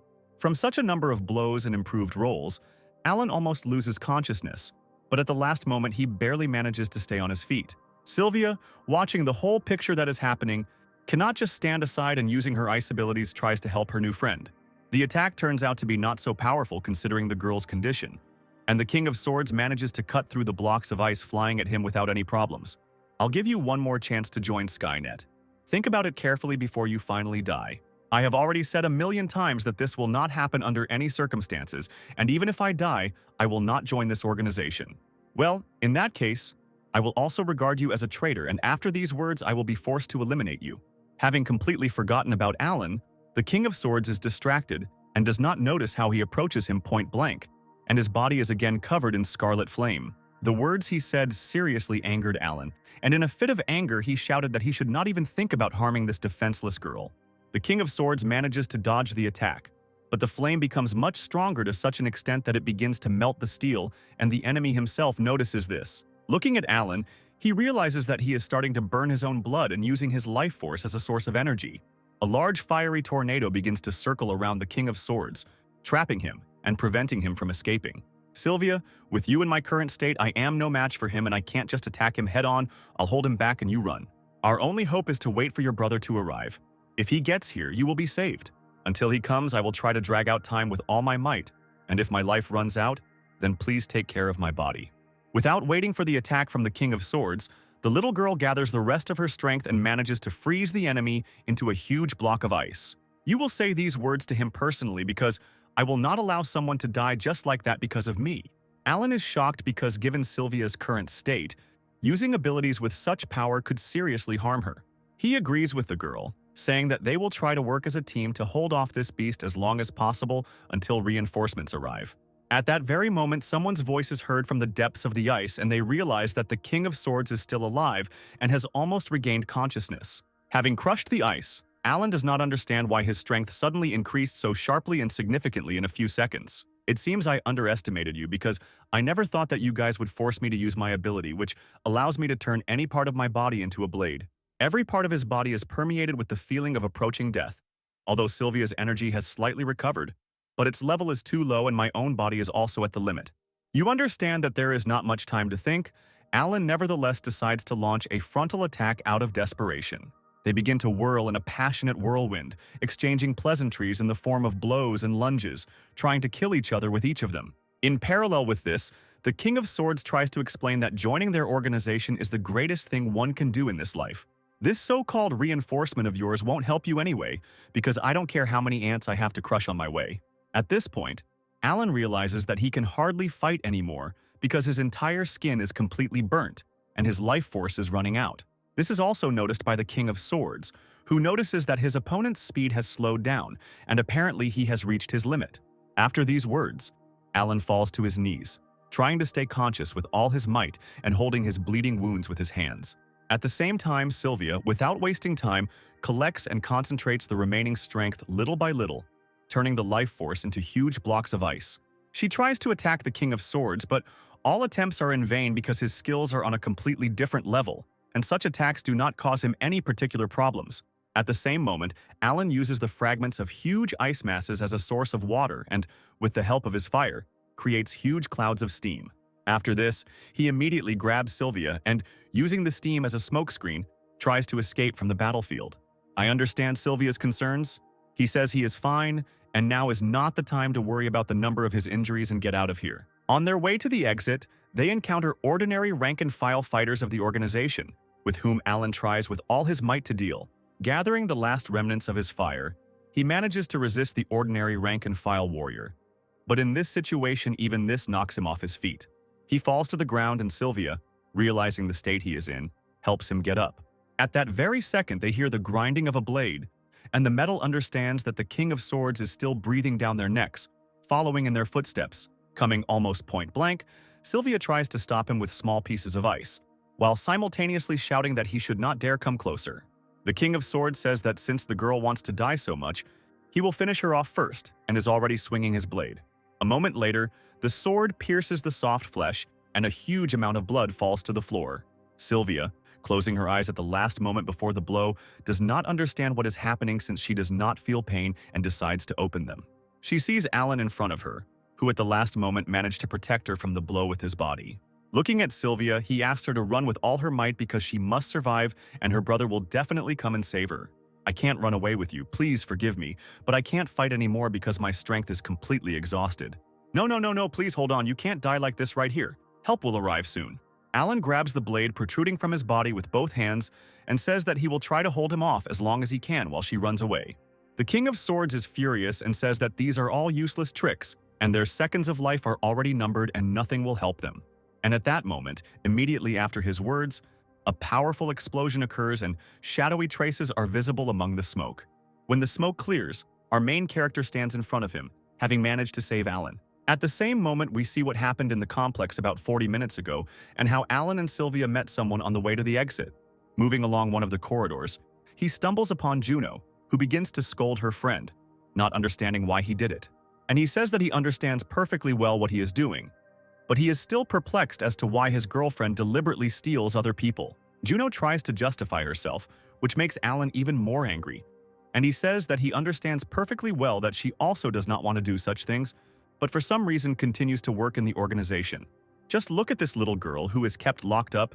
She is given weakening drugs every day, and if I had found her a few days later, she would already be dead. You think you can save her alone? This is a sure road to the grave, and before you do this, think about what will happen to you and your team. Skynet has already recruited 9 people with S-rank abilities, although most of them have gone on a mission. But the King of Swords is still at the base, and if you encounter him, you won't have a chance. I have a chance to get out, but I need your help. Contact one of my team members and tell him to find Michael in the area where the mission is being carried out and give him our coordinates. Juno does not understand why she should try to convey information to one person, since he will not be able to do practically anything. At the end, Alan manages to tell his friend that this man alone is capable of incredible things and that they need to hurry. After these memories, we return to the battle site where the King of Swords is shocked why the man standing in front of him is so strong, since he has the lowest rank of strength. Before you can react, he receives an incredibly powerful blow from the main character, which knocks him off his feet for a second and sends him flying towards the nearest wall. Looking at this, Sylvia is both happy and shocked that her older brother came to help and that he is so strong. Michael hurries to his little sister, hugging her tightly and starting to apologize for being late and for coming so late and for everything she had to go through. Sylvia begins to cry and says that all this time she considered herself a burden to her older brother, but at the same time she is incredibly happy that he is still alive. She clutches his shirt tightly in her hand while he tries to calm her down and tells her that there is no need to remember the past because he will always protect her. The girl asks to pay attention to Alan, who risked his life to protect her and he must be saved. Michael asks him to hold on a little longer because he will definitely get him out of here and help heal his wounds. At the same time, behind them, the King of Swords comes to consciousness, clearly unhappy that he was treated so lowly and was able to hit him. He tries to attack the protagonist from behind, shouting that he will beat him until there is not a single piece of flesh left of him. The protagonist turns his head, looking at his opponent with a withering gaze and orders him to shut up immediately. The energy that comes from the main character makes the King of Swords immediately retreat for a moment, which allows him to avoid imminent death. But even the speed of reaction and reflexes still do not allow him to avoid the damage that he begins to feel with his entire body. Not realizing that he was wounded, the King of Swords sees in front of him a shadow clone of the main character, who, despite all this, managed to make a pact with him and take control of his blade ability.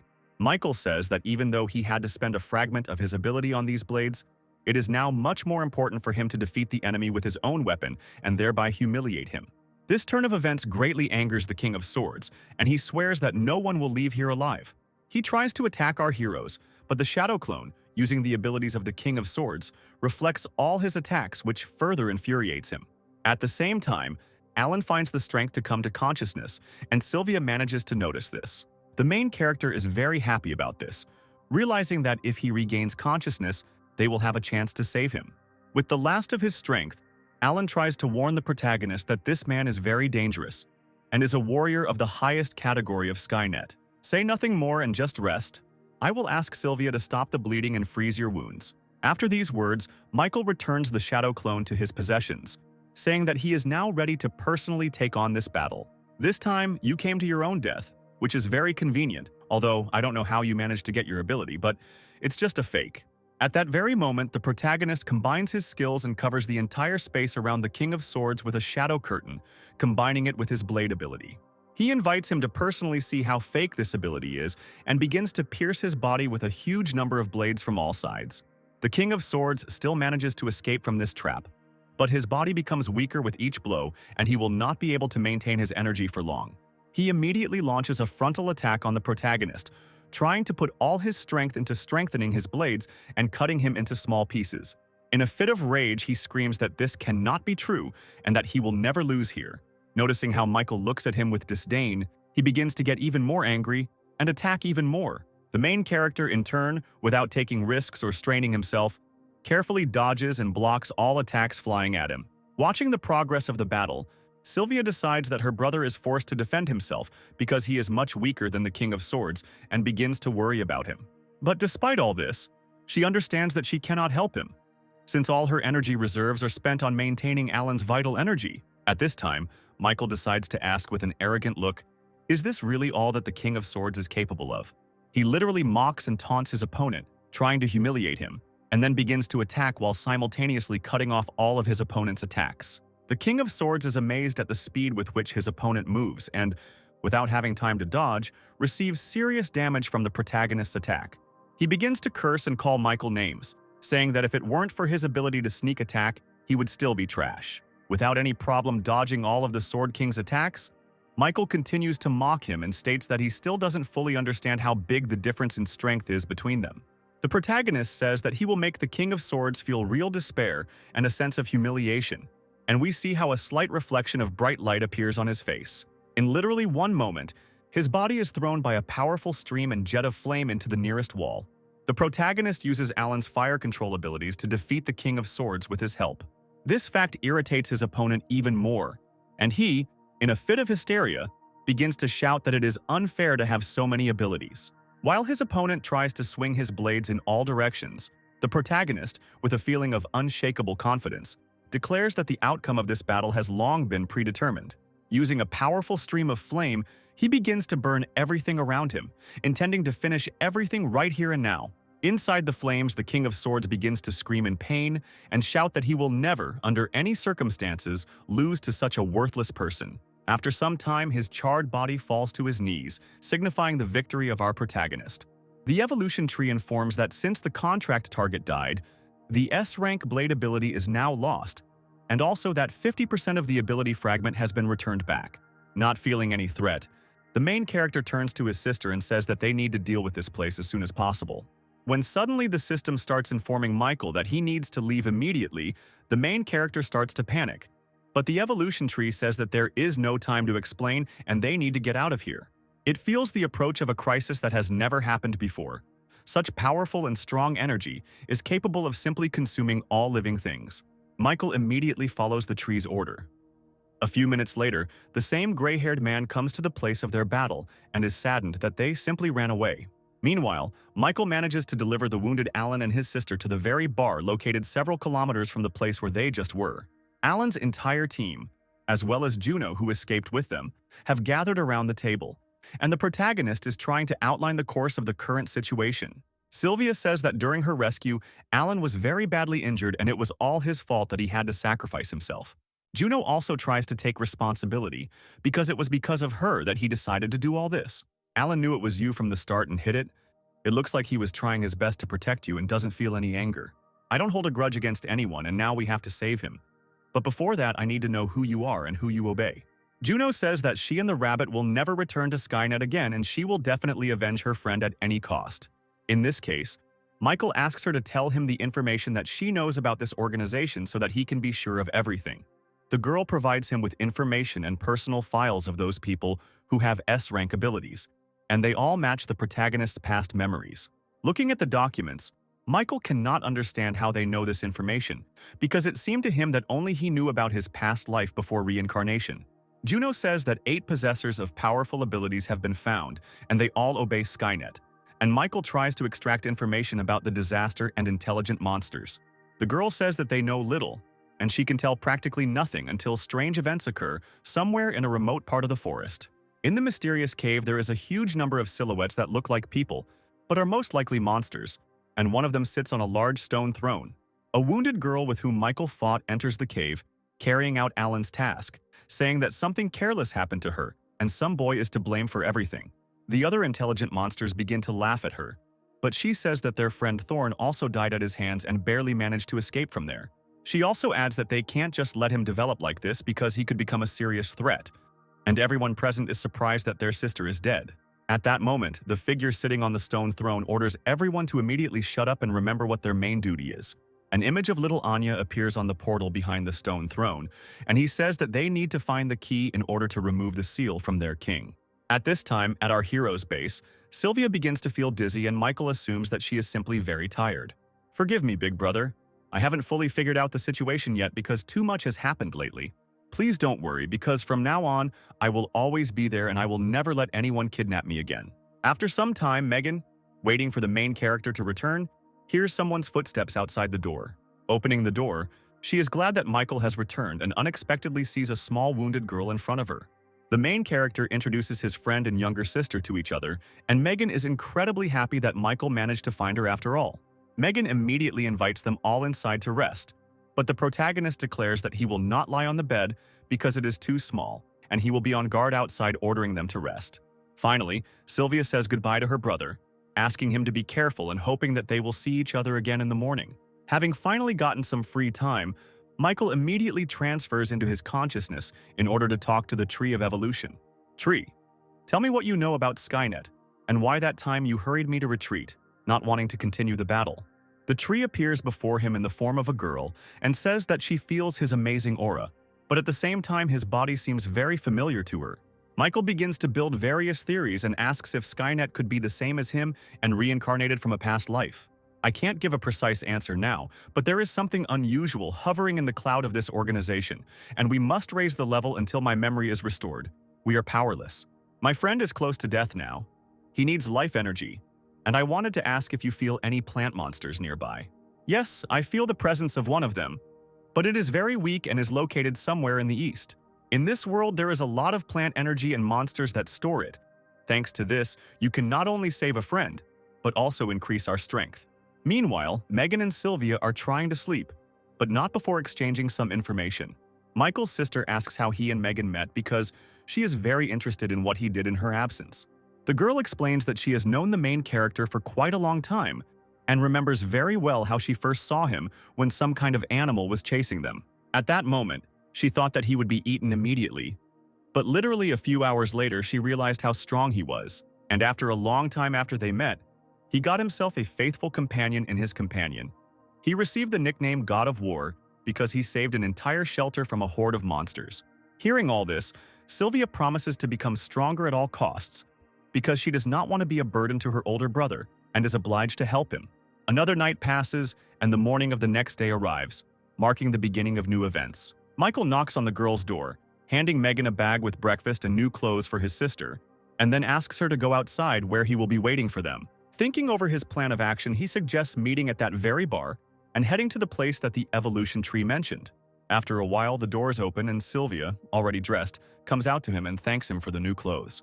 Looking at her, memories of a past life and what the owner of Absolute Zero looked like pop up in Michael's head because it was based on her image that he chose his clothes. Having made sure that everyone was gathered, including Anya and the two familiars Goldie and Booga, he suggested that they set out on their journey.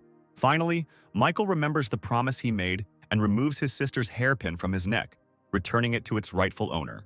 A few hours later, the whole group reaches Alan's base, where Juno is surprised that Michael knows a way to save her friend's life. The girl says that she will stay here and guard his body, considering that the rest of the team went in search of medicine. The main character agrees with this, saying that he does not need help, and someone must protect Alan's body because they will return soon. After which, our protagonist's team begins to make their way through the ruins of the city towards the place where, according to the evolution tree, the source of plant energy is located. On their way, our group of heroes meets a small group of zombies, and Michael gives the opportunity to deal with them to his sister so that she becomes stronger. Sylvia herself understands this perfectly well, so she begins to improve her fighting skills and, using her abilities, deals with a huge number of zombies. Watching the battle progress, Michael is quite surprised that his sister's abilities are so strong and destructive even with her minimal combat experience. Having managed to deal with a small horde of zombies, she increases her level to E rank. All the team members present begin to praise her for her good work, and little Anya does it the loudest. The protagonist suggests moving forward, alternating battles between each other so that everyone gains experience and becomes stronger. At some point in their journey, they come across an area where there is not a single zombie or trace of any battles, which makes them very wary. Little Anya says that she had already sent Booba on a flight in advance so that he could fly over everything from above and provide intelligence data. After receiving information from the bird, she says that a small number of zombies are heading towards a cave near a wild mountain located nearby.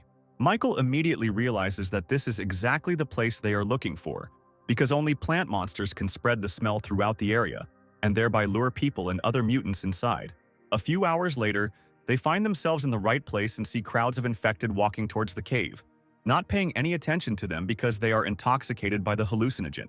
Michael suggests going alone and scouting out the situation, but the girls insist that he take them with him, and he has to agree. Megan states that they will definitely help him in the battle with the plant zombie and will make every effort to become at least a little stronger. Michael also slightly stipulates that defeating the monster will only allow the girls to become stronger, but not him. Having discussed our plan of action, the heroes enter the depths of the cave and begin to make their way inside, hoping to find the monster as soon as possible. The girls start to move forward, and Sylvia urges her older brother, who in turn asks them not to hurry so much. Michael notices that everything around him has become too quiet, and at the same time his teammates are walking faster and faster, moving away from him, not reacting to his words. At that very moment, his reflexes tell him that danger is lurking somewhere nearby, and he comes to his senses at the moment when he is attacked by an intelligent plant. Thanks to his shadow abilities and speed, he is able to dodge the attack and survive. Behind Michael stands little Anya, who does not understand why the main character just stood there and almost allowed himself to be voluntarily eaten for lunch. The main character says that he fell under the influence of an illusion, and at that very moment the plants begin to talk to them, promising that no one will leave here alive. He also notices that Megan and Sylvia are unable to fight because they have been affected by the same hallucinogen and need to be rescued. Michael takes out his blade, saying that he is going to sort this all out as soon as possible because he doesn't have time for it.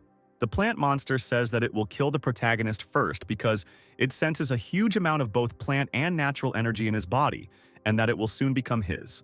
It tries to attack with vines, but Michael's blade is too sharp and easily cuts through them. At the same moment, the plant begins to splash out of its mouth some kind of mica with acidic properties. But the main character manages to fill the plant's belly with a huge amount of flame using the ability of fire. The monster starts screaming that it's all useless because he's immortal, and a huge mouth appears from under the ground into which he's going to swallow the main character. But instead of fighting from the outside, Michael dives inside the substance in hopes of finding the core inside.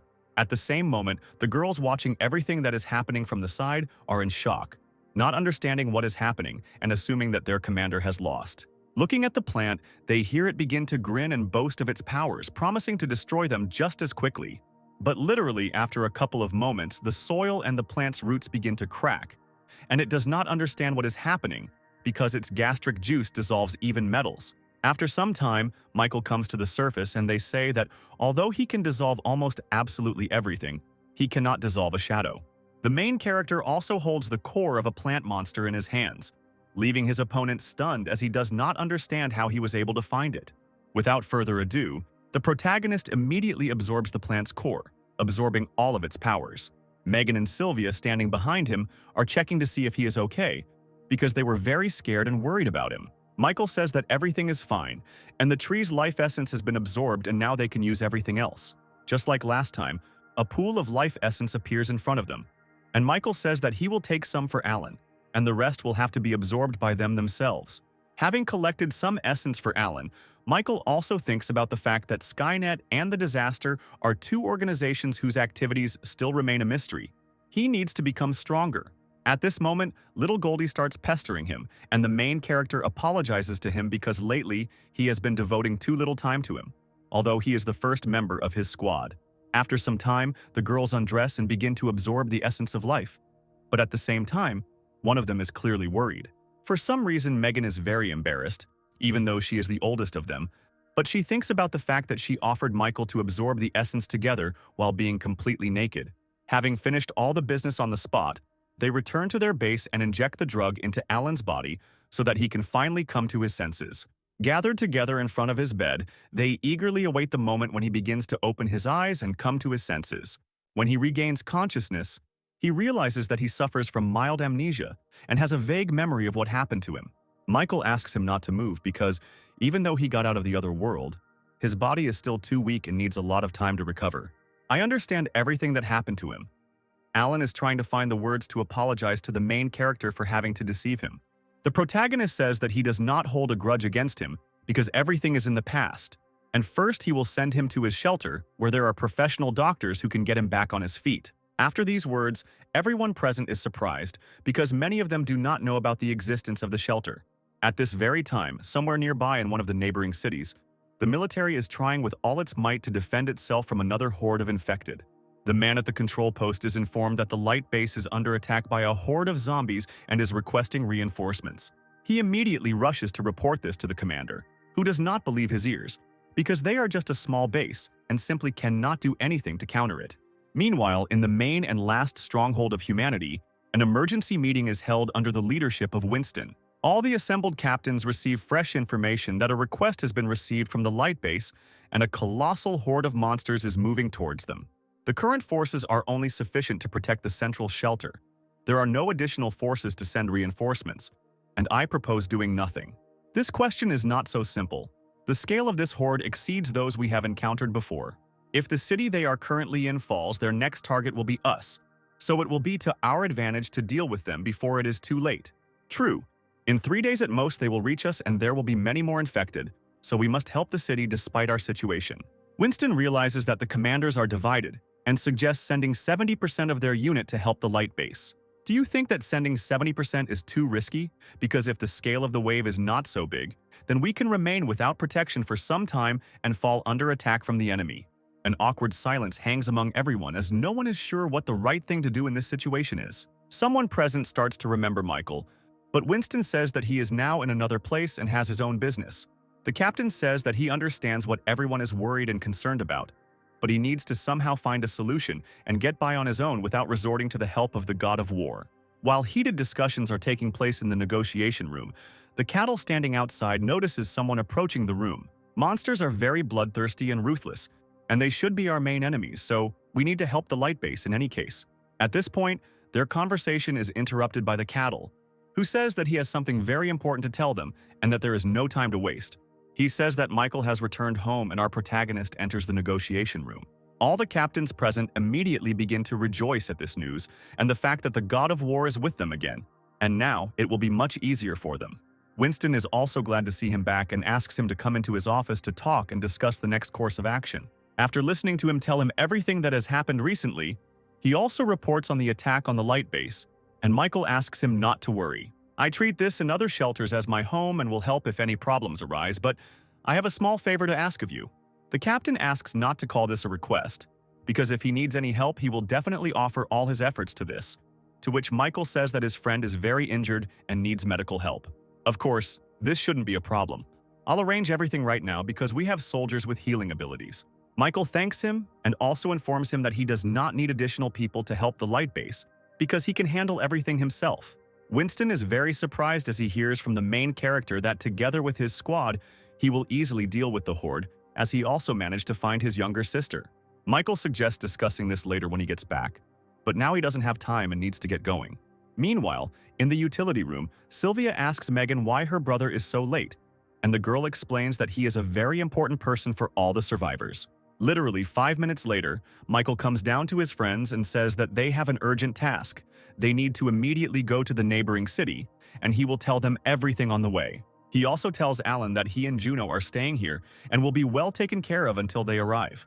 Meanwhile, he, accompanied by Megan, Sylvia, and little Anya with his familiars, goes to help in the battle with the horde. At this time, the sounds of gunfire and explosions can be heard several kilometers away near the light base, indicating that the battle is in full swing. Even ordinary infantrymen are thrown into battle, using machine guns to try to stop the enemy advance, but their attempts are in vain. The armor of high-level monsters turns out to be too strong, and they cannot be defeated with ordinary weapons, which instills despair in ordinary soldiers. The military thinks that their base is finished, when suddenly the main character's squad comes to their aid. Michael says he needs to report to the command center that reinforcements have arrived and asks his friends to deal with all the enemies. He approaches the rescued soldier and asks where the commander is now, because he needs to be informed that reinforcements have arrived. The fighter immediately points to a nearby multi-story building, after which Michael immediately heads there. At this time, in the command center, there are heated discussions about what to do, because the defense is getting weaker with each passing minute, and soon they will all be dead. How long can the remaining forces hold out until reinforcements arrive is the main information now. This is practically impossible, because reinforcements from the neighboring city will arrive only tomorrow, and our forces will not last even an hour. At that moment, one fat captain jumps up and says that reinforcements should also come from the neighboring small shelter, because they have already somehow magically managed to repel the attack of the horde. Their heated conversation is interrupted by an ordinary soldier who bursts into the office and says that the horde of monsters moving in their direction has stopped, which raises questions from everyone present. He adds that there is no reliable information yet, but reinforcements have arrived from the shelter and are now outside the command post. The commander assumes that these are the people who were able to repel the horde and about whom there are rumors, and decides to clarify how many people exactly arrived. Understanding the absurdity of the situation, the soldier still decides to say that only one person arrived. This phrase immediately causes a wave of indignation, because those present do not understand how one person is capable of doing anything and assume that they are simply being mocked. At that moment, Michael enters the office, greets everyone present, and states that he has arrived on the orders of Commander Winston to help fight the horde. Things are so bad in your shelter that you are the only one like this? Or why did they decide to send you? Probably Death Guy. I didn't come alone. My small team is already fighting on the front lines and successfully stopping the advancing wave. What the hell, team, are you telling me that the zombie horde was stopped because of your handful of losers? And how can a few people even pull something like that off?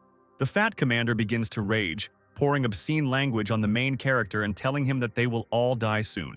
Michael is not going to tolerate such treatment and, using his shadow fetters, immediately grabs the impudent captain by the neck. The main character is immediately threatened and told to let him go immediately if he wants to stay alive. Without thinking twice, he grabs the other commanders, including the base captain, demonstrating to everyone his strength and confidence in his words. He is immediately surrounded by ordinary soldiers, pointing their guns at him and ordering him to immediately release the commander and all the captains to the ground. So this is how you all feel about reinforcements. If you treat me like this, I will not be kind, and you will all die in an instant. The captain of the light base orders all soldiers to immediately drop their weapons and offers to settle everything peacefully without bloodshed. Michael lowers everyone to the ground, and one of the soldiers reports that the command post sent information about the reason why the zombie horde stopped. The captains and all the commanders present, including the main character, immediately rush to the command center to watch the recordings from the surveillance cameras. They see one of the soldiers send a video of their soldiers fighting the horde approaching them. All the people in Michael's squad fight with all their might. Goldie uses her natural strength and fire breath to incinerate the infected. Anya uses Bugu to attack enemies with powerful gusts of wind and also provides aerial reconnaissance. Megan uses her telekinetic powers to unleash powerful volleys of rocks and metal from destroyed buildings on her enemies. Sylvia, using her ice magic, freezes any opponents, even high-level ones, turning them into icicles. Just look at this commander on the front lines. Only thanks to these 3 people and 2 beasts the zombie invasion was stopped. This is the best reinforcement one could imagine. The fighter also reports that the reinforcement leader was supposed to go to their command center to report everything in more detail, and this information stuns everyone present. The commander of the light base immediately tries to apologize to Michael for his behavior and that of his subordinates. The protagonist says that he doesn't need an apology and needs to be better at selecting people for high positions. But before he could finish speaking, our protagonist felt a strong aura emanating from the eastern wall of the shelter. The base commander reports that their best units are at the eastern wall, and they themselves will be able to cope with the attack. Plus, there is an impenetrable wall there. Before he could finish his sentence, the dispatcher reported that the eastern line of defense had been captured and that reinforcements were needed there immediately. He can't believe his ears and asks to immediately display the images from the CCTV cameras. The footage shows 2 huge, high-ranking monsters approaching the walls, and their size would simply allow them to pass through it. The East Wall strike team launches several helicopters into the sky to try to destroy the monsters from the air with powerful missiles. The armor of the 2 mutants turns out to be incredibly strong, and their innate skills and speed allow them to reach helicopters even high in the sky. The captains begin to confer and decide what to do next, because they cannot allow themselves to simply break through the defense. Michael interrupts their conversation by declaring that he will go there alone and figure everything out himself, and that he needs to sacrifice ordinary people. The commander of the light base cannot believe this again, nor can he believe that one person can cope with such a threat. After some time, Michael finds himself at the walls of the eastern border and realizes that, with the exception of 2 large monsters, all the other infected do not pose any threat. Without the slightest shadow of doubt, he immediately rushes into the attack with the desire to end this mess as quickly as possible. Finding itself next to one of the animals, a giant snake tries to swallow the main character in its incredibly large mouth. Successfully snatching his magic blade from his bosom, Michael makes a lightning-fast cut, depriving the animal of one eye. The commander watching from the command center cannot believe that this is an ordinary person and that the rumors about the god of war turned out to be true. At this time, there is also talk among the ordinary soldiers that reinforcements have arrived and that only one person is fighting 2 large beasts. Standing in front of 2 monsters, the main character once again notes that the speed of evolution is much faster than in his past life, but this will not prevent him from defeating them. I rely too much on my ability to fight, and my fighting skills have weakened, so I need to fix that. The protagonist does not use his abilities and decides to deal with the huge mutants only through his reaction speed and physical strength. Having waited for the right moment, he spins, giving his body inertia, and puts all the accumulated force into his fist for the blow. The power of the attack is so strong that it slams the lizard's head into the ground, breaking it into small pieces. People on the walls of the shelter notice a huge, colossal explosion that occurred after such a powerful blow. Did I understand correctly that he was just able to defeat a colossal high-level monster with just one blow? This is probably some kind of mistake. Ordinary military personnel cannot believe that an ordinary person alone is capable of such a thing, because it is simply unthinkable. You understand that the monster was defeated with one blow. The second mutant in the form of a snake understands that most likely the battle is already lost. Frightened, he tries to escape from the battlefield using his colossal speed and size. But in an instant, Michael catches up with his opponent and humiliatingly ends up right on his head, after which he also ends the battle with one blow. After the battle is over, the protagonist returns to the walls of the shelter where all the soldiers thank him immensely. Returning to the command post, the captain of the light base immediately begins to thank him, and also confirms that the rumors about the god of war are not lying. I just contacted Winston and learned that you came from the very shelter that was able to resist the horde. Michael asks not to be called by this nickname, and they also want to tell him important information regarding the infected. The radars show how a large horde was split into two parts due to the main character's team fighting in different places. The protagonist says that it will be too difficult to cover such a large area, to which the commander says that a detachment of 1,000 elite troops has been sent from one large base and they just need to buy time. Michael suggests that these are the same people who at some point arrived at their hideout with the goal of taking it over, and also abused ordinary people. At this very time, the vanguard of girls and familiars had already exhausted their strength fighting the monsters. Michael returns to their aid, having finished discussing the further plan of action with the base commander. And at that very moment, they see several dozen helicopters above their heads and, apparently, this is the very same elite reinforcements.